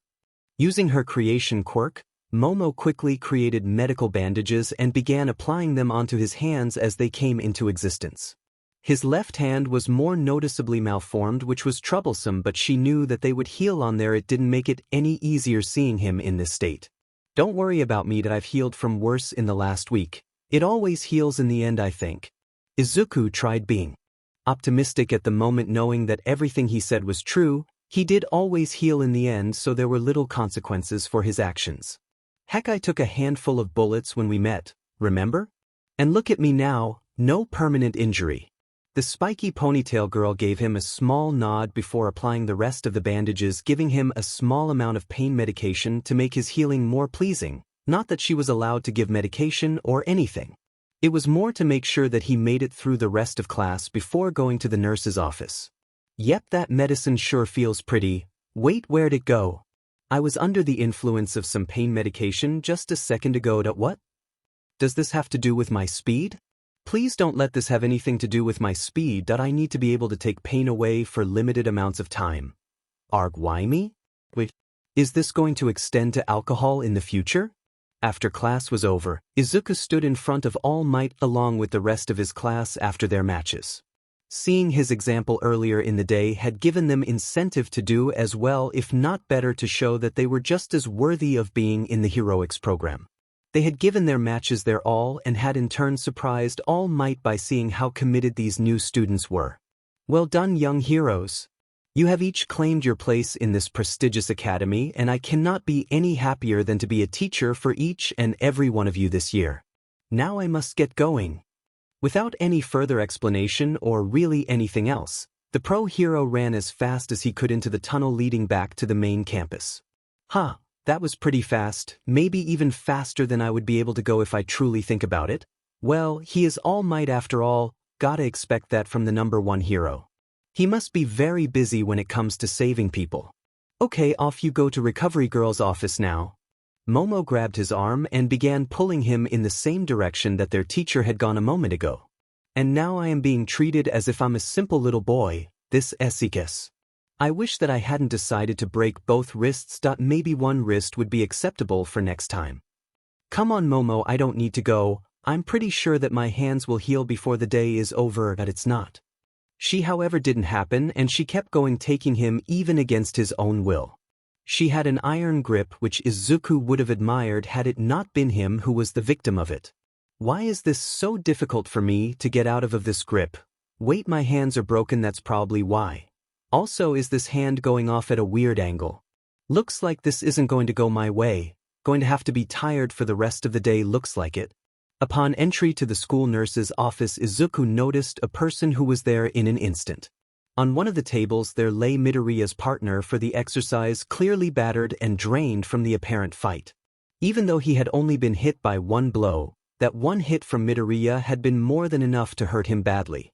The speed and angle that he had used to destroy Bakuga's gauntlet had caused a large amount of tearing in his arm just from the sudden shock.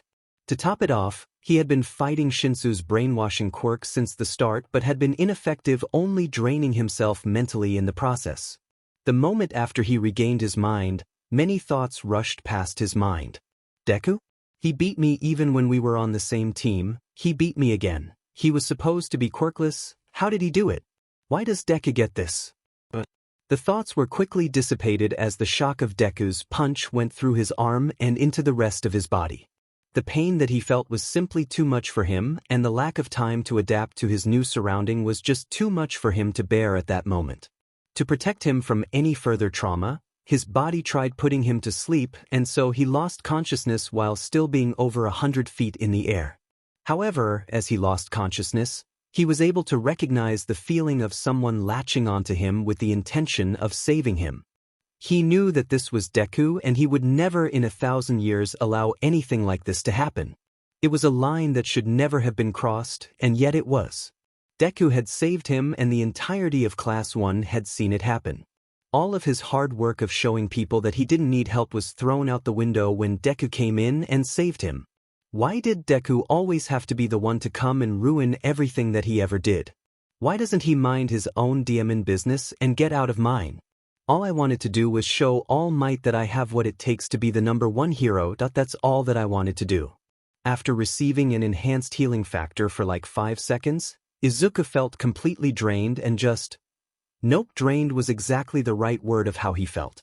After receiving his second kiss from Recovery Girl, the Speedster's hands repaired themselves at the price of his stamina, which was already pretty low at that point if he was totally honest.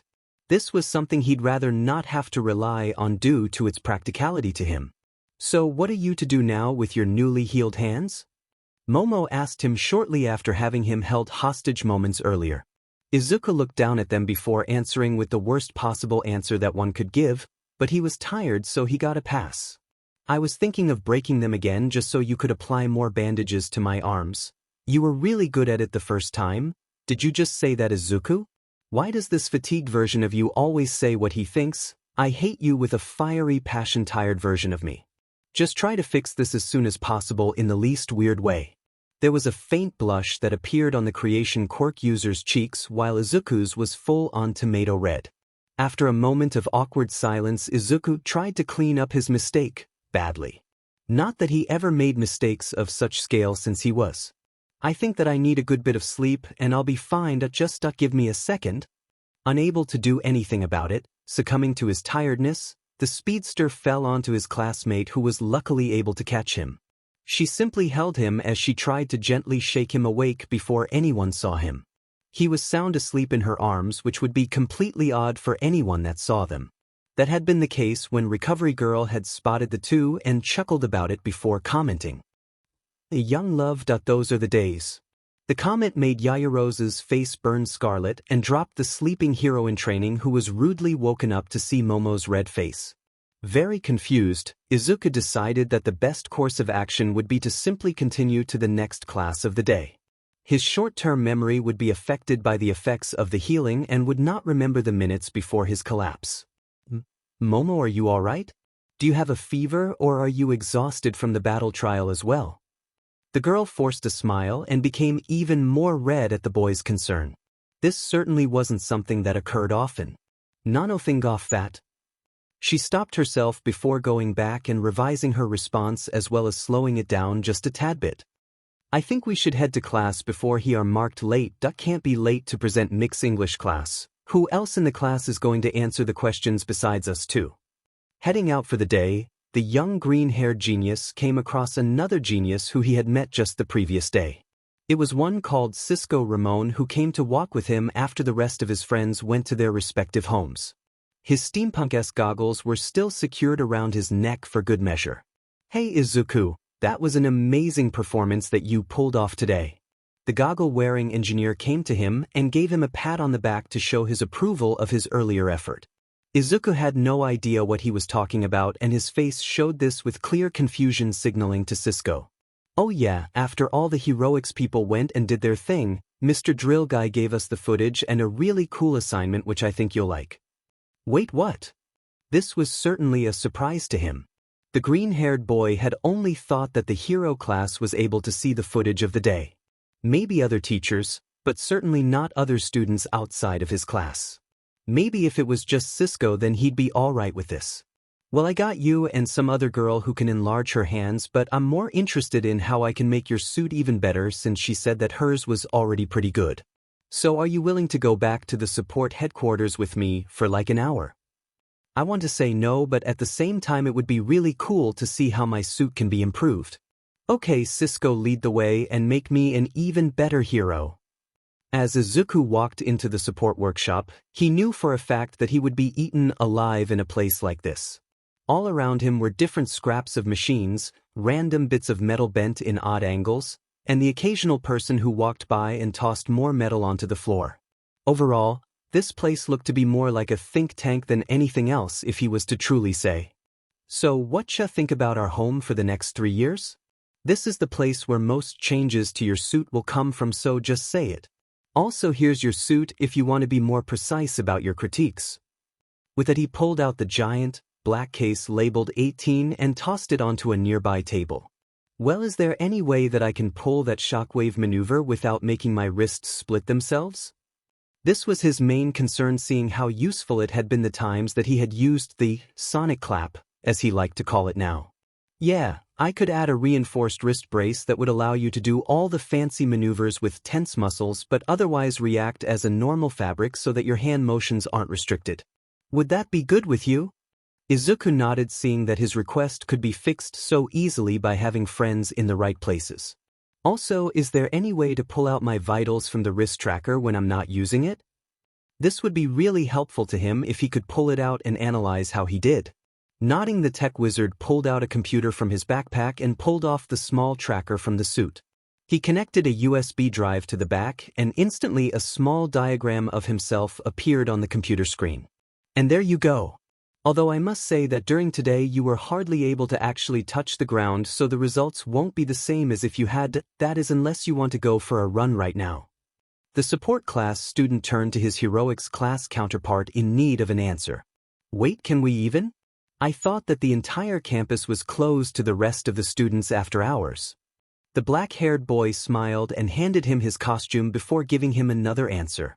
Technically, we're just going to be testing out some new features, so there won't be any rule breaking. That also some kids from higher levels do it, so we can't let them have all the fun. He smiled, largely indicating his very large interest in going, kinda like a child wanting some treat or perhaps a movie for their good behavior. I mean, if you think that this is a good idea to see how I'm doing, then I trust you all the way. Izuku took his suit into his hands, and in a second he changed into it, surprising his friend at the speed. Whoa, that was fast. Imagine having that be portable, like in a necklace or a ring or something small that no one would expect. Now that would be cool. He then pulled out a pencil and wrote something on a sticky note before putting it on the screen of his computer for later reference. Okay, let's go to the gym. When he heard gym, Izuku had assumed a clean building that had lots of equipment for weight training and the sort. What he had not expected was a giant indoor set that looked like a mountainside. It looks like this is exactly where all the government funding goes to. Neat. Okie dokie, Izuku, I'm just going to have you running all over the place and track your vitals, speed, and running strategy to look for any things to improve in the future. All you have to do is run, and I'll take care of the rest. Placing his goggles over his eyes, Izuku stretched slightly to ready his muscles for what was about to go down.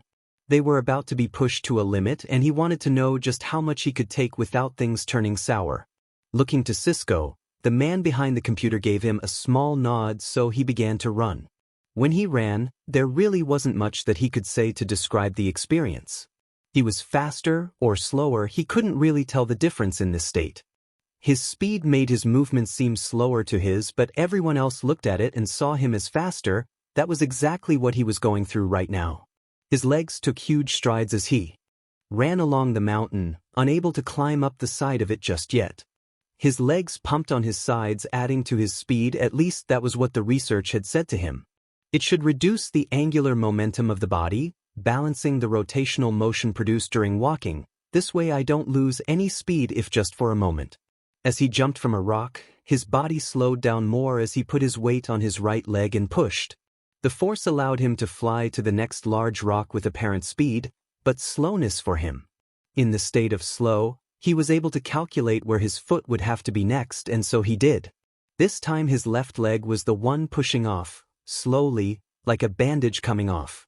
Coming off the several boulders, Izuku pushed himself as he came into a valley-like place. The ground was flat enough for him to truly pick up speed and would be a good place to test the suit's traction on different surfaces. With the less precision in his movements, the world began to blur past as he went faster. His arms gained the freedom that he usually had, and his legs began to feel natural. Instead of a jello, his body felt as if it were moving through natural air. His different levels of recognition to attention drastically changed his speed, or how he perceived his speed. Learning from past mistakes, Izuku gradually slowed down before coming to a complete stop a few feet in front of Cisco. Still, his sudden stop sent up dust into the air that would have been harmful to Cisco's eyes had he not been wearing goggles himself. He had also decided to wear a breathing mask just for the scenario in which Izuku kicked up dirt into the air. Well, that was just amazing. Izuku put his computer over his head to show the test subject the results of their little experiment. I saw you on the videos, but in person it's a completely different thing. You are going to be a very good hero in the future. Both boys smiled at each other as Izuku headed over to look at how he did. He felt winded for the first time in a long time, which was a pretty good sign considering how effortless all the running had seemed beforehand. Okay, Mr. Scientist, how'd I do? Izuku leaned slightly on the shorter boy as his legs felt a bit light from the strain that they had been placed under. Did I exceed your expectations, or was I an embarrassment? Bringing the computer to his face, Cisco responded quite enthusiastically. I don't think I have expectations for you anymore. Any that I do make will certainly be broken as soon as I make them, considering what you just did. He smiled his friend before going further. You were gone in a flash of light and reappeared when you did come back. Without the trail of dust, I would have thought that your quirk was teleportation or something of that sort. I'm totally going to call dibs on being your tech guy for the next 3 years. Before Izuku could respond, both students heard the rumbling of the mountain and saw as a very large boulder came tumbling towards them. The speedster would normally have no trouble dealing with this on his own. Normally this would have been solved with him pushing Cisco and running himself. He was sadly well spent and could only push Cisco out of the way before tripping on his own 2 feet. Just for a mere second did Izuku think that he was a goner. Well, I had a pretty good run, I think. I lived pretty well, had friends and even made it into my dream. Wait. Why isn't my life flashing before my eyes? I feel cheated. Smash. Behind both boys, a figure jumped dozens of feet and hit the giant rock with a force that shook their teeth. He appeared out of practically nowhere and had moved so fast that only Izuku had been able to spot him. Out of the corner of his rock in question exploded and sent microscopic bits everywhere, making both boys thankful that they were still wearing their respective goggles. Crap, All Might caught us. What am I going to say to him? He barely saw how I did today. That's not enough time to give him an impression of who I am. The figure of All Might stood proudly in front of them looking at the mountain instead of them. Except it was smaller? As the dust dissipated, it could be seen that this wasn't All Might but a fellow student who bared an uncanny resemblance to him. The quirk did seem like something that his teacher had shown in all of his years as a hero. The blonde hair was also something that might have been it, but the smile was one of the most important things. On his face there was a smile that one could only explain as that worthy of the symbol of peace. It was everything that one could hope for in a hero and something that Midoriya wanted for himself. A hero who looks like Tintin, that'll be the day. Hello fellow students and potential troublemakers. I am Mirio Togata, pleasure to meet you. Their savior introduced himself and offered Izuku his hand in order to help him get up from the floor. Well, this is certainly an interesting development. I sure hope that this actually ends up well. The Midoriya household was a calm and quiet one for the evening. Izuku's mom was currently in the kitchen whipping up something for her son who had grown quite a bit of an appetite over the past few months.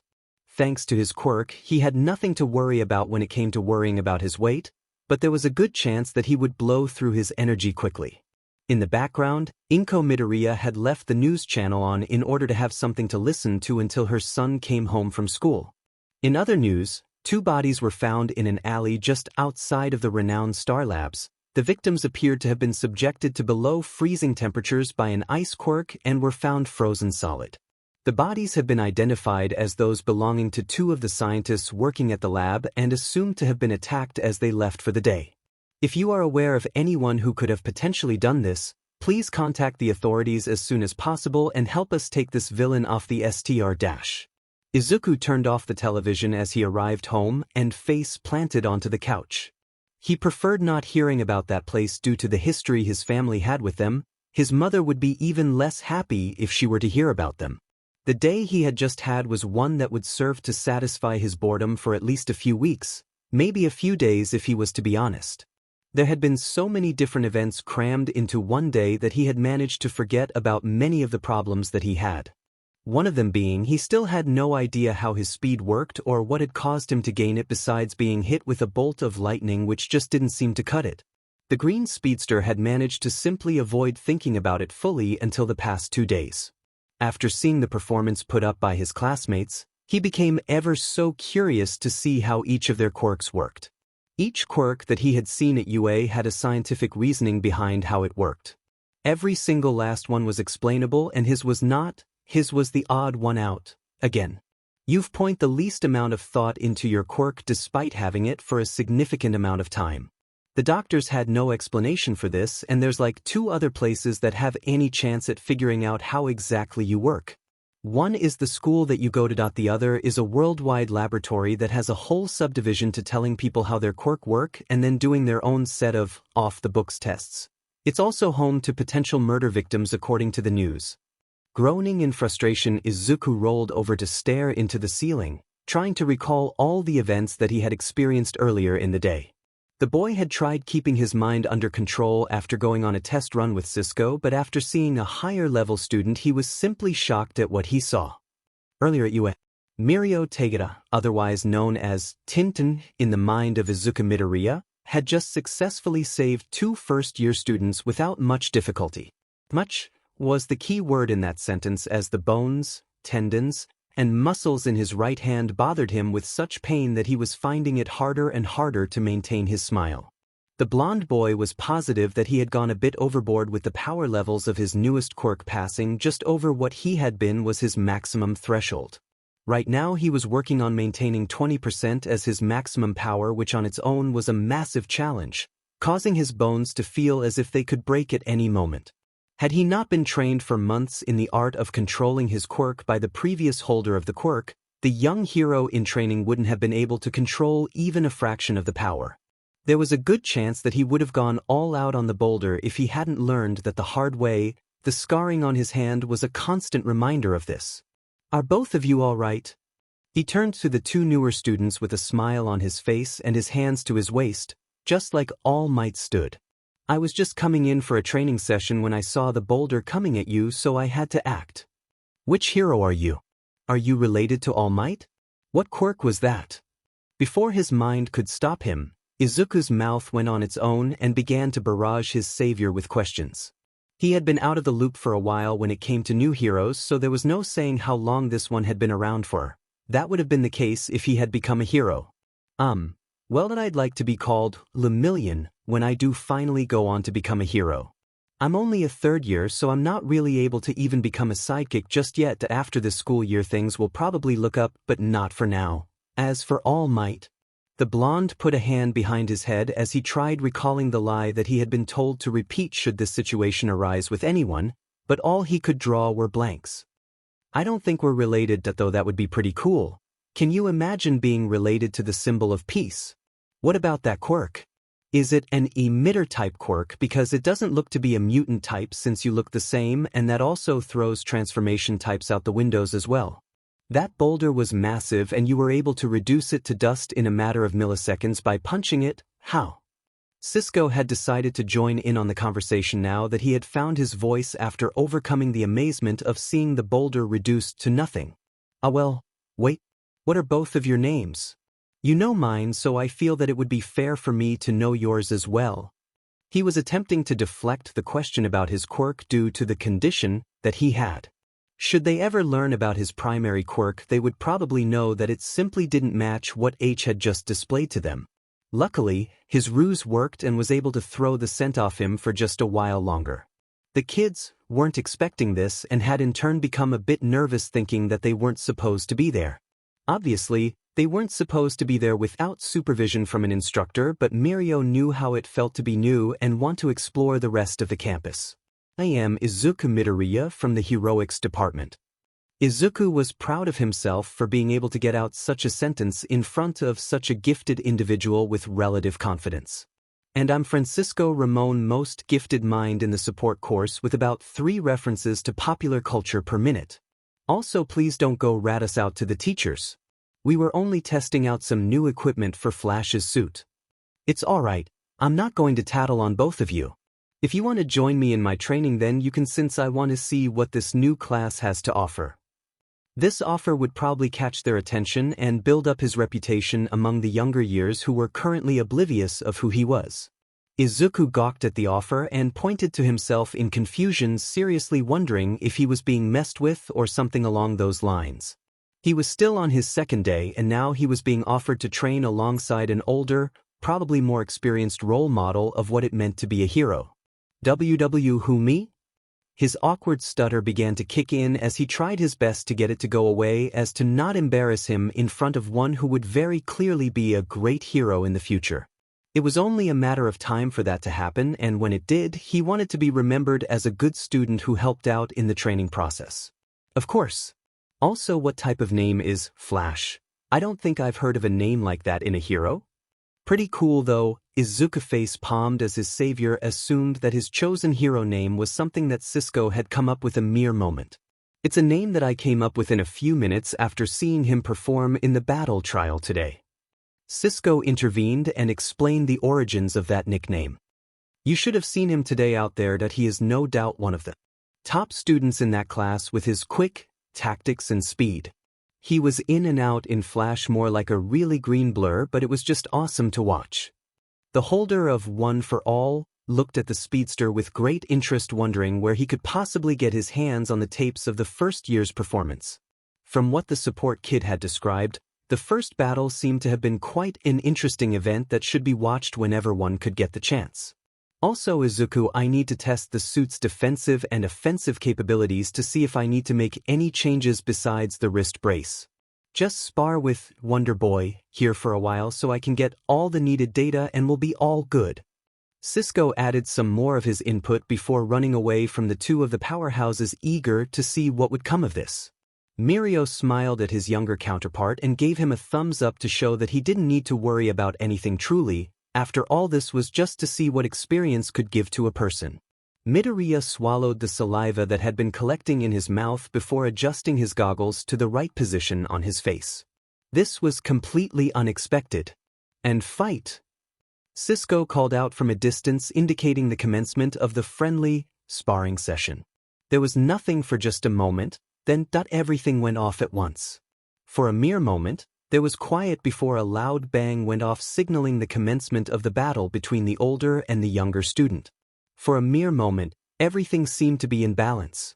If one were to ask Cisco of what he saw that day, he probably wouldn't be able to answer that, since there was simply too much going on in the span of a short amount of time to explain fully.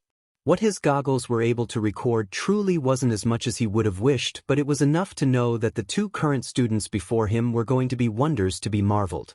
Izuku Midoriya decided that after the day he had on the second day of school, there could be no possible way for his life to go any more sideways.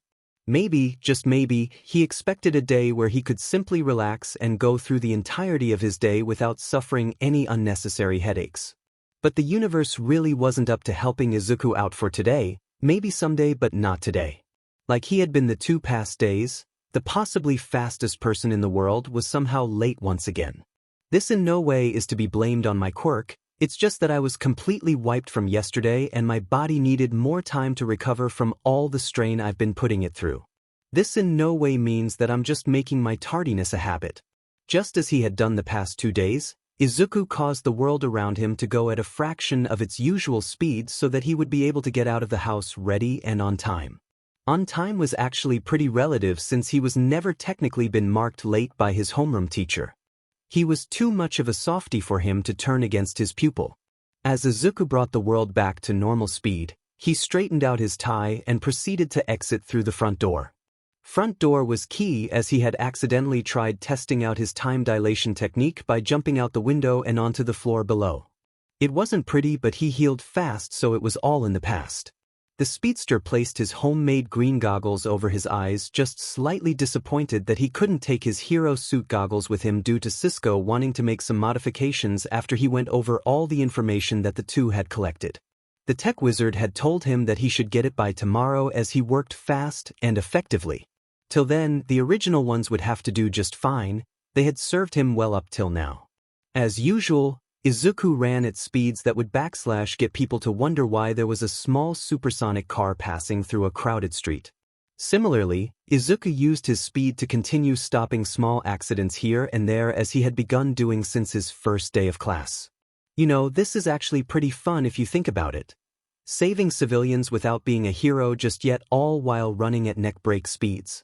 There truly can't be anything more fun than this. As he continued his journey to the UA campus, Izuku noticed something quite odd about his usual entrance. First, it was clearly obstructed by some sort of obstacle which was quite unclear at the moment. Second, the main gate was down, as if someone who wasn't a student had attempted to go into the premises. Third, he was getting closer and closer to the school without a way in, which was beginning to be more and more concerning. Thinking, got something. Let's see if I can pick up enough speed. I can try running alongside the wall, and then when I reach the top I'll have to use my hands to jump over the edge, and I'll be able to try to run back down if I'm able to keep the same speed going down as I come down. If all works, I should be there in moments, else I'll end up as a puddle on the ground. Running in a wide arc, Izuku ran around the entire group of what he now saw as reporters and other versions of the media. His passing of them was followed by a large gust of wind which knocked a few off balance and onto the floor, where they looked at Izuku's running figure in utter awe. Others looked slightly annoyed by him, but they really weren't able to see him due to his sudden pass.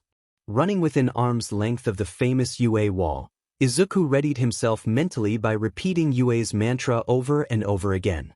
Go beyond, plus ultra. Go beyond, plus ultra. Go. Making a sharp 90-degree turn, the late student took a step on the wall and then another and another. His feet kept on moving, not allowing him to slow down even for a second, knowing full well what would happen if he did. Instead, he ran without a thought to it. His feet moved one in front of the other, getting him higher and higher up the wall where he could be seen by more and more of the members of the media. As he reached the top of the wall, the boy took hold of the edge and pulled himself over onto the other side of the wall. Here he twisted so that his feet were once again on the wall, and he continued running down. With a drop of about 10 to 20 feet, Izuku preferred to simply scale the wall downwards instead of potentially injuring his leg. He still had class after this. Coming down onto the ground, which he so very much loved, Izuku ran off to class to get a scolding from Eraserhead on the topic of his tardiness. It would probably go along the lines of him being so fast yet so slow at the exact same time. Aizawa always did have an odd sense of humor when it came to these things. Before entering his homeroom, Izuku obviously stopped in order to put his uniform back into working condition, as right now he looked like a tornado had spit him out. His clothes had luckily been sprayed with something that Cisco had given him to make them resistant to the crazy speeds that he went, and make it so he wouldn't need to get a new pair each time he tried going for a run. Adjusting his tie once more, Izuku opened the door, closed the door and sped towards his seat in the matter of a second, hoping that no one would notice his sudden appearance. That, however, couldn't be less of what happened as he tripped into his blue-haired classmate, who was giving a very enticing speech about democracy and the right to vote or something along those lines. The speedster was able to recover quickly and pick himself up in the same amount of time that it took him to fall, while Ida kinda stayed on the floor with a look on his face that seemed to show anger, embarrassment, and simple, utter confusion. It was an interesting expression which he could have appreciated in great detail if for the small fact that he was late to class once again. "Hey Ida. I'm very sorry for bumping into you. I was just trying. You know it doesn't matter. Need a hand?" Izuku offered his friend a hand in turn after giving up on explaining his situation, as that was pretty pointless at the moment. "Thank you, Midoriya. Your apology is accepted, but I must say that you are making your tardiness too much of a habit to be considered healthy for your career as a hero." As he always did, Tenya Ida tended to be a bit formal if not critical when it came to talking about Izuku. It wasn't that he meant to make him feel less, he just wanted him to be the best hero that he could be. Yeah. There really wasn't much that he could say about that. As Izuku looked to the front of the classroom, he noticed that Eraserhead was sound asleep in his signature sleeping bag, leaning against a wall. The rest of the class looked at him as if they were waiting for something which would come pretty soon. He only needed to see what it was. "Sue, what exactly are we doing?" "We're voting for a class representative, you dumbass." Bakugo yelled from his seat, which was for some odd reason located directly in front of his own. If you weren't late for being a Deku, you would have known that.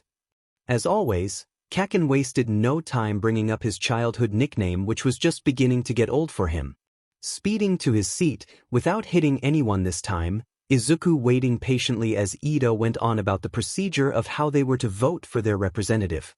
If Izuku was to be honest, this whole representative thing seemed to be something that could be pretty interesting if he did try to go for it. Each person will receive a single valet for which they will write the name of the person that they wish to be our representative. This could be your own name if you believe that you should be right for the job. After all the votes are counted, there will be a secondary election in which the top 2 students will give the reasons that they should be Class 1A's representative, and then we will vote once again. Is that clear to everyone? Ida's crash course of democracy was pretty good to say the least, as it made Izuku wonder who he should vote for. Ida would be a good candidate since he seems to be pretty into this whole class representative thing, so I suppose that he would be an ideal option. There's also Shinszo, though, that he has the mind of a thinker and a good planner, which I think would be quite good for the class. Let's flip a coin for this. The indecisive teen pulled a coin out of his pocket, flipped it, and scribbled down a name on the paper which he had been given only a moment before by Ida. Election done completely by chance. This seems like it could go somewhere. The boy let his mind wander as the rest of his class pondered over who they should vote for. Each of them wanted to be the one chosen, but they knew that they had yet to accomplish anything that would gain them the loyalty of the rest of their classmates to vote for them. This in turn made it so that their minds wandered over to the first match of the previous day. Those were the people who were fit to serve the class in the best form. I'm number 2 in votes? How did I get 7 votes? This makes no sense that I should have a significant amount less. Who would vote for me, that is? I mean, Shinszo's votes speak for themselves, as people were able to see what he did yesterday, so I can live with that. Coming in at second had been Izuku with 5 of the 19 available votes, while his classmate, Shinszo, had 6 of them, which showed just how much of an impact he had made.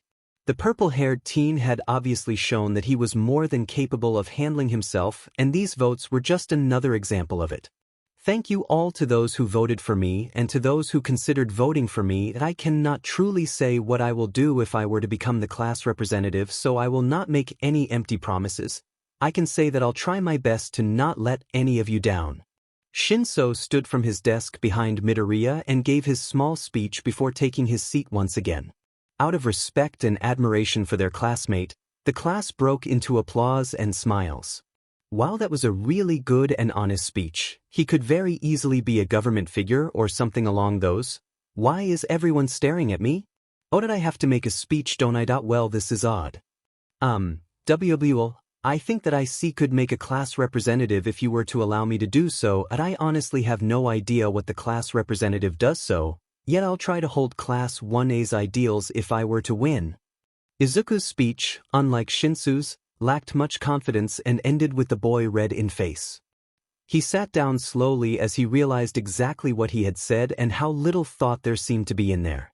Damn you public speaking, that I hate you so much. Once again, the class were given slips of paper, and through the process of democracy, one of the candidates with green hair came out as the vice president to the purple-haired mastermind. The final tally was 9 votes in favor of Izuku against 10 to Shinszo. Wow, a whole 9 people voted for me. That feels pretty good right now. Being ushered to the front by the rest of the class, Izuku stood beside Hitoshi as the two smiled at their classmates, thanking them for the trust that they had been given. It was something that would have to be given in the next 3 years of school with each and every one of them. So who won? Coming out of his cocoon-like sleeping bag, the homeroom teacher asked with boredom and general uninterest. He took one look at Izuku before giving him one of his odd smiled as he lifted his hair from his face. He motioned to the 2 boys to return to their seats before whispering something that only Izuku could hear. Oh, good job against Golden Boy, by the way. It was fun to watch. How does he know? Before anyone could question the statement, the bell rang indicating the students that it was time for them to go to their next class. Izuku was the last one to leave class as he needed to return to his seat first, but on the way out he was thrown a note by Aizawa. The teacher only returned to his sleeping bag, not wanting to talk to the teen. Pulling out the note on his way to the locker rooms, the boy read, "Your form was extremely sloppy and you relied too heavily on the speed advantage you had. You were lucky to get the blows in that you did, and lastly you need to do something about how you stop. It's ineffective and simply doesn't work. See me after school for our renewed sparring sessions." Mentally trying to burn a hole into the head of Eraserhead, Izuku realized that such action would be inappropriate and simply decided to go with the rest of the class and put on his PE uniform.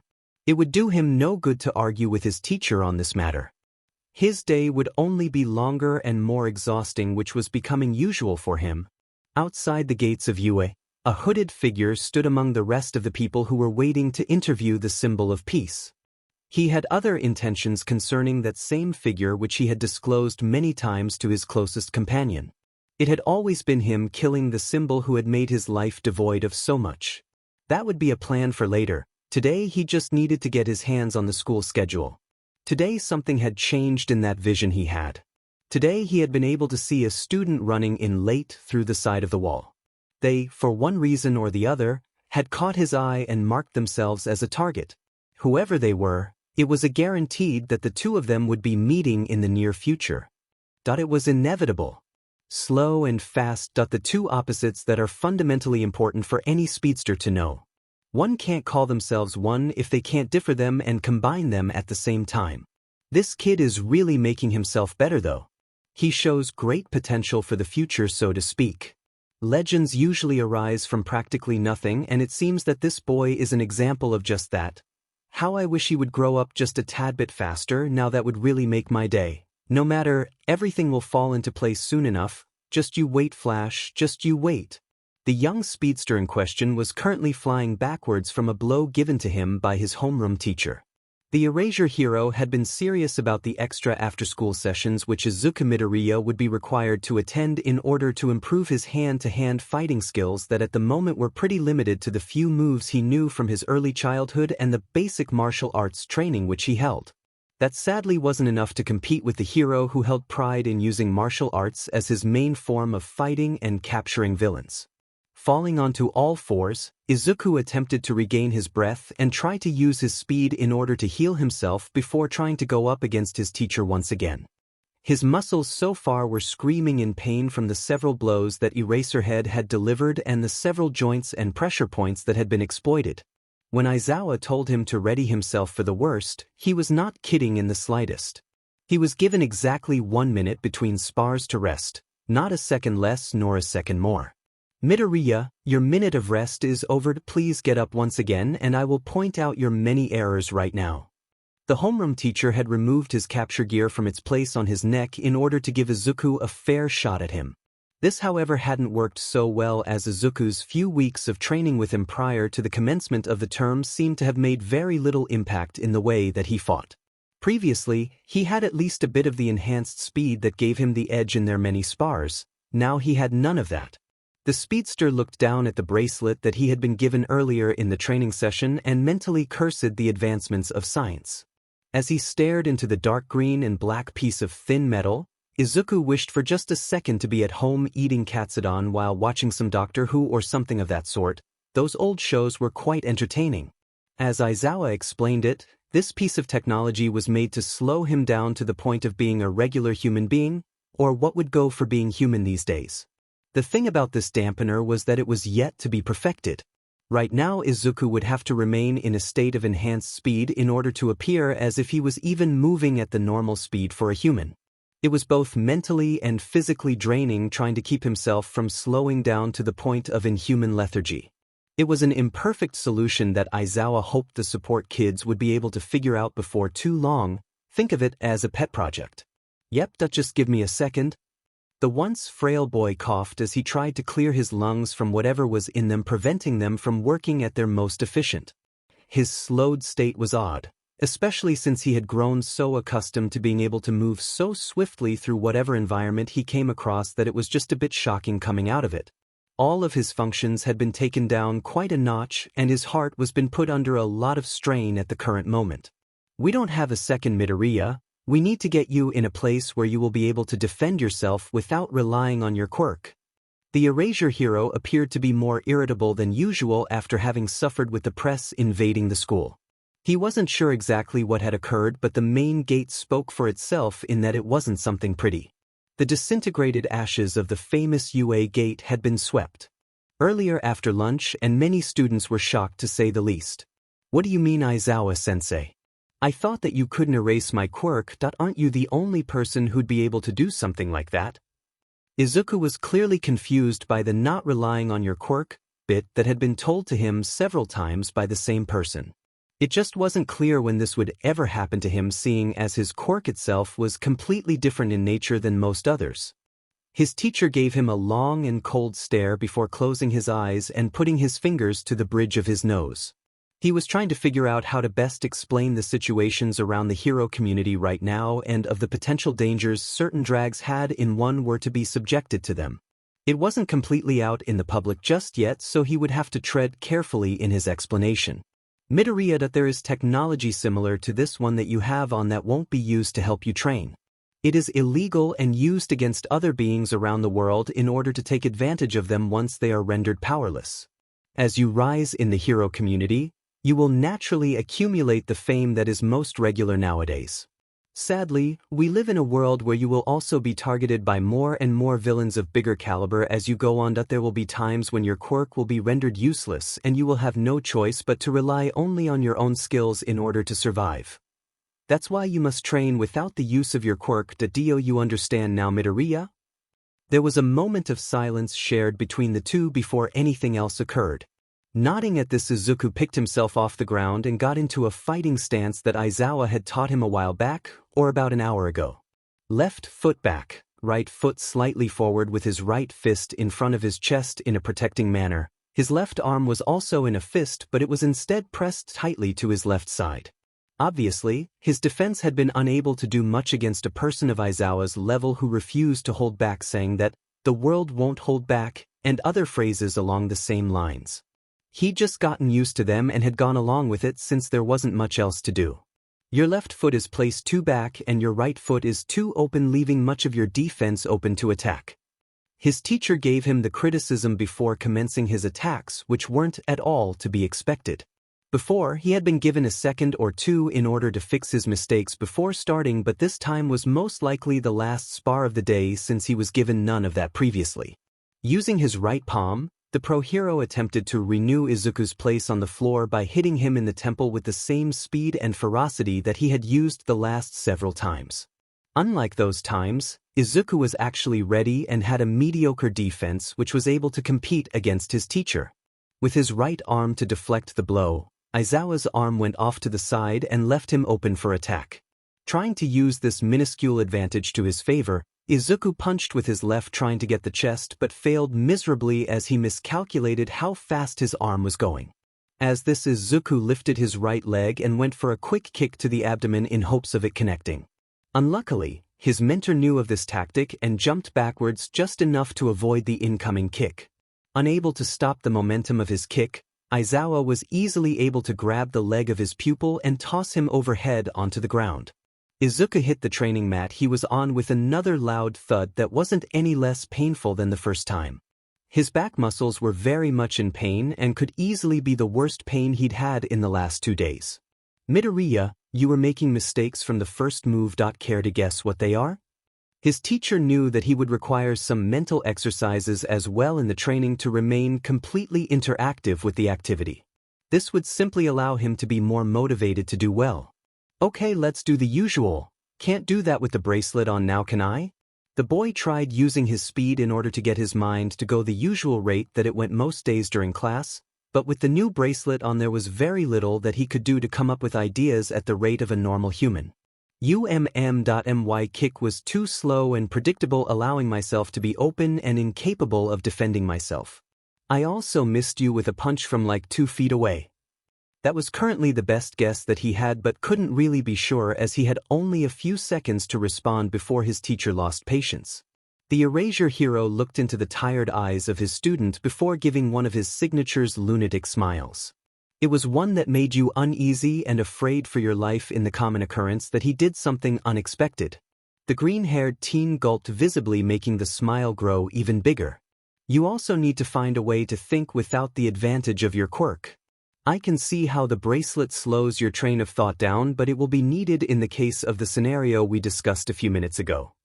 Aizawa grabbed a water bottle from the side of the mat and tossed it to Izuku before taking a seat beside him.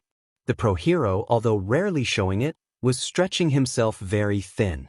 The session that he had just had with Midoriya would eat into his sleeping time, but he really didn't care about that as long as his pupil learned and remained alive. There's another thing that you do. He continued talking with his eyes closed, not really wanting to open them at all.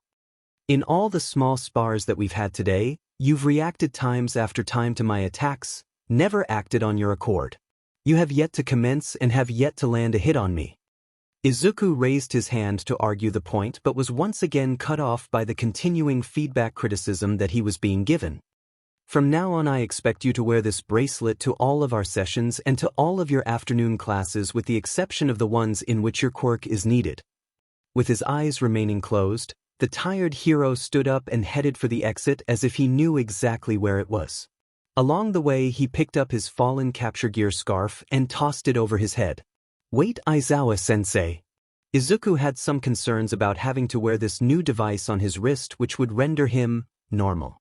Why exactly are you going out of your way to teach me beyond what the curriculum is? The man dressed in black stood in the doorway for a second as he thought about the answer which would serve him best. It had been a while since he'd last taken up a student who he'd train himself one-on-one. The last one ended up being a rich brat who was so DMN annoying about his dead parents and was a huge playboy nowadays. I don't know what you mean. You just aren't as good as the other students yet. His response was short and confusing to Midoriya, but it did what he intended it to. Walking out of the room, the very tired student was left on the ground of the room trying to figure out what it all meant. After removing the bracelet from his wrist, Izuku felt his body accelerate to the point at which it usually did. The familiar rush of energy came to him and the power in his limbs as well as his mind was restored. The feeling of power was intoxicating to the speedster who had gone a whole few hours without using the quirk given to him by the bolt of lightning. The feeling of speed lasted a whole minute before Izuku had to lean against the wall for support. His body had caught up to him and he was simply really tired. As Aizawa had explained to him, the piece of technology didn't take away his speed but instead it slowed him down as if he were to go through jello. His speed still had to be used during the entire session so that his movements appeared to be normal. The thing was that he couldn't really feel the actual speed flow through him during the PRD of time when he wore the bracelet, but now he did. Using the wall to support himself, Izuku walked slowly to the locker rooms in order to take a shower and let his muscles relax for the PRD of the shower. His muscles slowly reconstructed themselves in the most painful and slow process possible that was imaginable. The muscle fibers inside of him were slowly knitting themselves back together and would be able to make him better. Luckily, Izuku was able to step into the shower and turn it on to its coldest setting possible. He instantly felt his skin numb and his pain became more tolerable. The boy leaned against the shower wall and simply allowed the near-freezing water come upon him and make his condition more tolerable. Ouch, this is pretty painful. Izuku rubbed his back and quickly cleaned himself before getting out of the shower and going to his chosen locker. Back corner, left side, fourth locker from the wall, and the code is.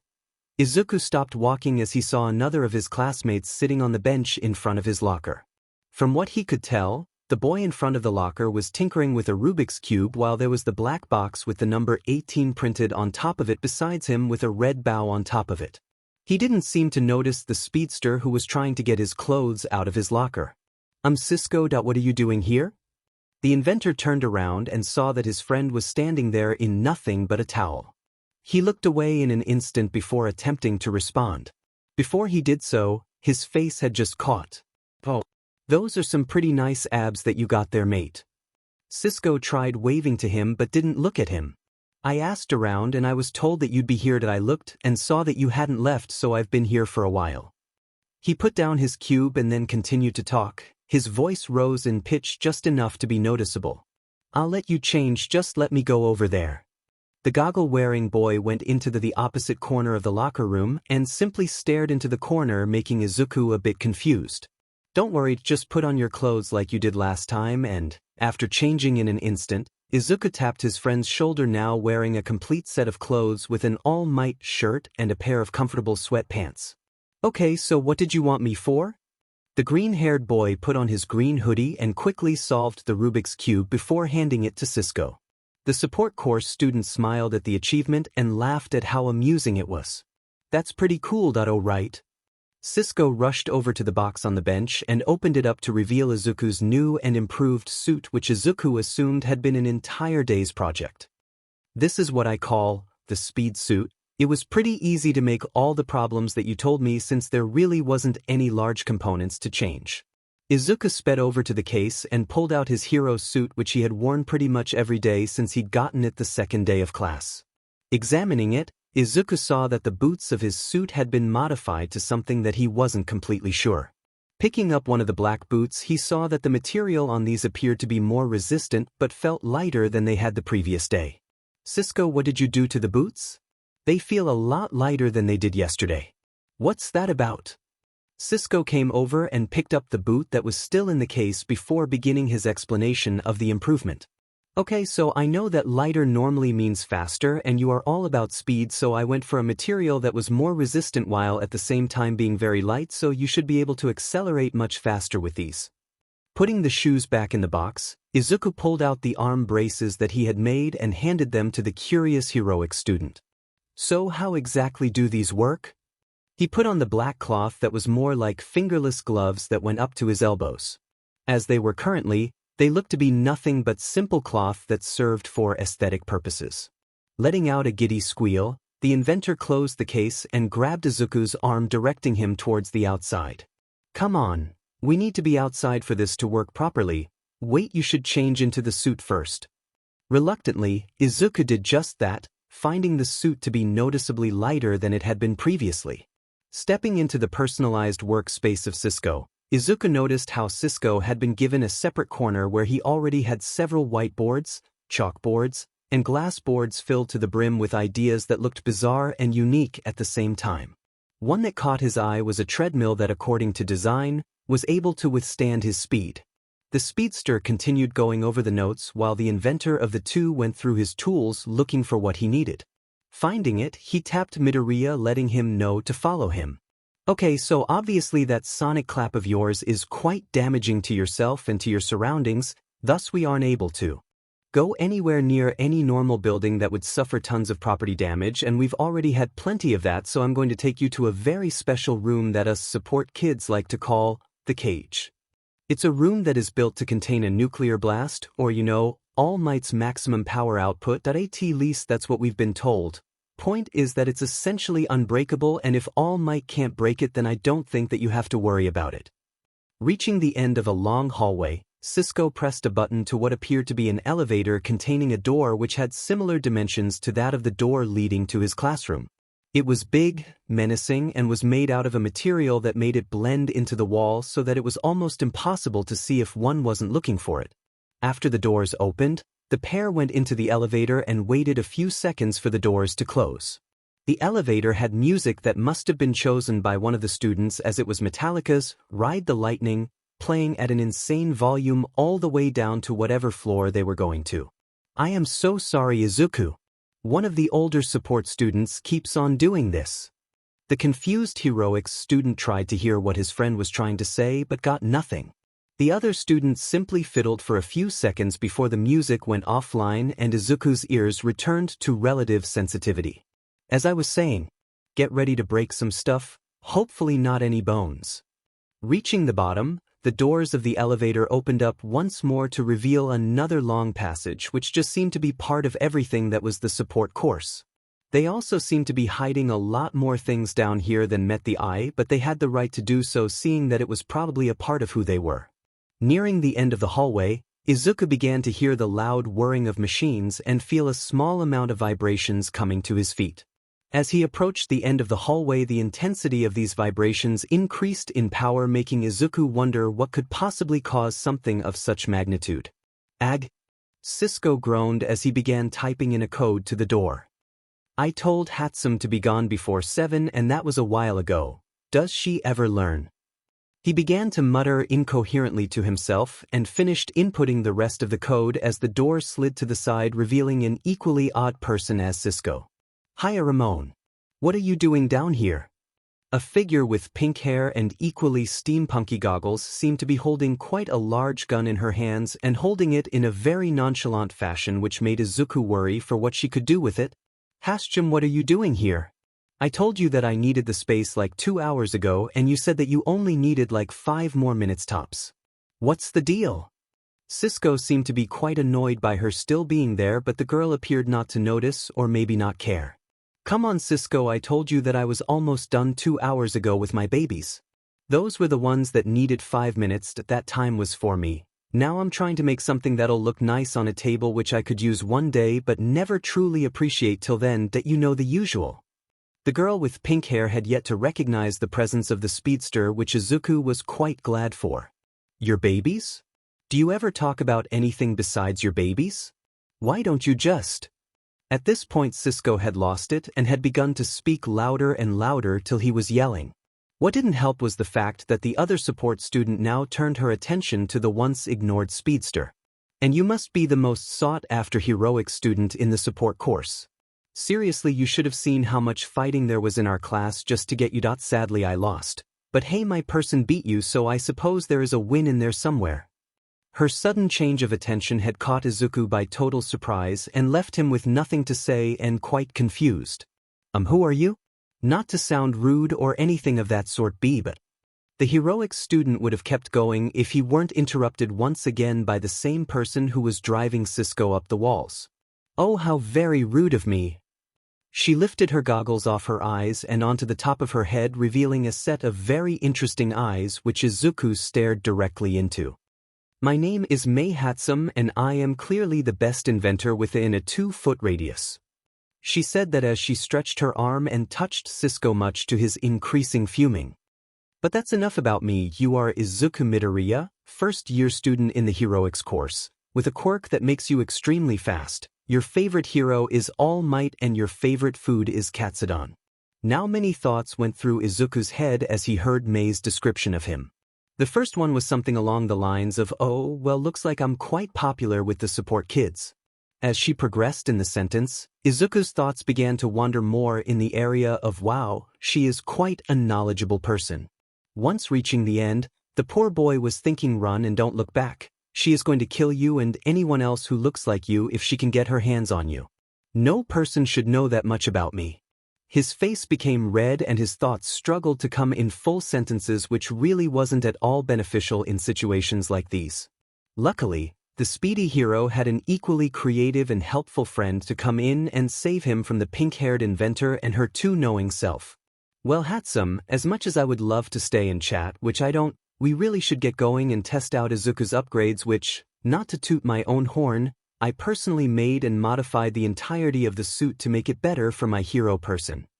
On his face, Izuku had quite a smug look on his face as he entered the room, which Izuku followed quickly behind. The room, if it could even be classified as a room, was massive to say the least. For one thing, it was completely white. The walls, the floors, and even the air seemed to have that white color, but Izuku couldn't be sure. There were times when Izuku imagined what dying was like, and this room was a pretty good example of what that was like in his imagination. Looking around some more, Izuku just stopped thinking and went running to see how well he could traverse a space like this one. In a day where he barely had used his gifted powers, it sure felt good to cut loose in a place that could take a hit from all might. As he ran, he slipped the goggles right above his eyes and was instantly marveled at the new design of them. Before they held a green tinge to them which wasn't too bothersome but was still present. Now they were completely clear with only the outside being or appearing to be green. The color wasn't what made the difference though, it was the program that had been added to them to make them even more fantastic. If Izuku was given the blueprints of the room and was able to see them in a 3-dimensional fashion while he ran, then that would probably be the best way to explain what he was seeing. The goggles he wore told him how far a wall was from him, how fast he was going, the energy he was exerting, how much kinetic energy he was generating, and Izuku had felt that around his arm the braces had grown a bit stiff, so he wanted to test the new technique that he had used only yesterday. If what Cisco had said was true, he shouldn't be hurt much by his actions, else he'd probably try to find himself a new support student. While running, he allowed his hands to go straight to his sides, spread widely. He spun on his heel and faced Cisco, wanting to test it on his friend if it did work. Using the goggles correctly, Izuku saw that the distance between he and his friend was closing quite quickly, with Cisco making little effort to move. Instead, he held 2 thumbs up in the air with a wide grin placed cleanly on his face.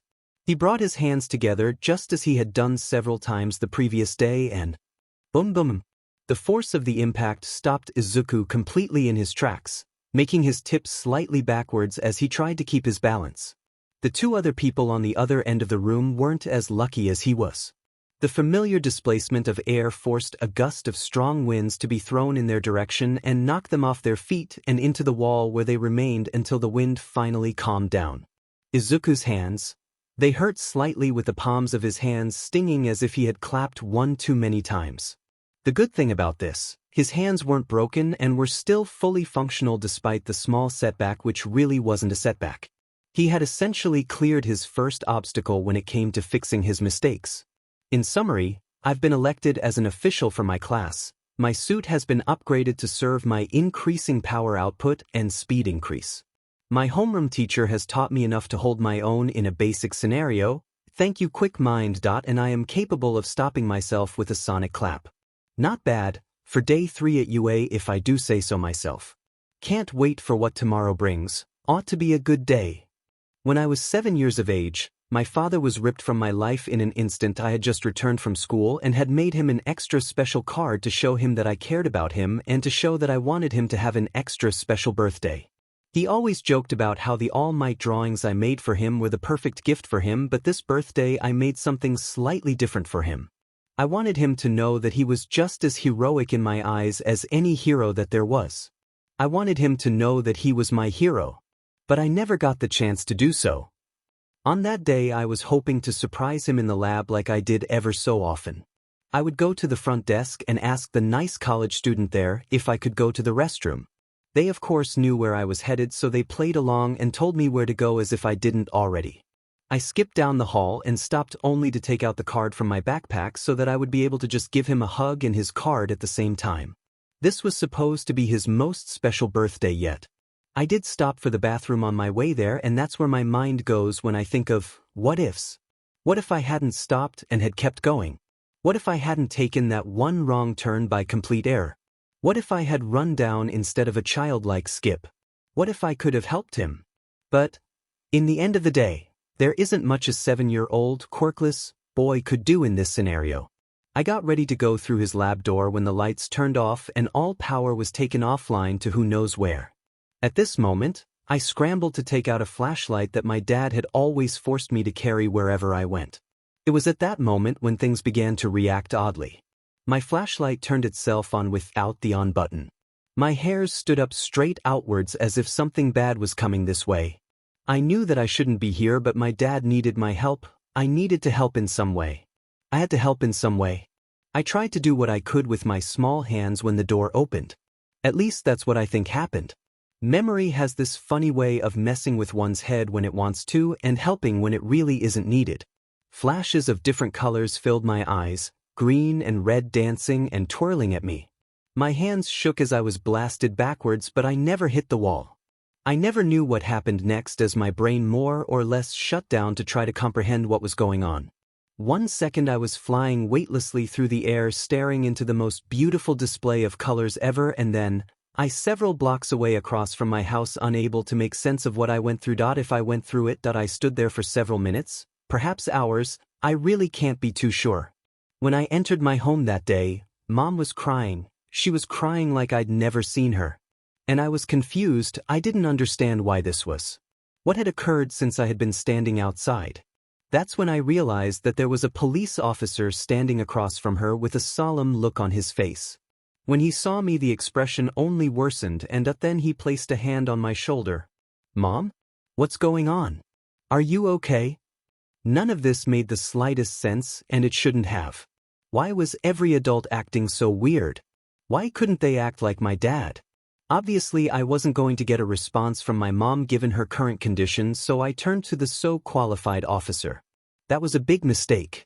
Son, that there was an accident at Star Labs earlier this evening. Star Labs? I had been there. I had seen some weird stuff going on. The power went out and there were several injuries, and he took a moment to clear his throat at this, trying to find the right words. There was a single death. He didn't look at me but lowered his gaze towards the ground. A death? Several injuries? What does that have to do with me or my family? What does my family have to do with any of this? Is Dad injured? Was that it? It must be. Otherwise the city wouldn't have sent an officer if he was all right. But even then, my mind was nearing the truth. I was simply trying to avoid it for as long as I could. But in the end, no matter how fast you are, no matter if you are fast enough to break the sound barrier, there is no outrunning the truth. It can and will always catch up to you. Waking up covered in sweat and with tears in his eyes, the speedster stumbled out of bed and into the shower. A dream like this was exactly what he hated having and had hated since that particular day occurred. It was simply torture to him. It was draining and unnecessary, but overall it was a constant reminder of how helpless he'd been in his quirkless state. He had tried time and time again to repress the negative memory of the event back when he was 7, but so far had no such luck. He really didn't know what time it was, but by the look of the lighting on the outside, he had clearly woken up way earlier than previous days. Right now he had what he had so often wanted in previous times. He had time. Now the time he had too much for him. Izuku simply sat in the shower as the cold water hit him from behind like tiny ice fractals piercing his back by the dozens. He had the time, and he didn't know what to do with it. His speed in his current emotional state was going a bit off the rails and was slowing down his perception and returning it to normalcy without much of his control. The water came down upon his back every few seconds or every second depending on how the speed wanted to react, which in all honesty was not something that Izuku wanted so early to deal with. His thoughts went and came under the same speed, which wasn't appreciated either but was what kept him sane. After a few more minutes, the distressed teen came out of the shower and looked at himself in the mirror of the bathroom. It wasn't something that he had done often in recent years, mostly because of his general disinterest in his own appearance. Looking at himself, he saw how long his hair had gotten. His last haircut had been. It had been a while before he'd gone into coma. He would try to find a place to give him a haircut soon enough. The boy stepped out into his room and changed at an ever so slow pace. Taking another glimpse at the clock, he knew he had the time. He always had it with his speed. It was just a dream. It was simply a dream. Midoriya walked out of his room and into the dining room where he sat across from his mother, who had a look of concern, one that had been part of her all too much these past few years. "Izuku? Are you all right? You woke up an entire hour before you usually do. Is everything going all right? You've been arriving home so late and more tired than you usually are." His mother's voice was filled with concern and her face with anguish. One look from her and Izuku knew that he couldn't consciously lie to her in the slightest. "No, Mom, it's just that UA lives up to its name when it comes to the rigorous amount of energy and training that I have to put in to become a good hero. And since I was late to the game of quirks, I have to put in that much more effort to catch up to where everyone else is." He explained his situation and his mother understood. Izuku Midoriya was quite proud of her son. Every day that pride grew more and more. When he told her that he wanted to be a hero, when he woke from his coma, when he shared his quirk with her, when he saved the girl from the mugger, when he saved the bank full of people. He kept going and pushing his limits in order to keep others safe. It was exactly what she'd come to expect from her son, a person who would stand for the peace he believed in. Leaving a bowl of oatmeal on the table for him to eat, Izuku Midoriya got up and gave her son a hug before going on with her day. It was a brief moment between mother and son that lasted only a handful of collective seconds. Yet to a speedster, that hug lasted forever in his mind and would always be there in times of need. Today was the day that Izuku decided on getting to school in a timely fashion via train. It wasn't a new experience at all, just one that he could actually enjoy with the practically non-existent time pressure that he had today. He could simply stare out of the window and enjoy the smooth feeling of traveling without the actual usage of his feet. Opening up his bag, he pulled out several files that Cisco had given him the previous day about the newest features of his suit and of how he could possibly find new and creative ways of using it to his advantage. Cisco had given him the brief version of the report with just a little over 100 pages in length, which was a complete surprise how someone could write such a large piece of writing. The UA student opened the report to the front cover before he sat down and began reading it. It was an almost instantaneous process which would last only a handful of hours after this first read. Several more would be needed in order to make the information stick longer and be able to be used more effectively. It was, after all, "That's a pretty good hero suit you got there, kid." A man that appeared to be in his early 20s commented on the blueprints for Izuku's suit. He wore glasses and his brown hair was done in a pretty careless manner. Next to him there was a pretty professional-looking bag, and Izuku really needed to stop sizing people up after a second. "Oh, thanks, I suppose."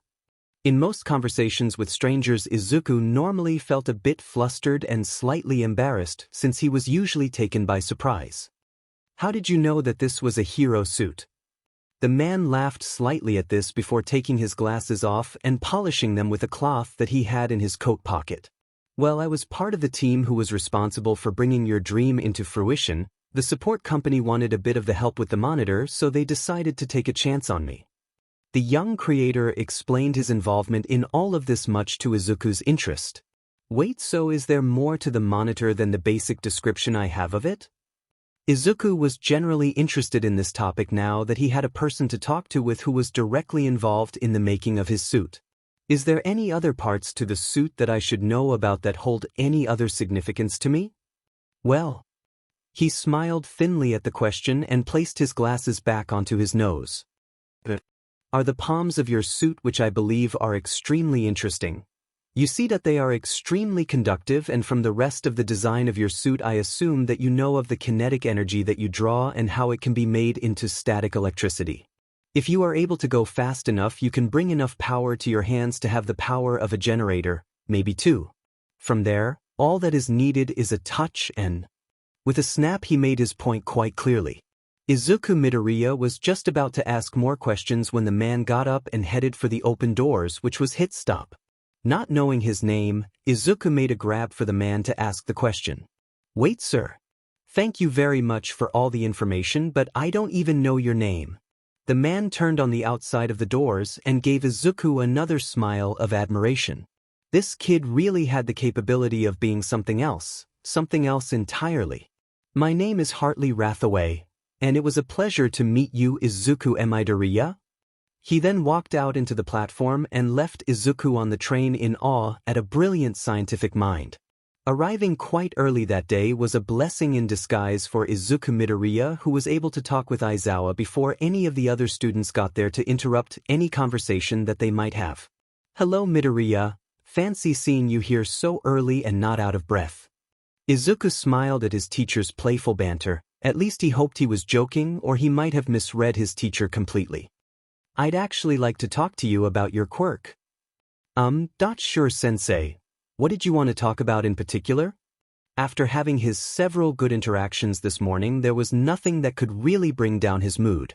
I need you to know exactly how your quirk works, and there is only one place that can guarantee such a thing. The erasure hero gave him the straightforward answer which was to be expected. Did you mean that the school can? Izuku began his train of thought, which was unfortunately shut down by the older and more experienced hero. No, the secret of your quirk isn't known by anyone else in the school besides the both of us, and that's the way it will remain. That the only person that probably already knows about your quirk is the headmaster, but he clearly is miles ahead of everyone else when it comes to this. If I'm not going to be able to be tested here, then where else can I go to get the test that you want me to get? I mean, there's no other place like UA that has the equipment needed for. Even here Izuku began to slowly lean towards what Aizawa was saying. The conclusion was becoming more and more clear by the second. Despite being quite quick on your feet, you're just a little slow in figuring this out, aren't you? He chuckled at his own humor before finishing what he'd set out to do in the start. I want you to go and get yourself tested at Star Labs. They're the best chance that you have at finding out what your quirk is with the minimal amount of government and media attention. Their patient-doctor confidentiality would actually work for once. However, this wasn't completely alright with the Speedster. Star Labs? What are you, crazy? Why would I go to a place like that? His tone began to change to anger, and his face showed this as well. His teacher took note but decided not to allow it to change his stance. Many have called me crazy in the past. Not many have been able to say that to my face and remain talking afterwards. The usual fear tactic used by Eraserhead didn't seem to work on Izuku while angered. Are you saying that you're going to break my jaw or rip out my vocal cords? If that's the case, then I'd like to see you try and do it right here or dash.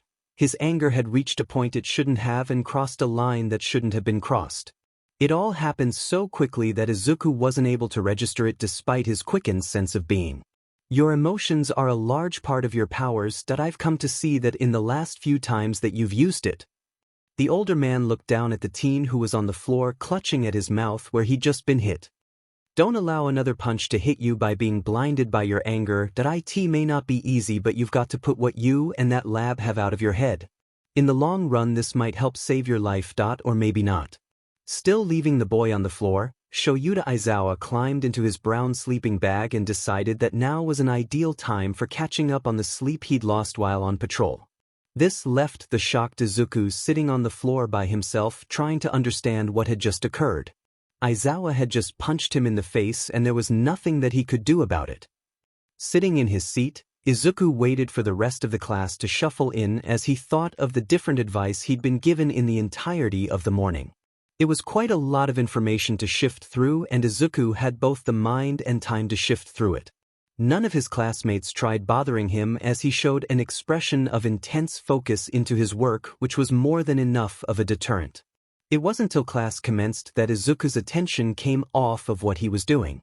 Quickly, he stashed his papers regarding his suit back into his bag before placing it under his desk. Here he was present with the rest of the class. Here he would be able to learn, just like every other student here but harder. Coming out of his protective cocoon, their homeroom teacher stretched for a second before addressing his class in his usual monotone and bored fashion. The exception was that today there would be a difference in the schedule which would be quite special for the class of 1A. Hello class. Today we've decided that it would be an ideal time to test your hero skills in something else which will be quite present in your hero careers regardless of which specialty you decide to go into. Rescue. This got the class muttering to their neighbor about what this would mean for them and of what they would be doing. Not much I can do in those situations. From behind him, Izuku heard a low mutter that was from Shinszo. It was followed by a small laugh, but the message came through pretty well. Most of the applications of Shinso's quirk weren't meant to be in battle, or in an environment such as this.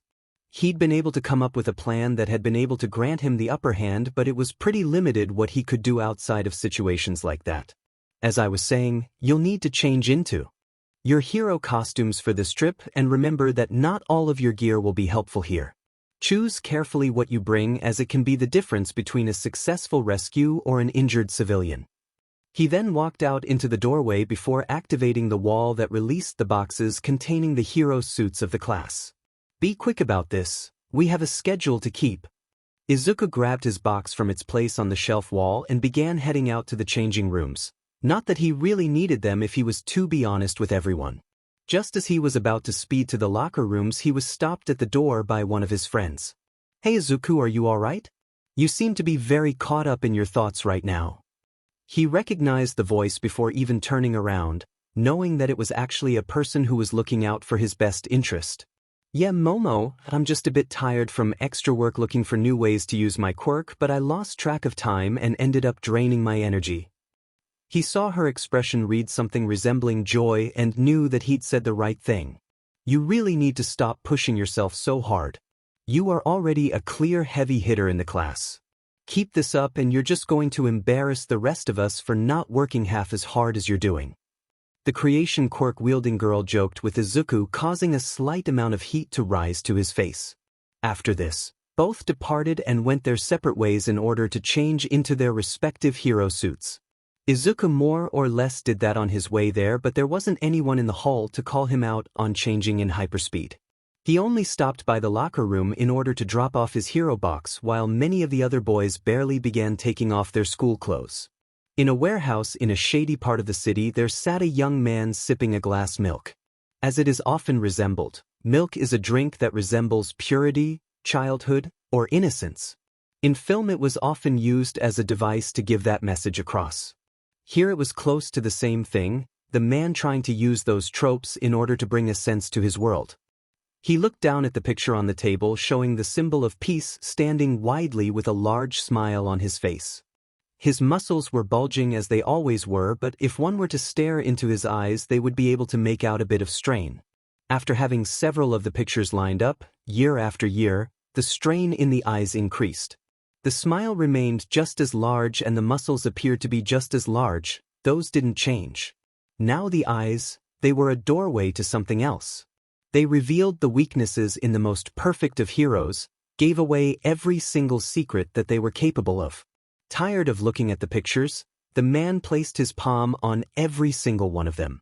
After a second, they disappeared and resembled nothing more than a pile of ash on the table. The mere thought of killing All Might was more than enough to bring him true joy. He would be the one to finally do it, the one to end the peace that had been fabricated by this society of heroes. A different man stepped behind him and spoke in an elegant and regal manner.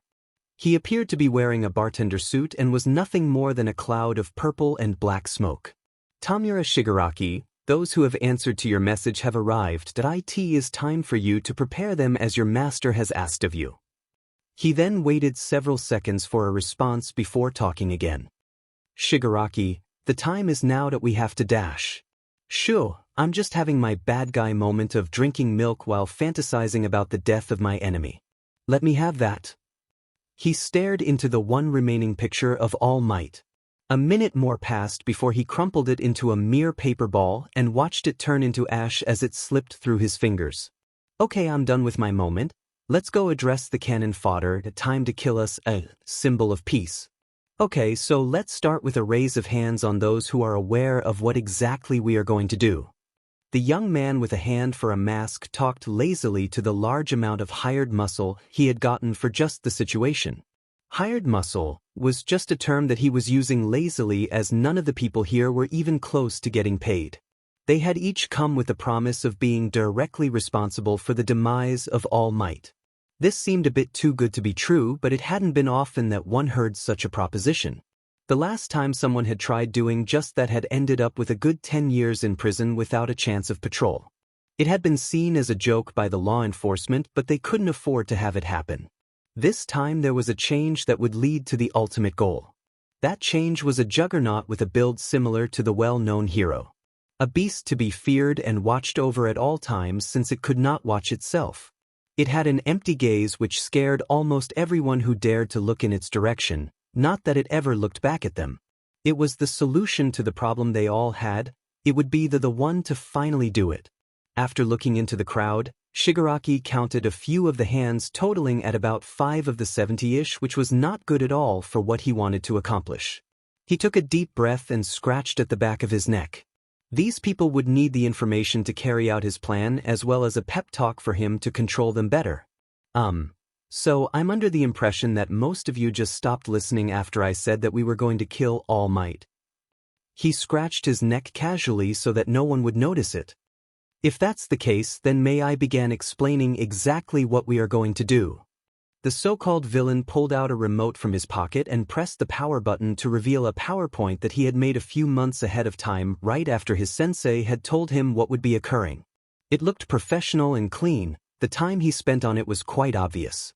So, as you can see in the first image, an iconic image of the symbol of peace was displayed on the large wall. This is our target, and may I say that he is a good catch.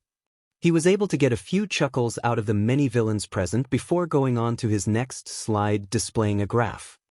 Now this on the left is how much time that the hero of All Might was active. Let's say 10 years ago, he was up from sunup to sunset, which is about 10 to 12 hours, let's say. As we go to the right, the time increases for a while as he gains more popularity and then takes a sudden dip right about here. Shigaraki knew exactly what that drop was, and it was a detail that made him furious beyond all belief. He could almost remember that night now, so long ago. A small red dot originating from the remote held by Tamura. It pointed to the time PRD about 5 years previous that left many of them wide eyes and with their mouths to the floor. Here was evidence that had been in front of their noses of the decrease in power of All Might. It was all there in the numbers. At this point in time, All Might went missing for a few days to everyone's confusion. From here, his time has only gotten lower and lower to where he is now. As it is seen here, he shows up anywhere from an hour to 8 hours a day at his most nowadays, but that number is stretching it. The villain with the disintegration quirk smiled at the villains who were now shocked, and almost all were completely on his side. There is no denying it, All Might is on the decline, and this is our chance to claim the day for us. I suggest we take it. At this, the villains raised their arms and cheered for the one who had shown them the way. What they had been missing and what they could now achieve because of him. He had given them the solution right in their arms without any ulterior motives, or so they thought. As they cheered for him, Tamura Shigaraki thought of his plans for them, how each one of them would serve in eliminating the threat known as All Might. None of them knew what the real motive was, but in the end they wouldn't need to. They would do it without the information, as it served him better that way. He smiled thinly as he rose his hand for the call of attention. After all, he still needed to finish explaining his plan. On the opposite side of the spectrum, Izuku Midoriya boarded the school bus on his way to the mysterious facility where Aizawa was planning on taking them. One bus for the 20 students of Class 1A and their homeroom teacher was what they had been given in order to get there. It was still unclear to them, but the students had grown to trust the pro-hero a bit more since the start of the year. The green-haired boy took a window seat and began fiddling with his wrist monitor right away, trying to apply some of the features that he had read earlier. The dischargement of energy from his palms seemed to be a particularly interesting part of his suit. It would be a useful strategy that had been offered to him on the bus ride earlier in the day. The Class 1A representative boarded the bus before everyone else and decided to sit in front of him in order to discuss matter of uttermost importance. His suit at first glance appeared not to have anything new with it, but Izuku knew that there had been several changes done to the interior of it in order to serve him greatly, as Mei Hatsum had demonstrated after Izuku had finished testing out his improvements. Some of them had even been a bit scary if he was being honest. "Midoriya, I wanted to talk to you about something." The rest of the class had yet to board the bus, so Izuku gave a small nod to show that he was paying attention. "As you know, I was voted to be the class representative mostly because of how the class perceived my strength and of how they saw me to be a stronger person than I am. I've been thinking that you should take helm and be the class representative in my place. I could be your vice, but I don't think that I have the qualifications for." Before he could get any farther into the hole that he was digging for himself, Izuku decided to interject. "I'm going to stop you right there, Shinszo. You and I are in the same boat here. If you don't feel like you are qualified for this position, then I don't think that I am either, and I refuse to take the position from you. You were voted in, and I can't say that the judgments made by our classmates was wrong, so I'm sad to say that you'll have to stick it through."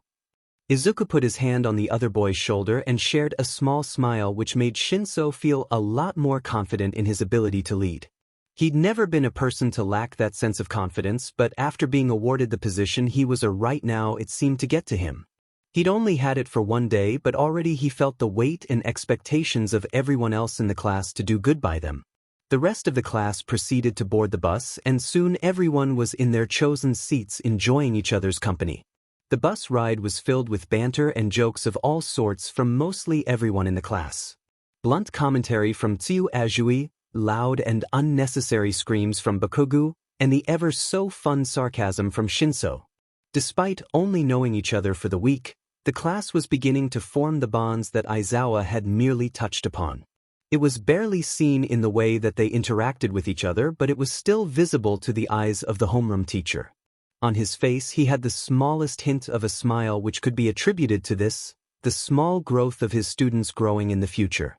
Eraserhead stayed quiet for the entirety of the ride, only observing his students and taking note on who interacted well with who for the exercise that he was about to have them embark in.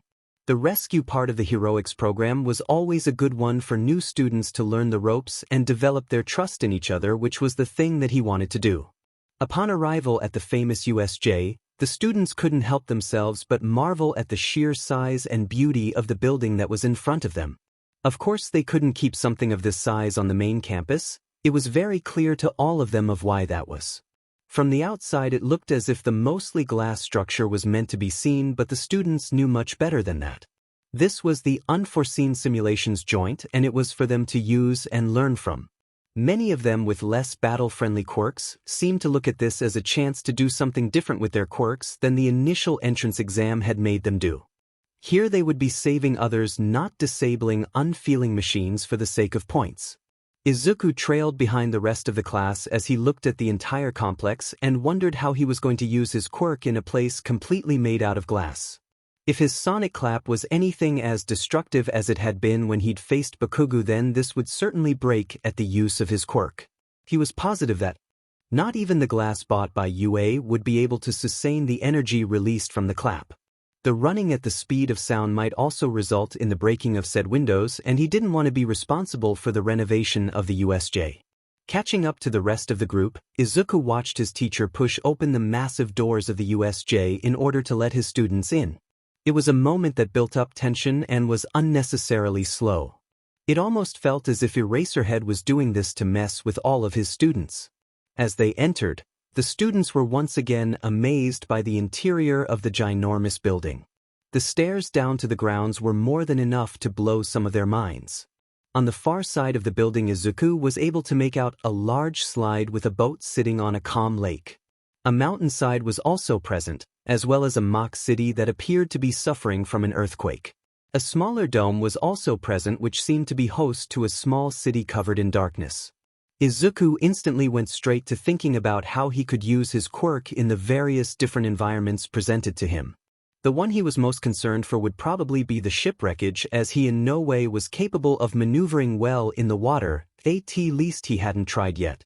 He would have to discuss this with Cisco in the future or Momo, since she also had a head for this type of things. He tended to lean a bit more to strategy and a bit away from the technical things that his friends were so good at. Everything in this place looked to be just like the real-world scenario, not one thing missing. UA seriously spared no expense when it came to making this place one where young heroes could train to improve their skills. It was a building that was to be admired and also one to be careful with. Everything in this place looked like it was built only to break, and that itself was pretty intimidating. After examining every detail he could from such a high place, Izuku decided to turn his attention to Aizawa and a person in a spacesuit who were talking about something, probably the lesson plan. In one hand, the person in the space suit held 3 fingers, which was a bit odd to the Speedster, but after knowing Ida, hand gestures were commonplace. Aizawa rubbed his face in frustration before turning his attention back to his students and getting their attention. "Alright class, so apparently All Might won't be here for the lesson due to some more pressing concerns." His voice grew only slightly bitter at the last part, which was only caught by Izuku due to his overexposure to the homeroom teacher. Everyone else in the class thought of this as his usual demeanor, that however won't put a damper on our plans, as here we have lots to accomplish. Now another pro hero has graciously come here and agreed to assist me in the supervision of all of you. The students finally took attention to the being in a spacesuit, which was the 13, the space hero. Specializing in rescue operation with their quirk of black hole, 13 was quite a popular hero among Class 1A. "Hello young ones. I am 13, the space hero." The pro hero stood before the students with a voice that sounded a bit as if it were coming from an ancient radio. "Today we'll be supervising all of you as you act as rescue heroes. I myself specialize in just that, as my quirk, black hole, lets me get rid of any rubble in my path. Yet the nature of my quirk is not just that. My quirk can easily be used to hurt people or prove to be more destructive than the way that I use it. Now I hope that you understand what I tell you next. Your powers are not meant to inflict harm.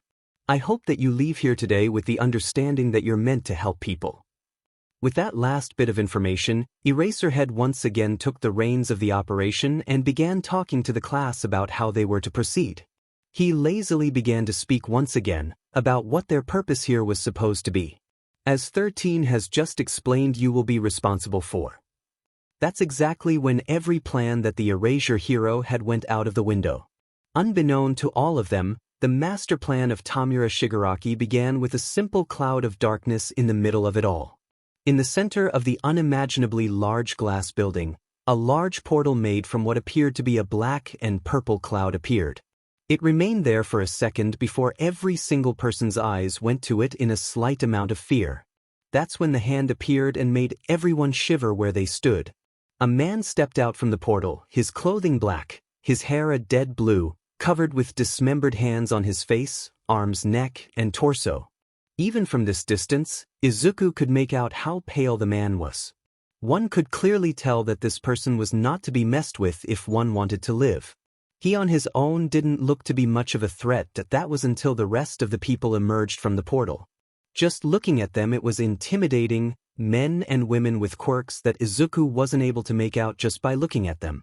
They were more than 50 but less than 100 if Izuku was able to count all of them in a second, and he was. Slowly they began to disperse and go off into different directions, but most chose to head towards them. He looked at Eraserhead and was able to catch the eye of his teacher. The normally bored and tired homeroom teacher held none of those features now. His facial expressions were replaced with a look that seemed to be that of grim determination. He lifted his golden goggles to his eyes and took hold of his capture gear. He gave Izuku a look that was only for a moment, but it was more than enough for him to understand that this situation was quite dire. He then spoke to the class as a whole in a clear and loud voice. 13. Protect the students. Everyone listen to whatever you're told to do. This is not part of the class. These are real villains who won't hesitate to hurt you. Since the alarms are down, I'm under the impression that they are jamming them. Kaminari, try to get in contact with the school and don't separate from the group. He turned to the group of villains that was slowly approaching the stairs. I'll buy you as much time as I can, but you will have to get out on your own and run for help. He was about to jump when Izuku talked. Aizawa-sensei, there's too many of them. Easily there are over 50 of these villains. Your quirk will put a strain on your eyes and will become useless. His voice was filled with concern and something which Izuku recognized as fear. He had a small smile on his face which shocked Midoriya. Midoriya, do you honestly think that I've taught you everything that I know? A one-trick pony obviously won't do any good in this situation. Now go and help your classmates. With no more to say, the Erasure hero took a running start and jumped to the top of the steps on his way downwards to meet with the villains. In the 20-second in which the pro-hero Eraserhead flew through the air, he had hundreds of thoughts flying through his head.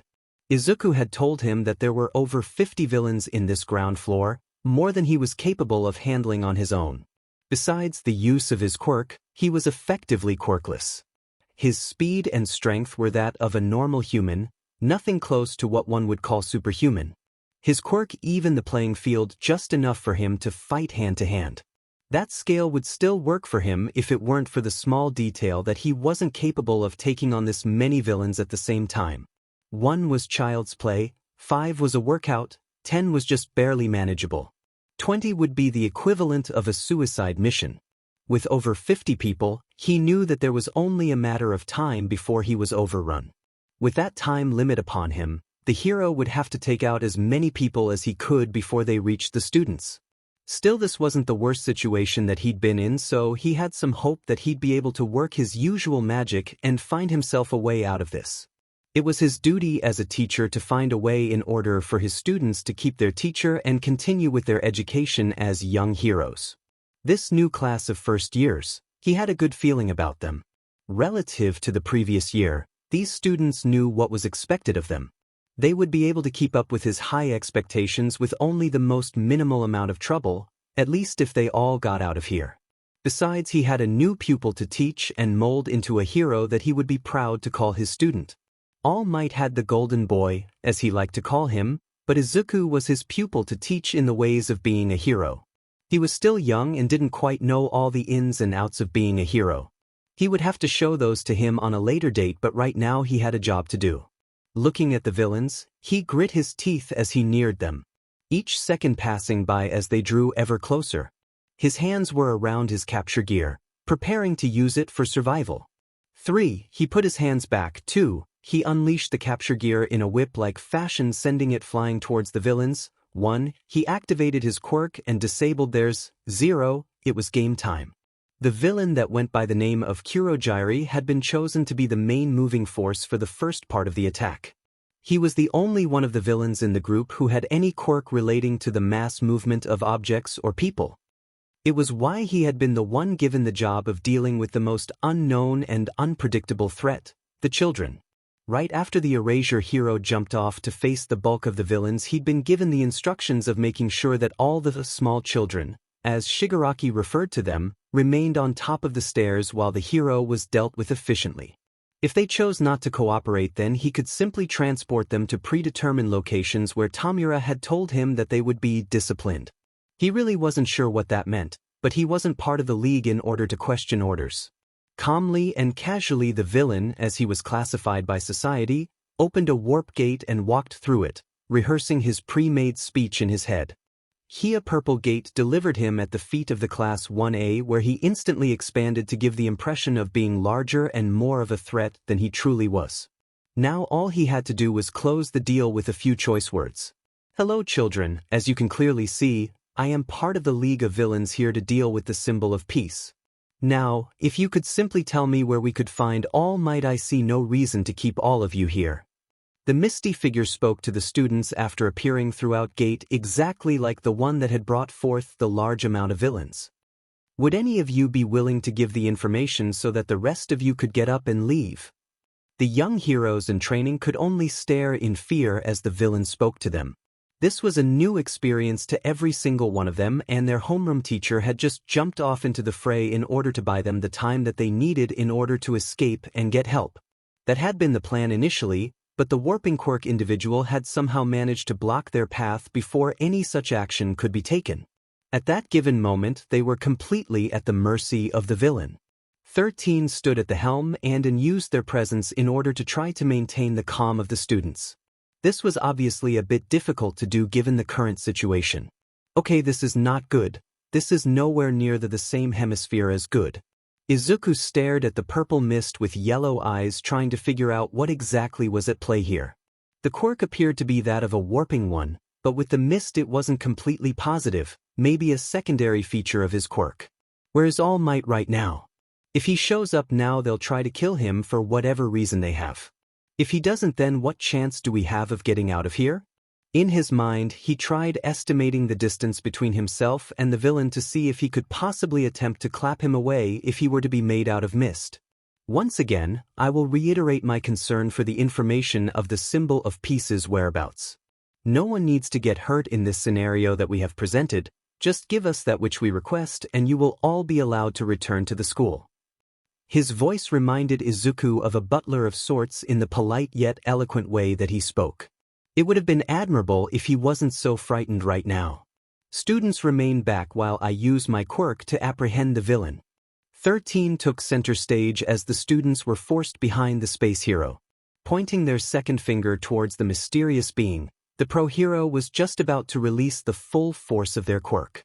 That was until two other students considered themselves to be more capable of dealing with the situation. One out of arrogance and one out of wanting to prove themselves. Hell no! From the back of the class, Katsuki Bakugo yelled in response and used his quirk to propel himself forward in order to confront the villain. Like I'd let a purple cloud tell me what to do. Within seconds, the explosive boy was at the front of the class and closing distance quickly. Seeing the masculine display of his classmate, Kirishima, the boy with the hardening quirk, followed suit and launched himself after Bakugo. This was just what he expected when he decided to become a hero. To show his strength to his classmates by taking down the main threat which they were currently experiencing. It all occurred in the matter of a few seconds in which the students weren't fully aware of what they were seeing. 1 second their classmates were flying through the air getting ready to annihilate the living embodiment of mist, the next, the giant cloud appeared to sidestep through the air before doing something peculiar. Before Kirishima and Bakugo could change direction, a purple portal opened itself in the path which they were going. Unable to react quickly enough, their moment carried them straight into the portal and away from the rest of the students. The two students disappeared into the portal, leaving the remaining 18 to look in awe at the effortless display that had just occurred. In an instant, one of the biggest hitters of the class had been dealt with without a second thought. What could be done with a thought was really concerning to all of them. Well, I'm appalled. That was quite a rude display towards someone's elder. I expected more from a school sworn to teach the next generation of heroes. Sadly, they don't make them like they used to. Now that I've seen that I can't leave a group of you alone without you ruining the entirety of this operation, so I really must apologize for what comes next. I truly hold nothing against the rest of you. At this point, no one had the smallest amount of time to think about what to do. 1 second, Izuku's feet were on the ground ready to rush the being in order to protect his classmates. The moment that followed, he was falling into the unknown, his feet unable to feel the ground below them. It wasn't something that shouldn't have happened if the Speedster had been fast enough, but that wasn't something that he was capable of changing now. In the few seconds in which he was going through the warp gate, Izuku's vision became completely blackened. Everything was darkness, not a smudge of light for him to see. This left him with the only option of letting his brain run at its enhanced pace in order for it to deal with the current situation. It was an experience that dragged his consciousness out, making the few seconds seem much longer than they actually were. Izuku, this is your brain speaking to you that you need to be a hero now more than ever. You've been split from your class and you need to help until the cavalry arrives. Eraserhead will need to be evacuated before long as his quirk isn't made for long-term usage. From the amount of villains, I can assume that he was a maximum of about 10 minutes before he is completely overrun with what he is facing. They just have to get. The light returned to the Speedster's sight as he crossed over and out of the portal. His eyes instantly going all over for any clues that might help him. So far that he saw a mountainside or what looked to be lots of villains ready for him. He approximated the impact with the ground to be in a mere second, so he would need a plan to carry out if he was even going to have a chance. With the nature of the dirt, I just have to run fast enough to kick up a wall of dust and conceal myself for a few seconds in order to come up with a better plan. From the sheer amount of villains in this one zone, I don't think that the rest of the students will be able to hold out on their own for long. Maybe some of the more battle-oriented students like Kaken and Todoroki will be able to, but certainly not everyone. I have to make this quick, or people are going to get hurt. As his second in the air ended, Izuku spun his body and landed on his feet. Not allowing another moment to pass, he broke into a run and commenced his first plan. From a quick counter, there were close to 20 villains just in this area that would have to be defeated or incapacitated so that he could go help the others without having to worry if these would go join their comrades. Not even giving them a second, Izuku began to run around all of them, kicking up as much dirt as he could in order to serve his purpose as best as it could.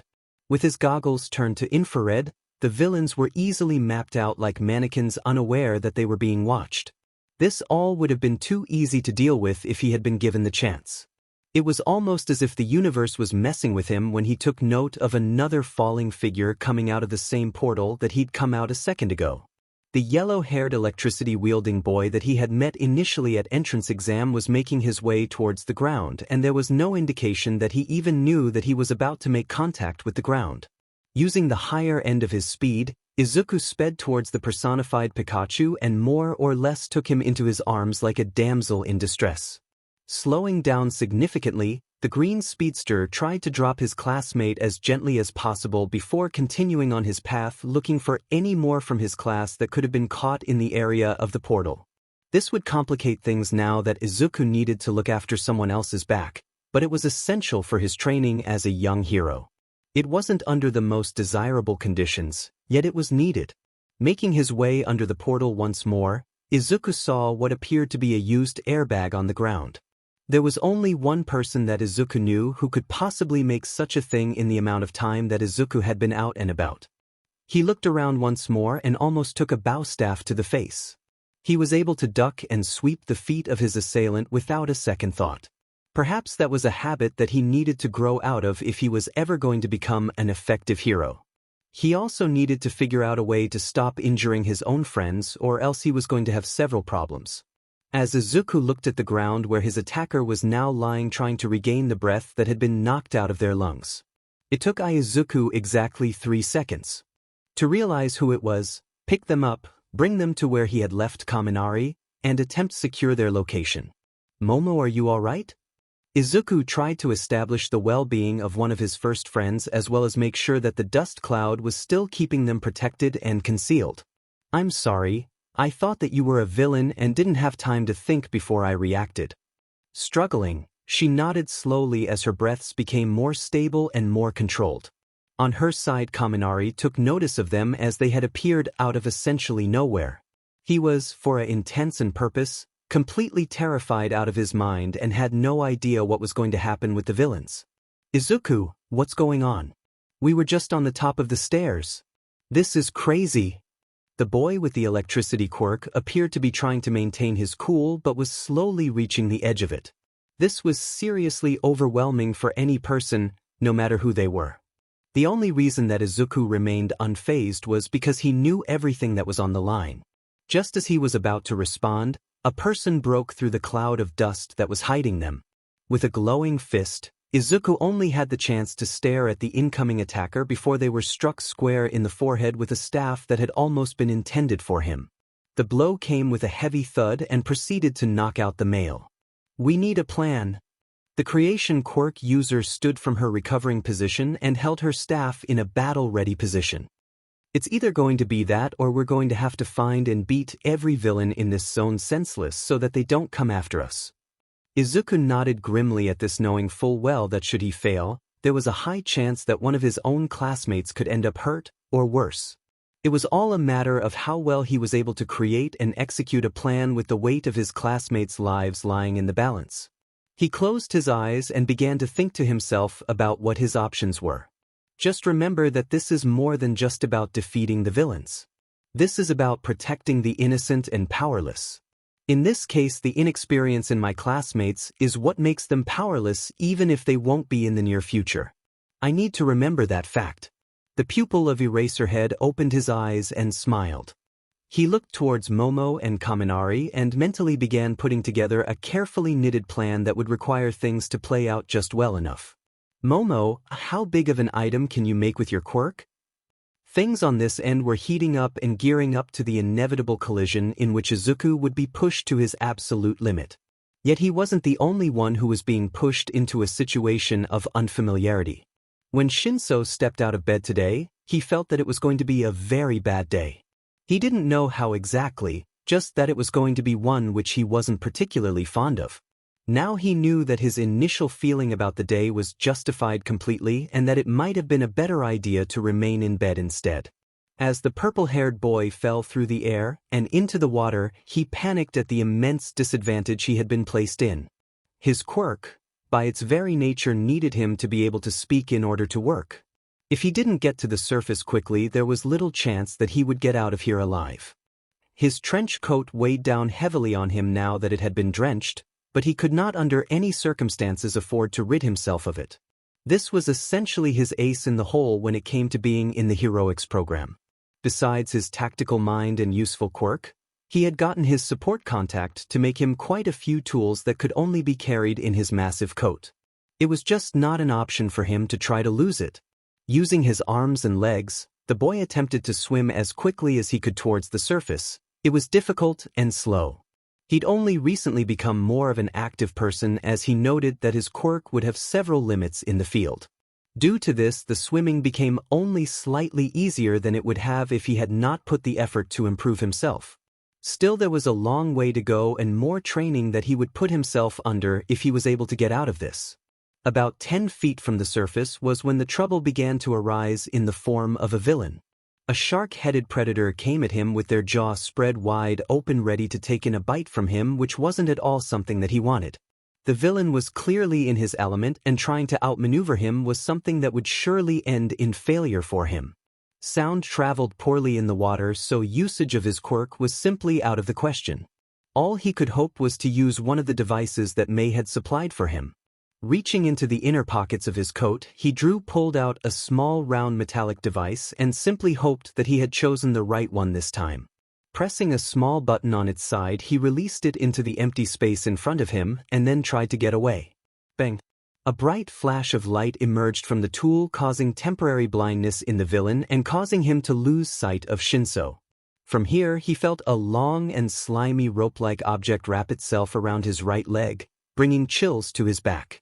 With a tug from the other end, he felt himself being pulled out of the water via his leg. He used one hand to secure his hat and looked to see what the source of the save had come from. To his pleasant surprise, the frog girl had managed to get another of his peers from the water and had shot off at an angle that would put them right below a boat which he assumed was originally supposed to be used for rescues. In a whip-like action, Tsu threw the soaked male onto the boat. The brainwash quirk user hit the board and rolled a bit before coming to a complete stop. He pushed himself up to his hands and knees. Now that he was fully out of the water, Shinszo coughed and tried to get all the water out of his lungs in order to get his quirk to work fully. He even resorted to a neck massage just to make sure that the muscles stored in the area were still capable of producing the sound that was needed. Testing 1, 2, 3, 3, 2, 1.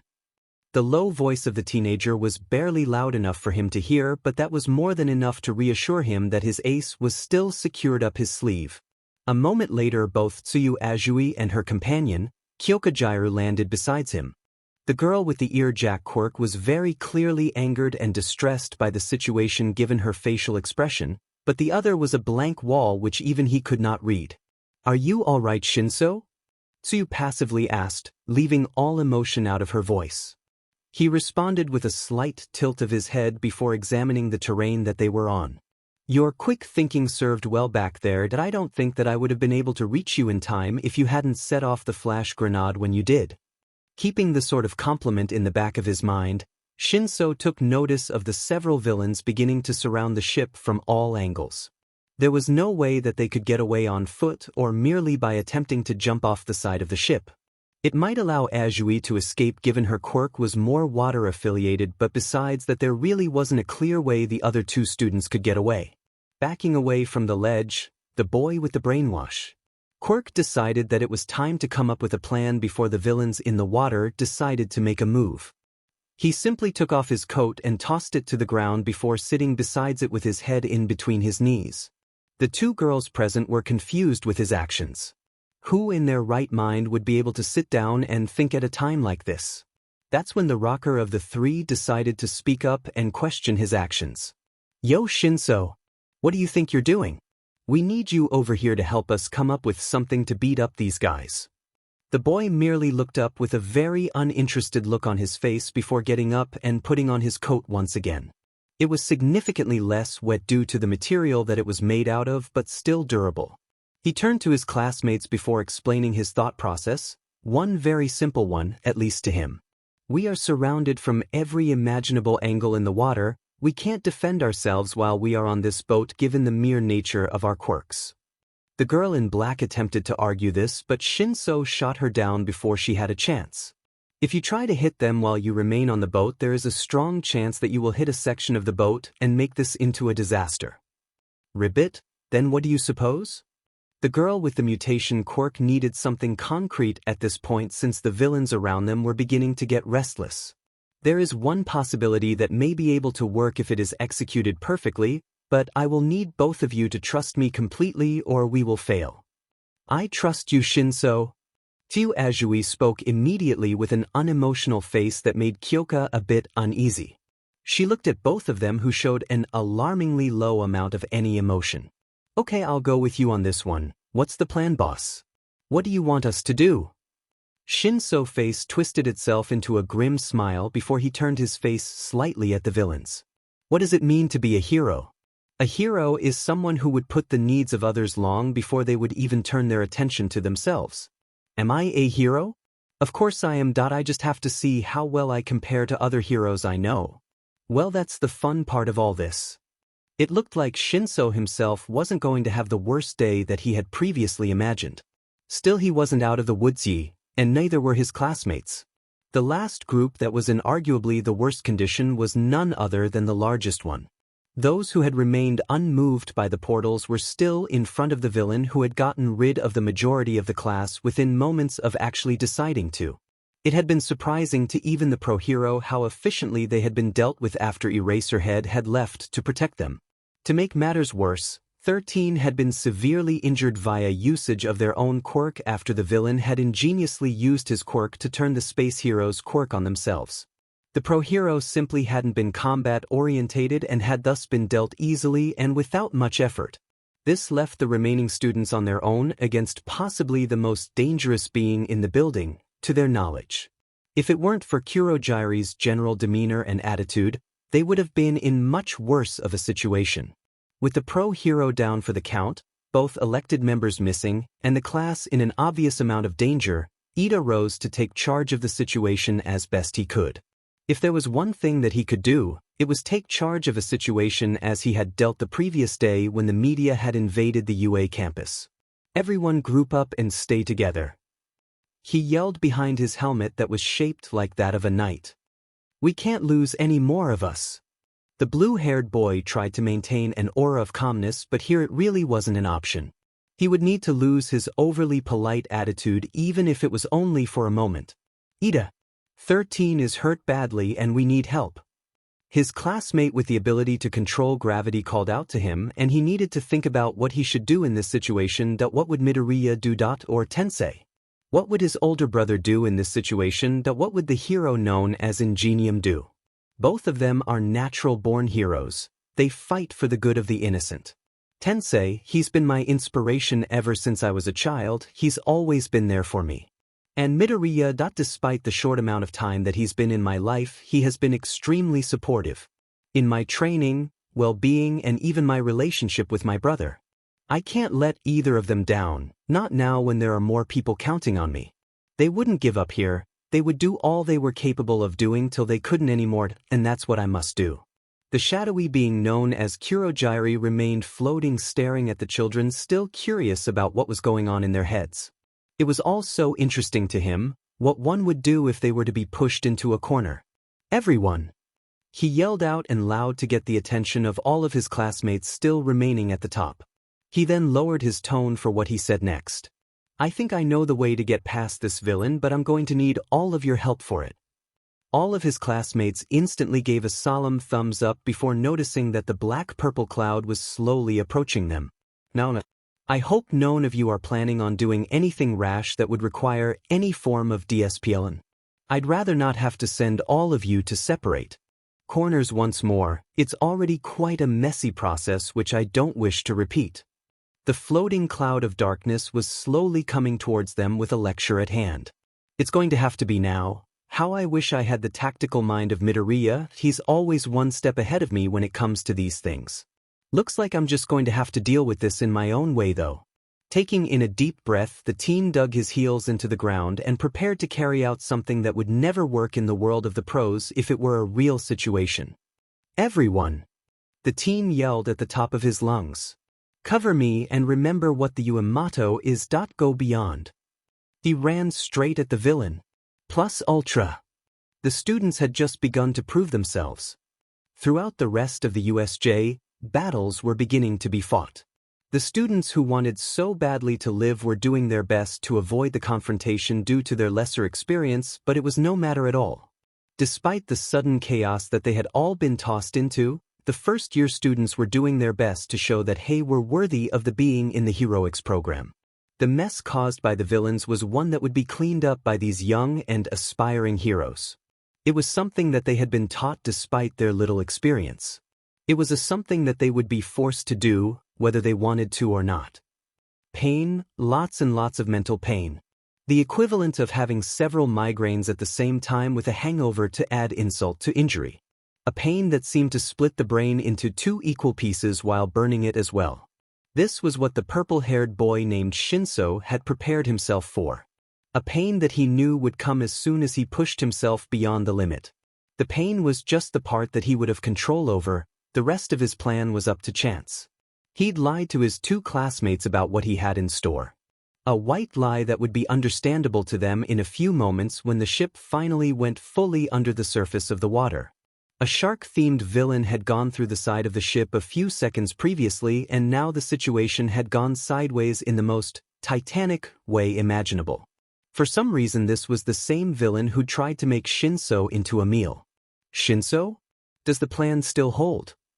The girl with the ear jack quirk asked him with concern as she saw the boat quickly submerged. The plan, that had been put into place much earlier, had been for Shinszo to use his quirk in order to control one of the villains and have them fight on his behalf. It would have worked too if it hadn't been for the sheer number of villains present. Now, he would have to place his own plans before theirs.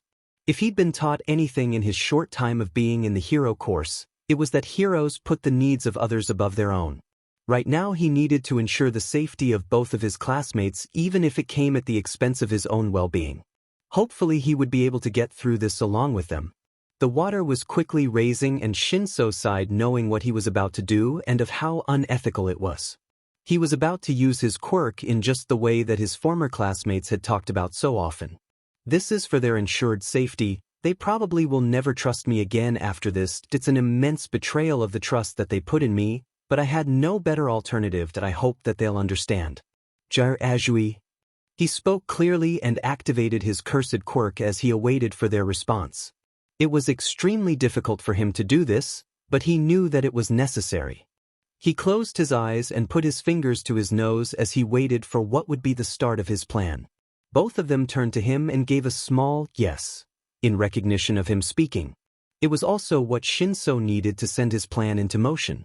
The small response that would also lead to a fracture in Class 1A, one that would have to dealt with later. As soon as the response came out of their mouths, they lost all control of their own bodies. They remained aware of their surroundings, yet they were in the co-pilot seat. Nothing they told their bodies to do happened. They were incapable of the movement that they desired. It was up to Shinszo to instruct them what to do now, whether they wanted to or not, and they very clearly didn't want to. I'm very sorry for doing this. I know that it is an unacceptable use of my quirk, but it is needed to ensure the well-being of both of you. Now, as we take Gyru, and as soon as I give you a signal, I want you to jump away from here and as close to land as possible. Don't look back and try to find the rest of the class. Once you have found them, you are to return to your own devices and may do as you wish. The trench coat-wearing hero smiled sadly as he gave these instructions and then headed back to the edge of the ship as his classmates went onto the roof of the ship. Just from hearing him, the two young heroines could tell that the apology that Shinszo had given was insincere. He believed himself to be in the right, even if what he was doing wasn't. Shinszo believed that the ends truly justified the means, even if his classmates didn't. In the back of his mind, the hypnotic teen began to feel the strain of controlling more than one individual at the same time. It felt like a rubber band being stretched out, except that the rubber band was his mind, and if it broke, then so would he. He'd only ever done what he was planning to do once before, and it ended with him in the hospital. After trying to pull this trick on his class the previous year in order to get them to be quiet, he'd almost gone into a coma from the mental strain that he'd put himself in. After this, his class shunned him for what he'd attempted to do. Now he'd try to do the same thing to many villains who looked to be easily irritable. Hello, aquatic dumbass. Isn't hilarious how you aren't any more than glorified goldfish? Hitoshi almost never resorted to crude language, but he would have to make exceptions in order to get a response out of them as soon as possible. I mean, you were forced to sit in the water till a group of first years came. Not even a hero like Eraserhead. Now that you think about it, not even the full class, just 3 children. How sad. There were a handful of grumbles within the water. Just wait till your ship sinks. One of the fish-themed villains took his bait and fell under his thrall while his comrades remained unaware. This added more strain to Shinso's mental state and began with the small pressure that was just behind his eyes. This was the first sign of the troubles. The strain behind his eyes was always a sure sign. If I didn't know any better, I'd say that you guys were here to be disposable henchmen before I was allowed to take on a real villain. Are you guys just second-rate losers? Calling them henchmen angered the villains located in the water quite a bit. To be called second-rate by a child was a lot more than enough for most of them to lose their cool and begin yelling obscenities at the UA student. Another mind under his control, and another, and then another. Each one was another weapon in his arsenal to use against the remainder of the villains. Each was an individual that he would be forced to account for the remainder of this attack. Yet, not every single one of these minds under his control was going to help him. Yes, he gained more power with each mind, but he also lost much of what kept him calm and collected. Now he was beginning to have his mind clouded by the pain that came, lose himself in it. He stumbled and caught himself against the wall as he attempted to regain the balance he was quickly losing. His head was exponentially gaining pain and the rest of his body was trying to cope with it. His vision was just starting to see in twos, his mouth was beginning to get dry, and his nose was bleeding profusely. This was the second sign that he was beginning to succumb to the symptoms. Oh, this is going to be very bad really quickly. My head that I can't worry about myself anymore. Time to bring in the main game. Timing is going to be the most important here. The lone hero student signaled to his 2 classmates to leave by a wave of a hand, and the 2 students that were under his current control jumped from the top of the boat and away from the obvious problems here. The villains in the water who weren't under his control looked at the students who left but paid very attention to them. What they wanted to do was hurt the kid who'd insulted their honor. The next moment Shinszo began his assault on the villains using their small amount of distraction from the previous student's departure. This is going to be a very fun thing to watch, also extremely painful, and the water is at my feet and they aren't going to go after my classmates. This is good that I hope they understand. This was all for the greater good. Attack now! The teenage lone hero yelled at the top of his lungs and watched the scene unfold as his mind began to tear itself apart. The bleeding only worsening as he put more strain on himself in maintaining this many people. It fell into the water and Shinszo could see that the shark villain was being driven into a frenzy. In the water, comrade turned on comrade. The villains who weren't under Shinso's control were shocked for a moment, but gave no mercy as they dealt with their similarly interested peers. A bite out of one villain, a fist made of water hitting another, the stabbing of a spear into another. This was the real world, and in the real world people did what they needed to do in order to survive. These weren't the villains that Shinszo had occasionally seen on the street doing some petty crime like shoplifting or purse snatching. They knew what they wanted to accomplish here today and they weren't going home till they'd done so. This meant that no punches were being held back as they turned on each other. It also indicated that Shinszo's complete control over the villains went away the instant that they suffered pain. A small bump in the road that he paid little mind to, they were out of the fight, so it didn't matter much if they couldn't attack him. The boy now had the water resting at his waist. Now was the time to find a better place than to be in the middle of the action. This was more and more difficult as the pain worsened by each detaching consciousness from him. He'd put himself in an extreme amount of pain by gaining so much power. Now he was going to gain even more by losing that same power. As he continued blankly staring at the villains, he realized that the side that was under his control was winning, or as much as winning could count. They had more people on their side. You were still conscious and might even make it out of this with strength in numbers. This was looking up for him. A huge wave formed itself about 20 feet from the almost completely sunken ship. The purple-haired teen wiped the blood off his nose with his coat and tried to come up with some plan as quickly as possible. This was almost impossible due to his current mental state, but he was able to do so anyway. This wasn't something that could work in his favor, but he would make it so. He pointed towards the shark-like villain who had almost taken a bite out of him earlier and had also caused his plans to be changed suddenly. In fact, this villain was causing many problems for him. Would be amazing as sushi, or maybe toss you into an aquarium where you could be useful and actually do your job right. In this stage of pain, there seemed little that he could do to come up with clever pokes that would lead to a response. The fish grit his teeth and came straight at the boy without any intent at being non-lethal. He only missed meals once. The second time was to fix what he had been unable to do during the first. With the water on his side, there was no way that he would be able to miss the kid, not without having his fun first. If it weren't for the small amount of boats still available to him, Shinszo would surely have been a meal. The blood spilling from his nose was an added bonus as it drove the villain mad simply by being so close to it, clouding his thinking by wanting to be near it.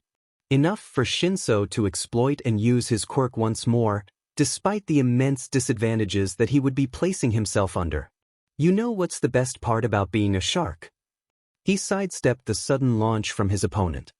Well, I wouldn't know since I'm not a shark, but I would presume that you can actually sympathize with the sharks from all those old Jaws movies, you know, the ones where the sharks die. Unless you're really a fish in disguise. Realizing the insult, the villain tried to take a bite out of him again, this time catching his coat and tearing a good bit off. You are a foo dash. His eyes glazed over and Shinszo smiled at the blood from his nose coming into his mouth and causing his teeth to have a red appearance. His victory was short-lived as the wave rocked the boat and began to capsize it. He saw another wave forming in the distance and knew that it was time to leave. Get me as far away from here as you can, away from the wave and to land. He then fell onto the villain's back and saw as the blood dripped from his face onto the shark's head. Oh, the irony of the situation. The shark villain waited no more as he launched himself into the water and away from the wave. Shinszo was able to look back and realize that there wasn't a way that he would be unable to avoid this second wave even if he wanted to. It was simply too big and moving too fast for him to maintain control of the situation. The boy saw the giant wave of water mow down both groups of villains. The more sudden explosive pain in his skull began to make him tired. Very tired. He was beginning to lose consciousness pretty soon, and with the villain next to him there was no way that he was going to let him go back to his own devices. Villain, lose consciousness now. Although this shouldn't have worked, the shark quirk user instantly went out as if his strings had been clipped. This left Hitoshi Shinszo alone in the water for a mere second before he was hit by the full force of the wave. Here he lost his concentration and rapidly attempted to swim back to the surface. He broke through the surface and took a rapid breath before being pushed down under by another wave. Apparently the villain who had created the few previous waves was still trying to deal with the rest of his former comrades. Now, none of them knew who they could trust and so chose to not trust any of the remaining standing people. At this point he was beginning to get really tired and his lungs were beginning to bring him pain. His arms were tired, so were his legs and mind. Every part of him had been drained of its energy in order for him to maintain his quirk for as long as he did.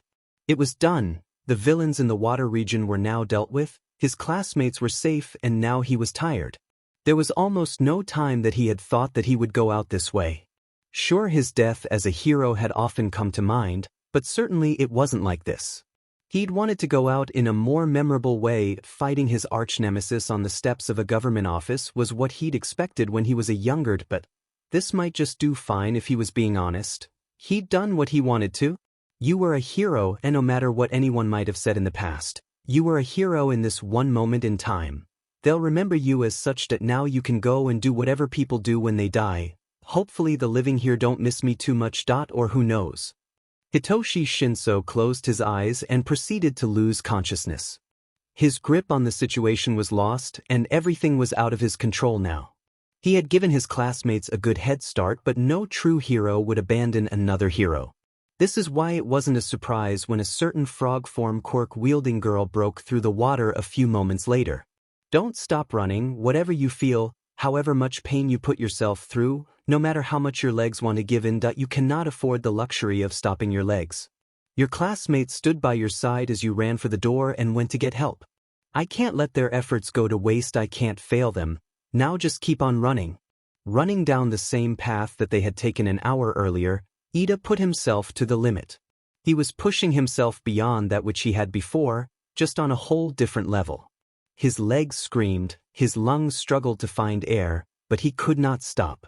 No matter what he felt, he knew that right now his peers from Class 1A were risking their lives and trying to fight back against the villains.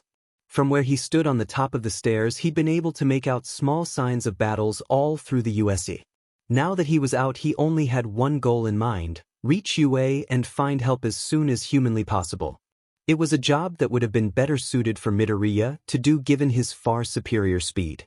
He probably would have been there within a minute and back to help as well. At least that's what Tenya Ida believed at the current moment. If only Midoriya had been at the top instead of me, he would have stopped the villain before anyone could get hurt. He could have gotten us the help that he needed if he was standing where I was instead. This would have all played out differently and we would have been out of this situation. But he would probably say that we can't focus on what could have been. I need to get help now. He continued running just the way that Midoriya had corrected him. His arms at his sides pumping to make him more efficient. It was all in an effort to get there as he possibly could.